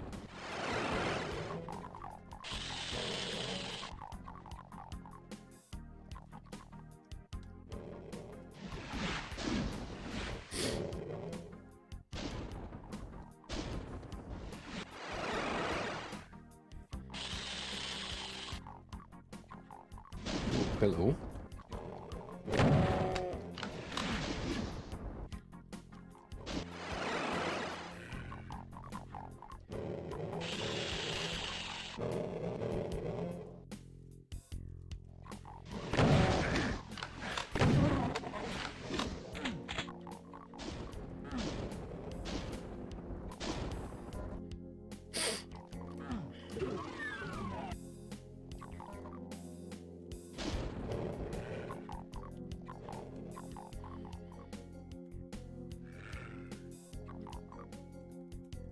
Oh yeah, we're doing this with 3% health.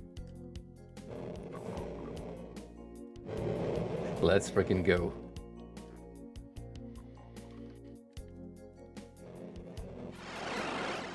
Living on the edge, just like we like it.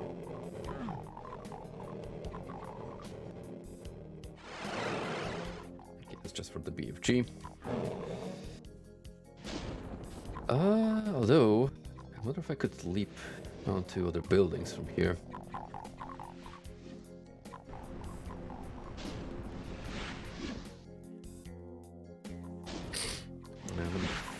that thing again.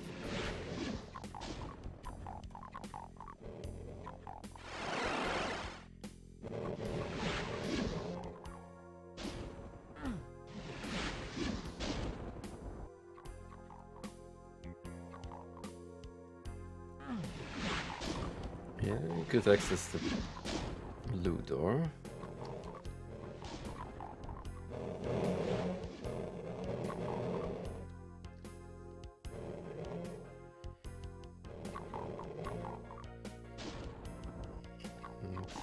About it, I think.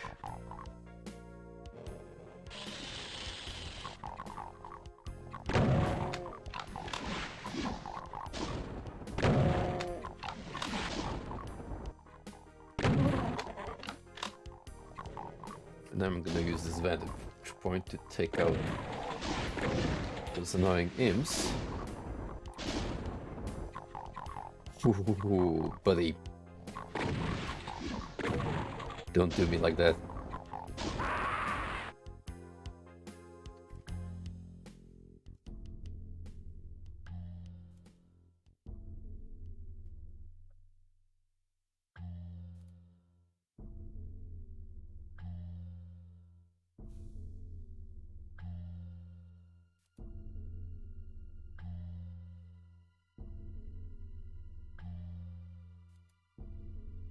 He knows.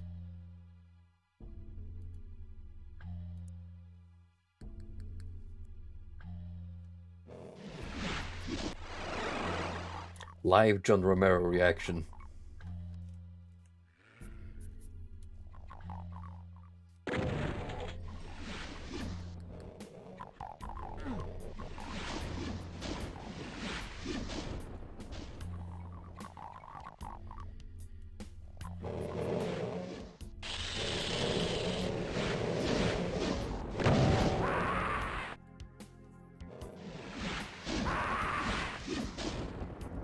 Yeah, that's gonna be my fate for the next 10-15 minutes at least.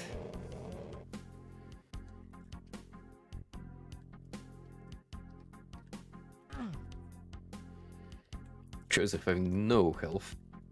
No health at all. Never mind.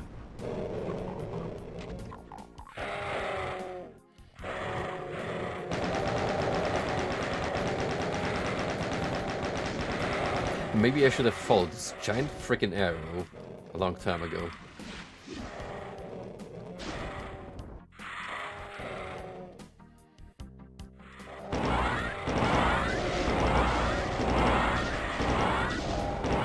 Streamer confirmed kinda daft. A little bit.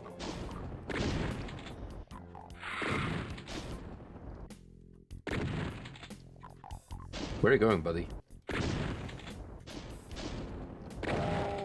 There was moonwalking without the walking bit.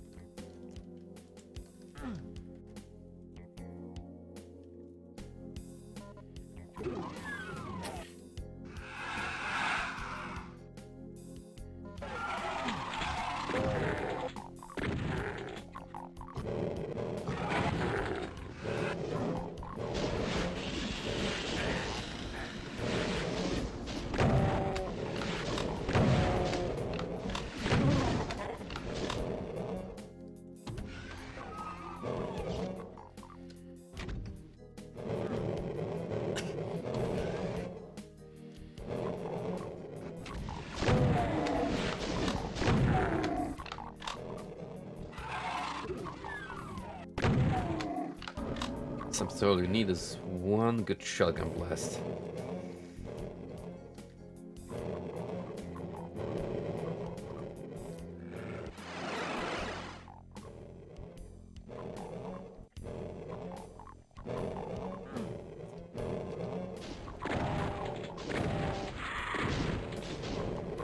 But I'm far from done exploring this warehouse, so let's go back into it.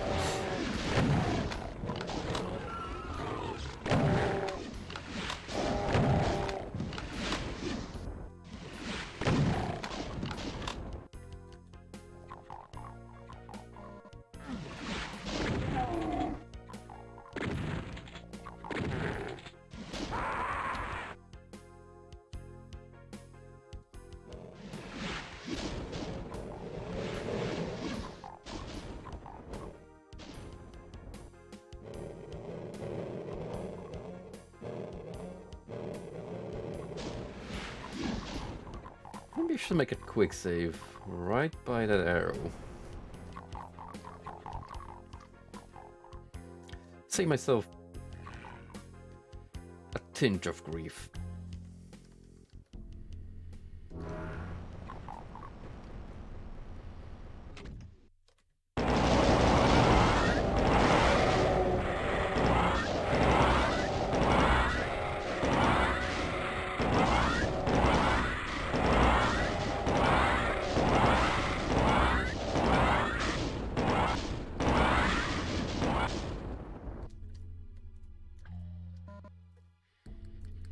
This is an ideal outcome, because now I get to come in here full health.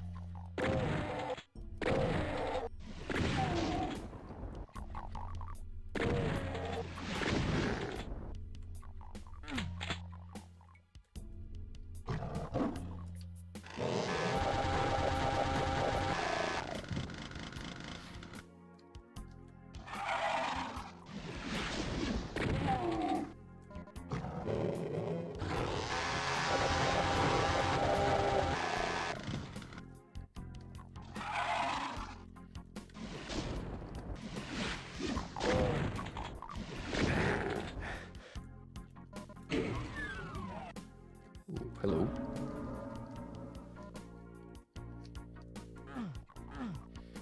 Nothing like a stash of ammo at the back alley.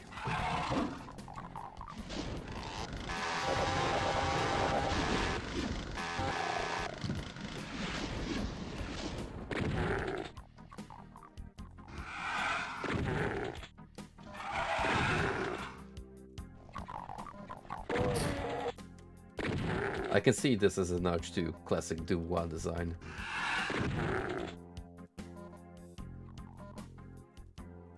The claustrophobic box-ruled chambers, imps and assorted demons around every nook and cranny.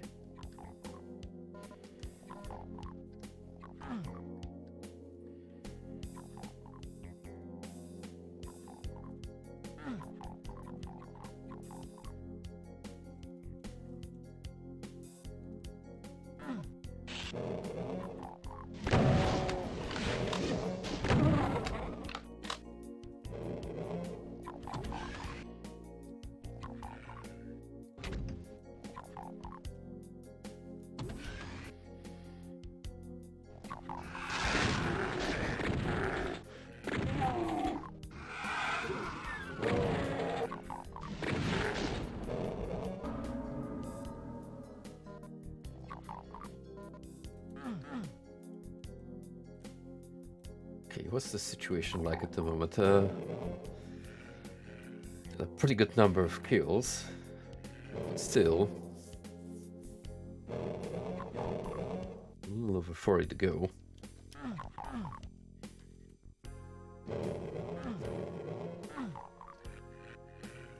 Oh, it came back right here, didn't it?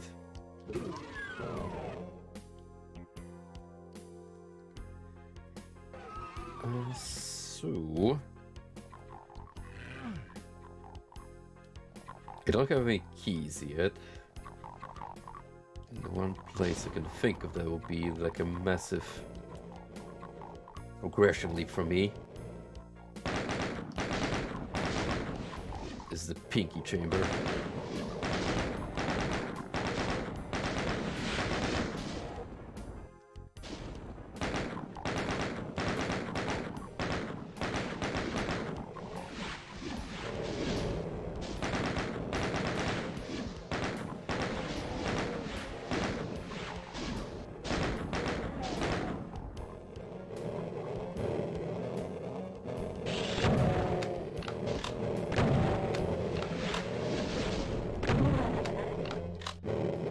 Where I might want to actually employ the BFG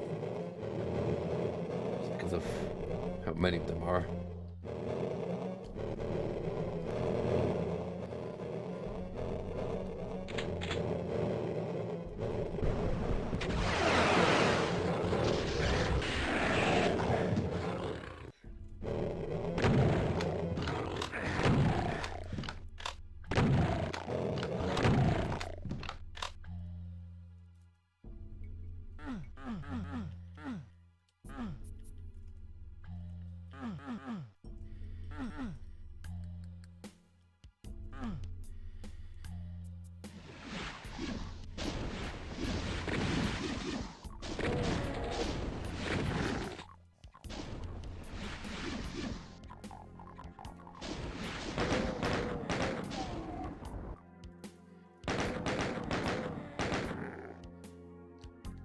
Plop.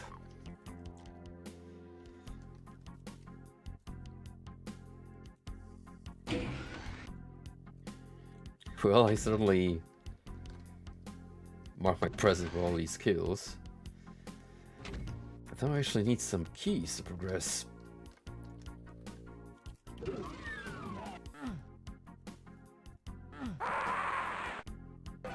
Yeah, let's not do that. Okay, how do I get the red one?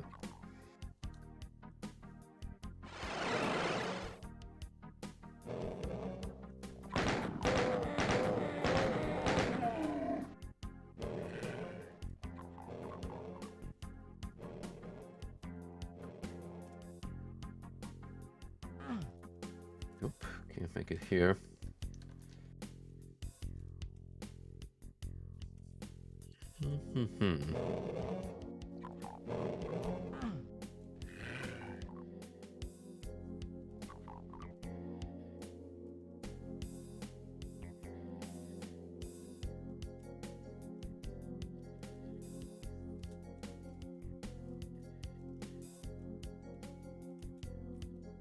Feels like I missed something during the course of my exploits.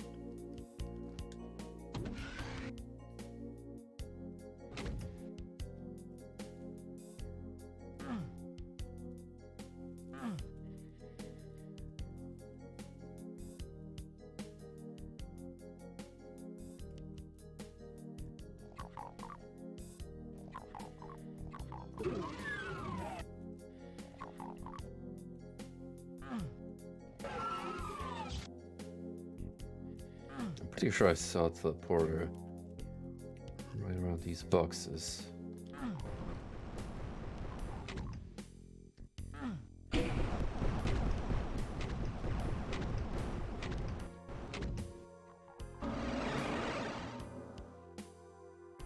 Oh, there we go. Here now. Ah. There we go.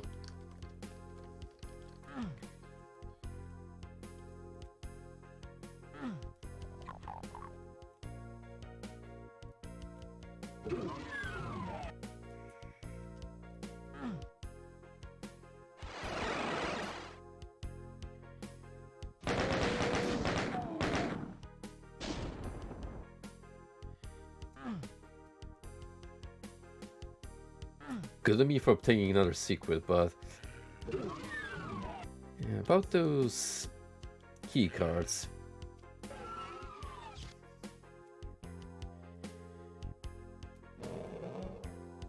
Could really use one at the moment.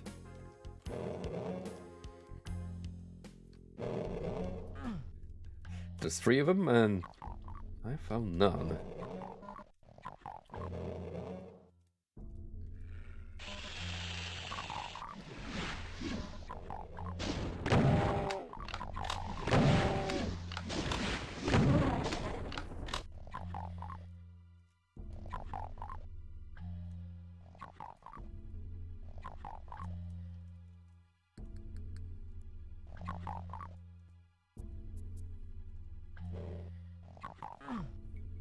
Nope. No chance that was happening.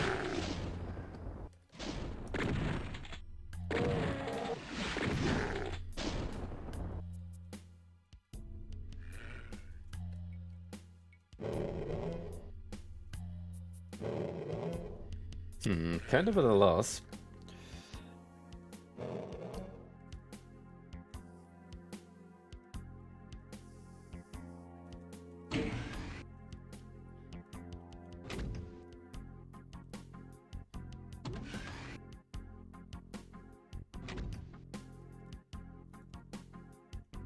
Maybe this is why I couldn't get through some of these levels with a kid easily, because I just got bored of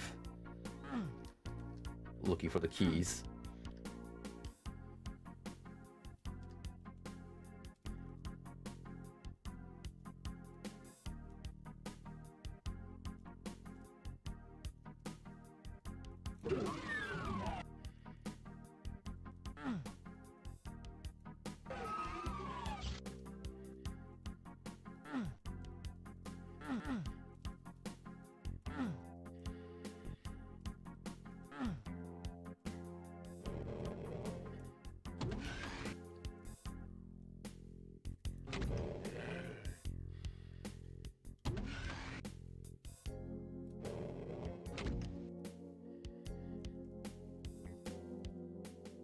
Maybe I should use the teleporter this time around.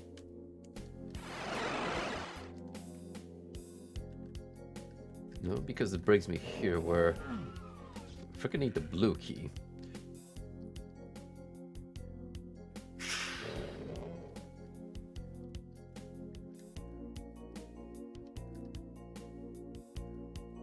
God damn it.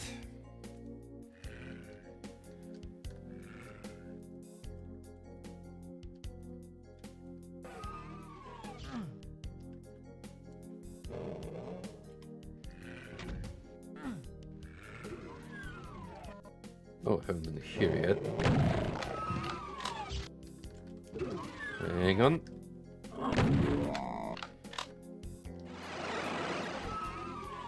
Sheesh, finally.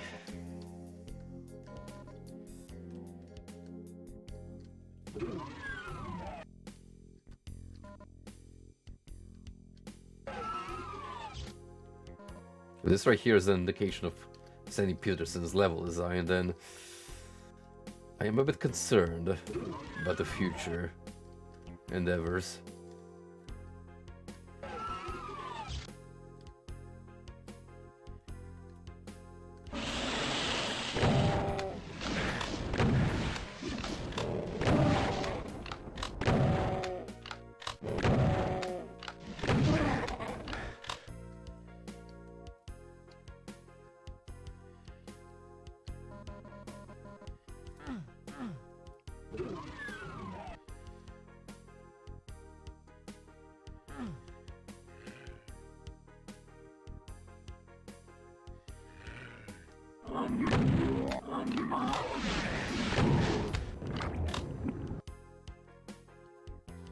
No, that was a little too much, Mr. Mancubi. Sorry.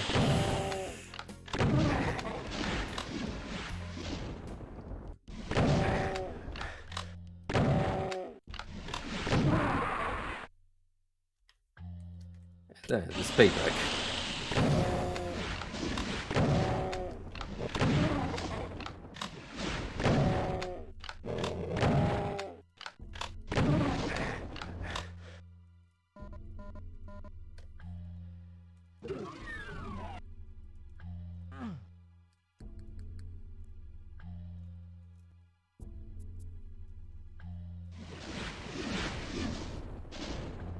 There was a tower here about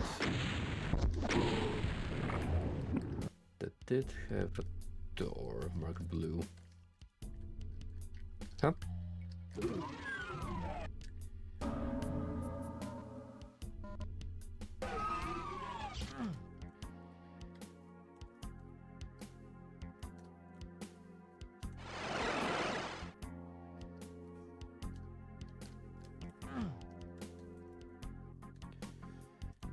We need to back on this platform somehow.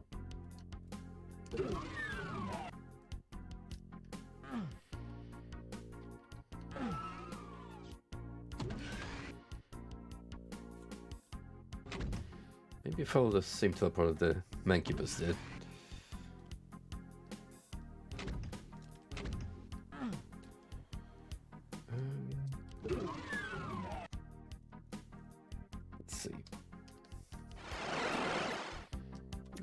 Just throws me back at the beginning.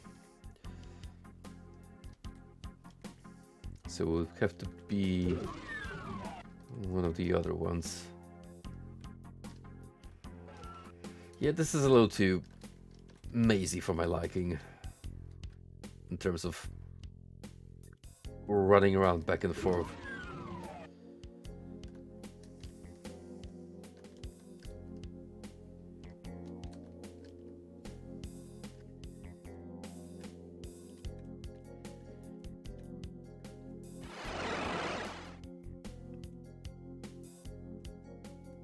It's too easy to lose your sense of direction with all these optional locations to boot.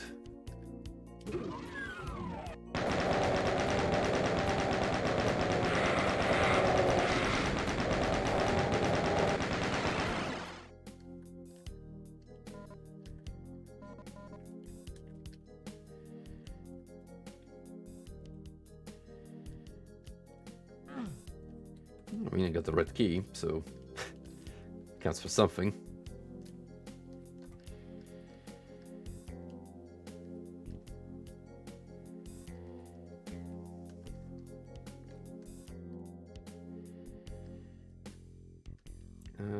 Let me use that lift again, because there's stuff down here that the Lost Souls have denied me.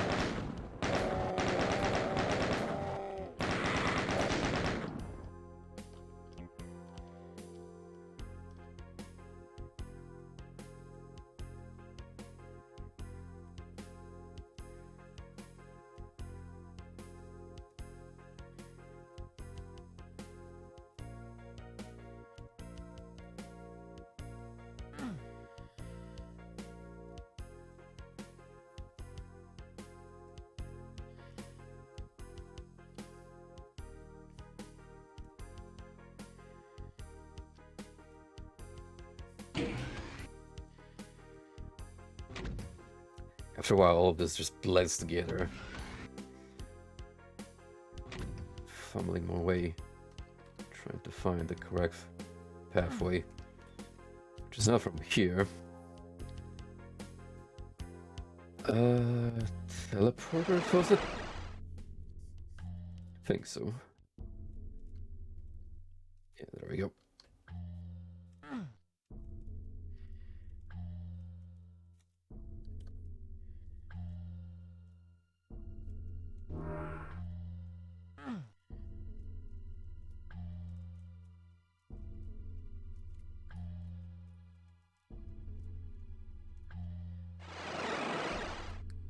Not like I needed that invul. But sure. There's another one in the event that a massive encounter that requires invincibility happens.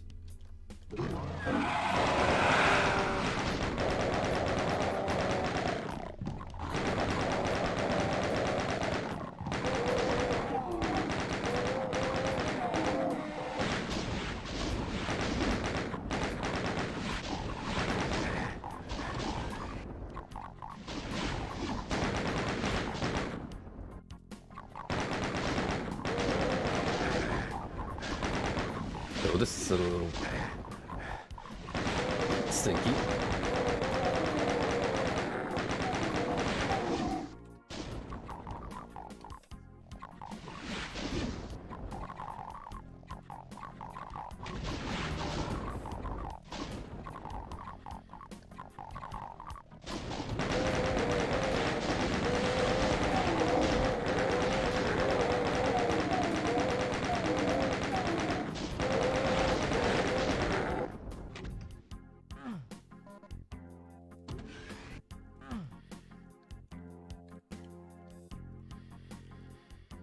Hey, got all the kills.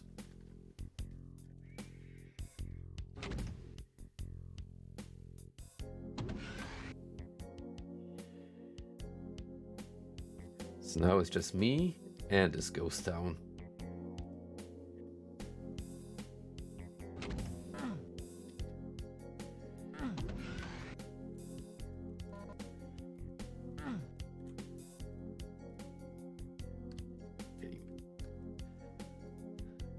Yellow door, which I assume holds the exit, and we're out of here.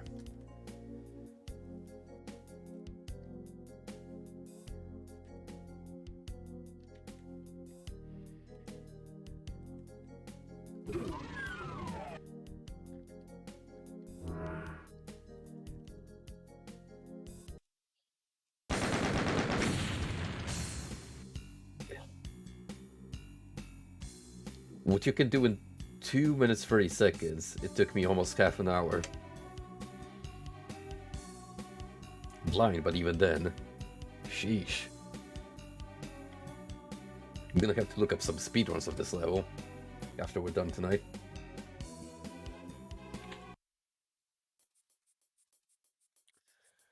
The inmost dens. No secrets, just murder.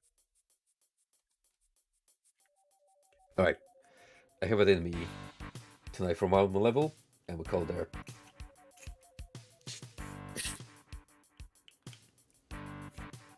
Let's freaking go.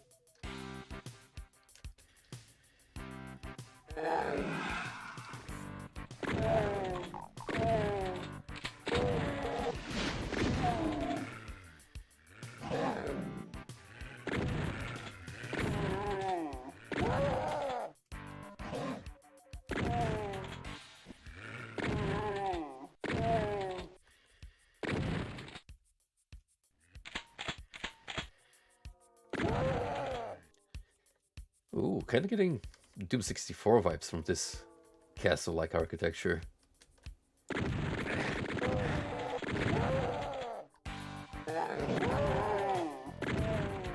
Not as dark and demonic, but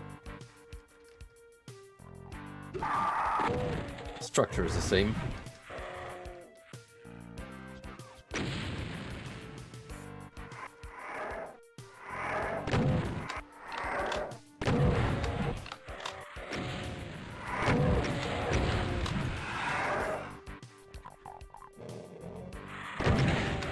Man, thinking about it, some of those later Doom 64 levels are really gorgeous to look at.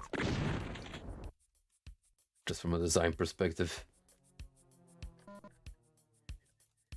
The textures, the lighting, it all comes together. Oh, and the music, of course.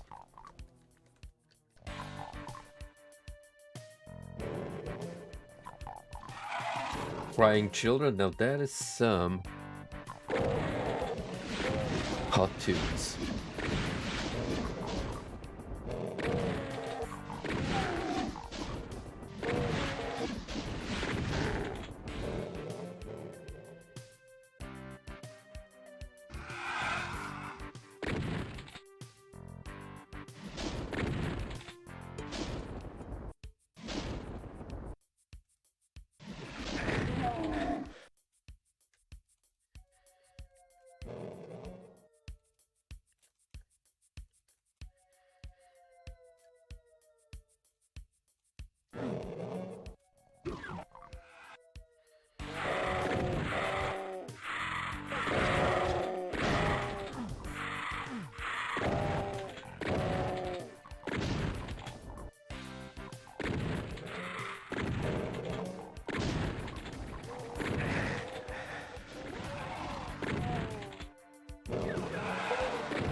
This event, Lost Souls take absolute priority.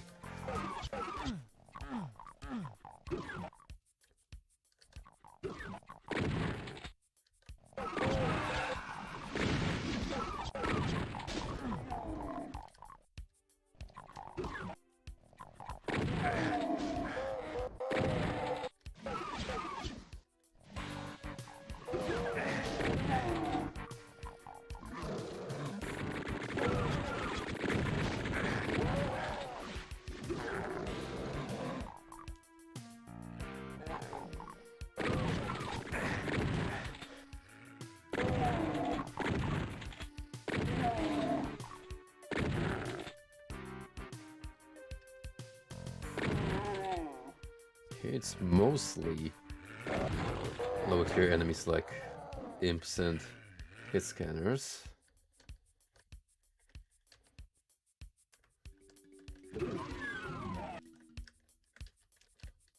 Something like occasional revenant to throw some spice in.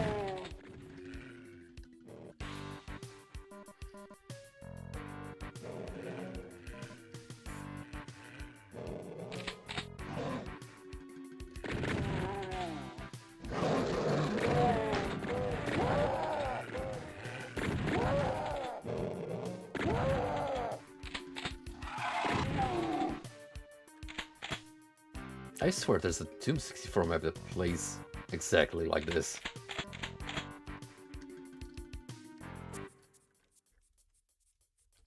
I mean, I wouldn't be surprised if there were some design choices over.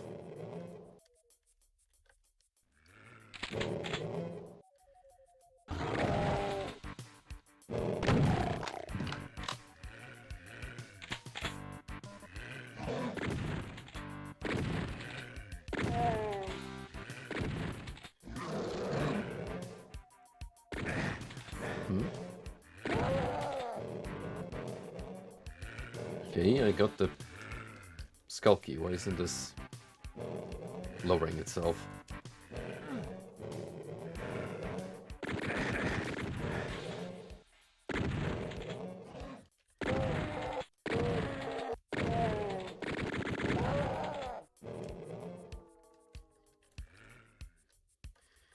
I call shenanigans.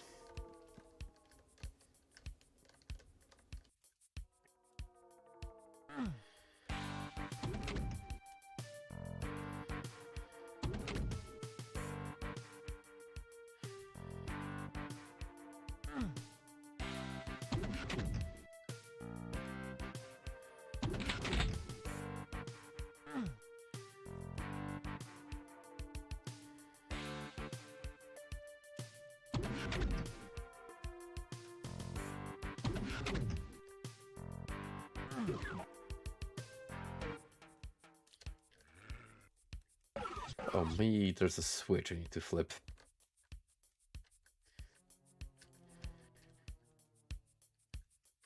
Haven't thought about that.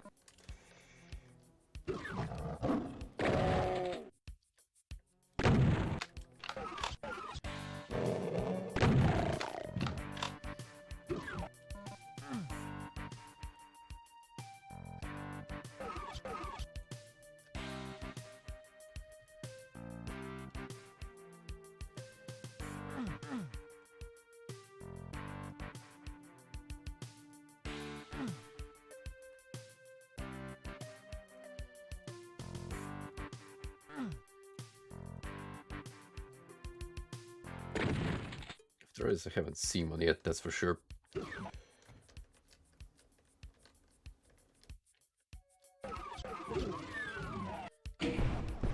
Never mind.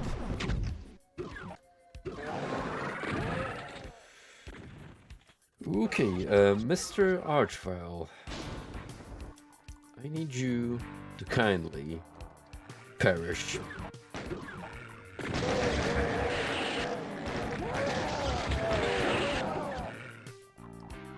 Thank you.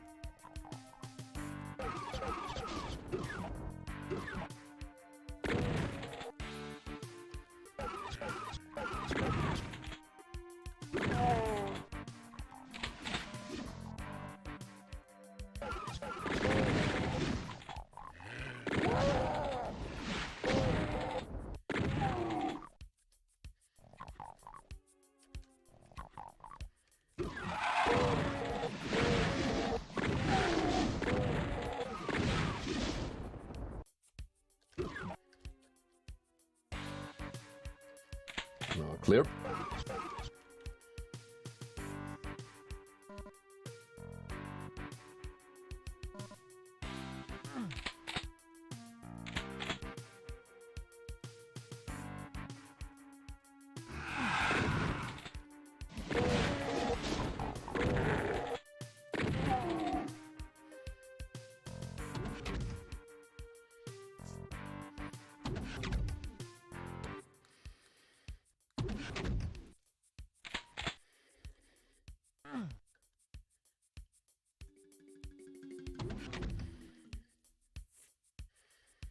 Okay, let's go for the blue gate.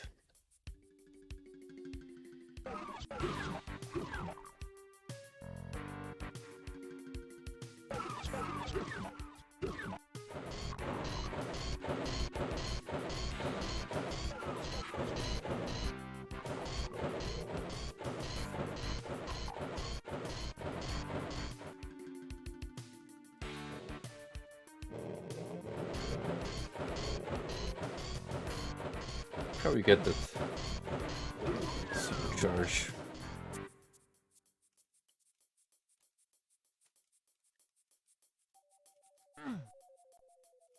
Oops.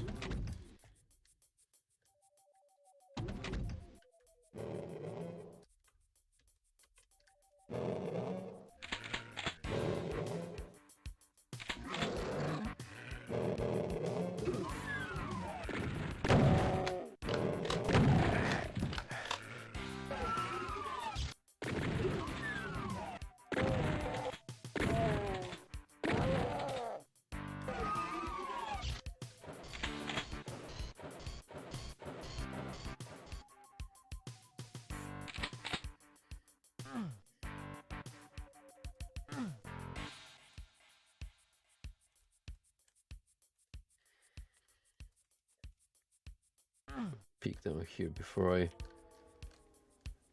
go any further.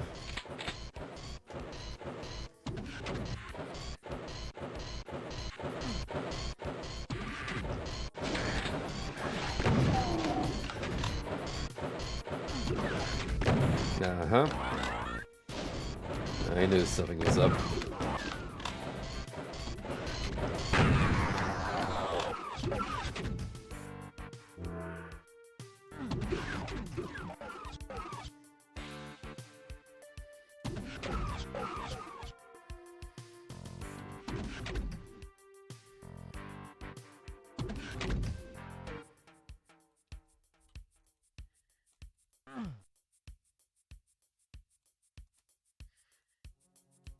Can I go back here conventional way? Or am I gonna forced to backtrack all the way through?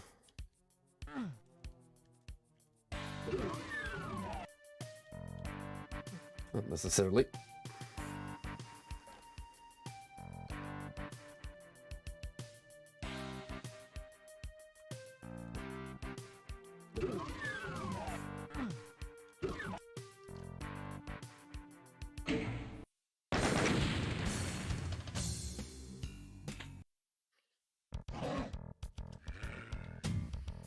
Industrial zone. We got another lengthier one ahead of us. And that we're gonna leave for next time.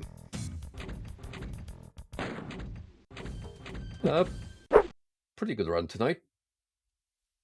Made it more or less halfway through the vanilla campaign, I would say. And you know what? It's as fun as I remember it.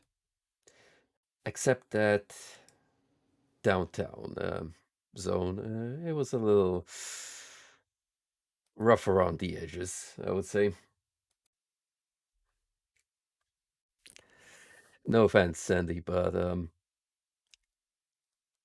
I've seen better.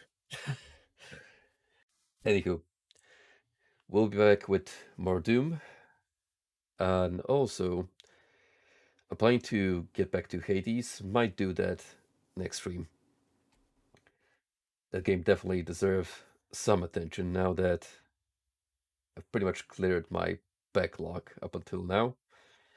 But also might sneak some other stuff in between the two, so look forward to that. Take care, everyone. Hope the upcoming week treats you well, and until we meet next time.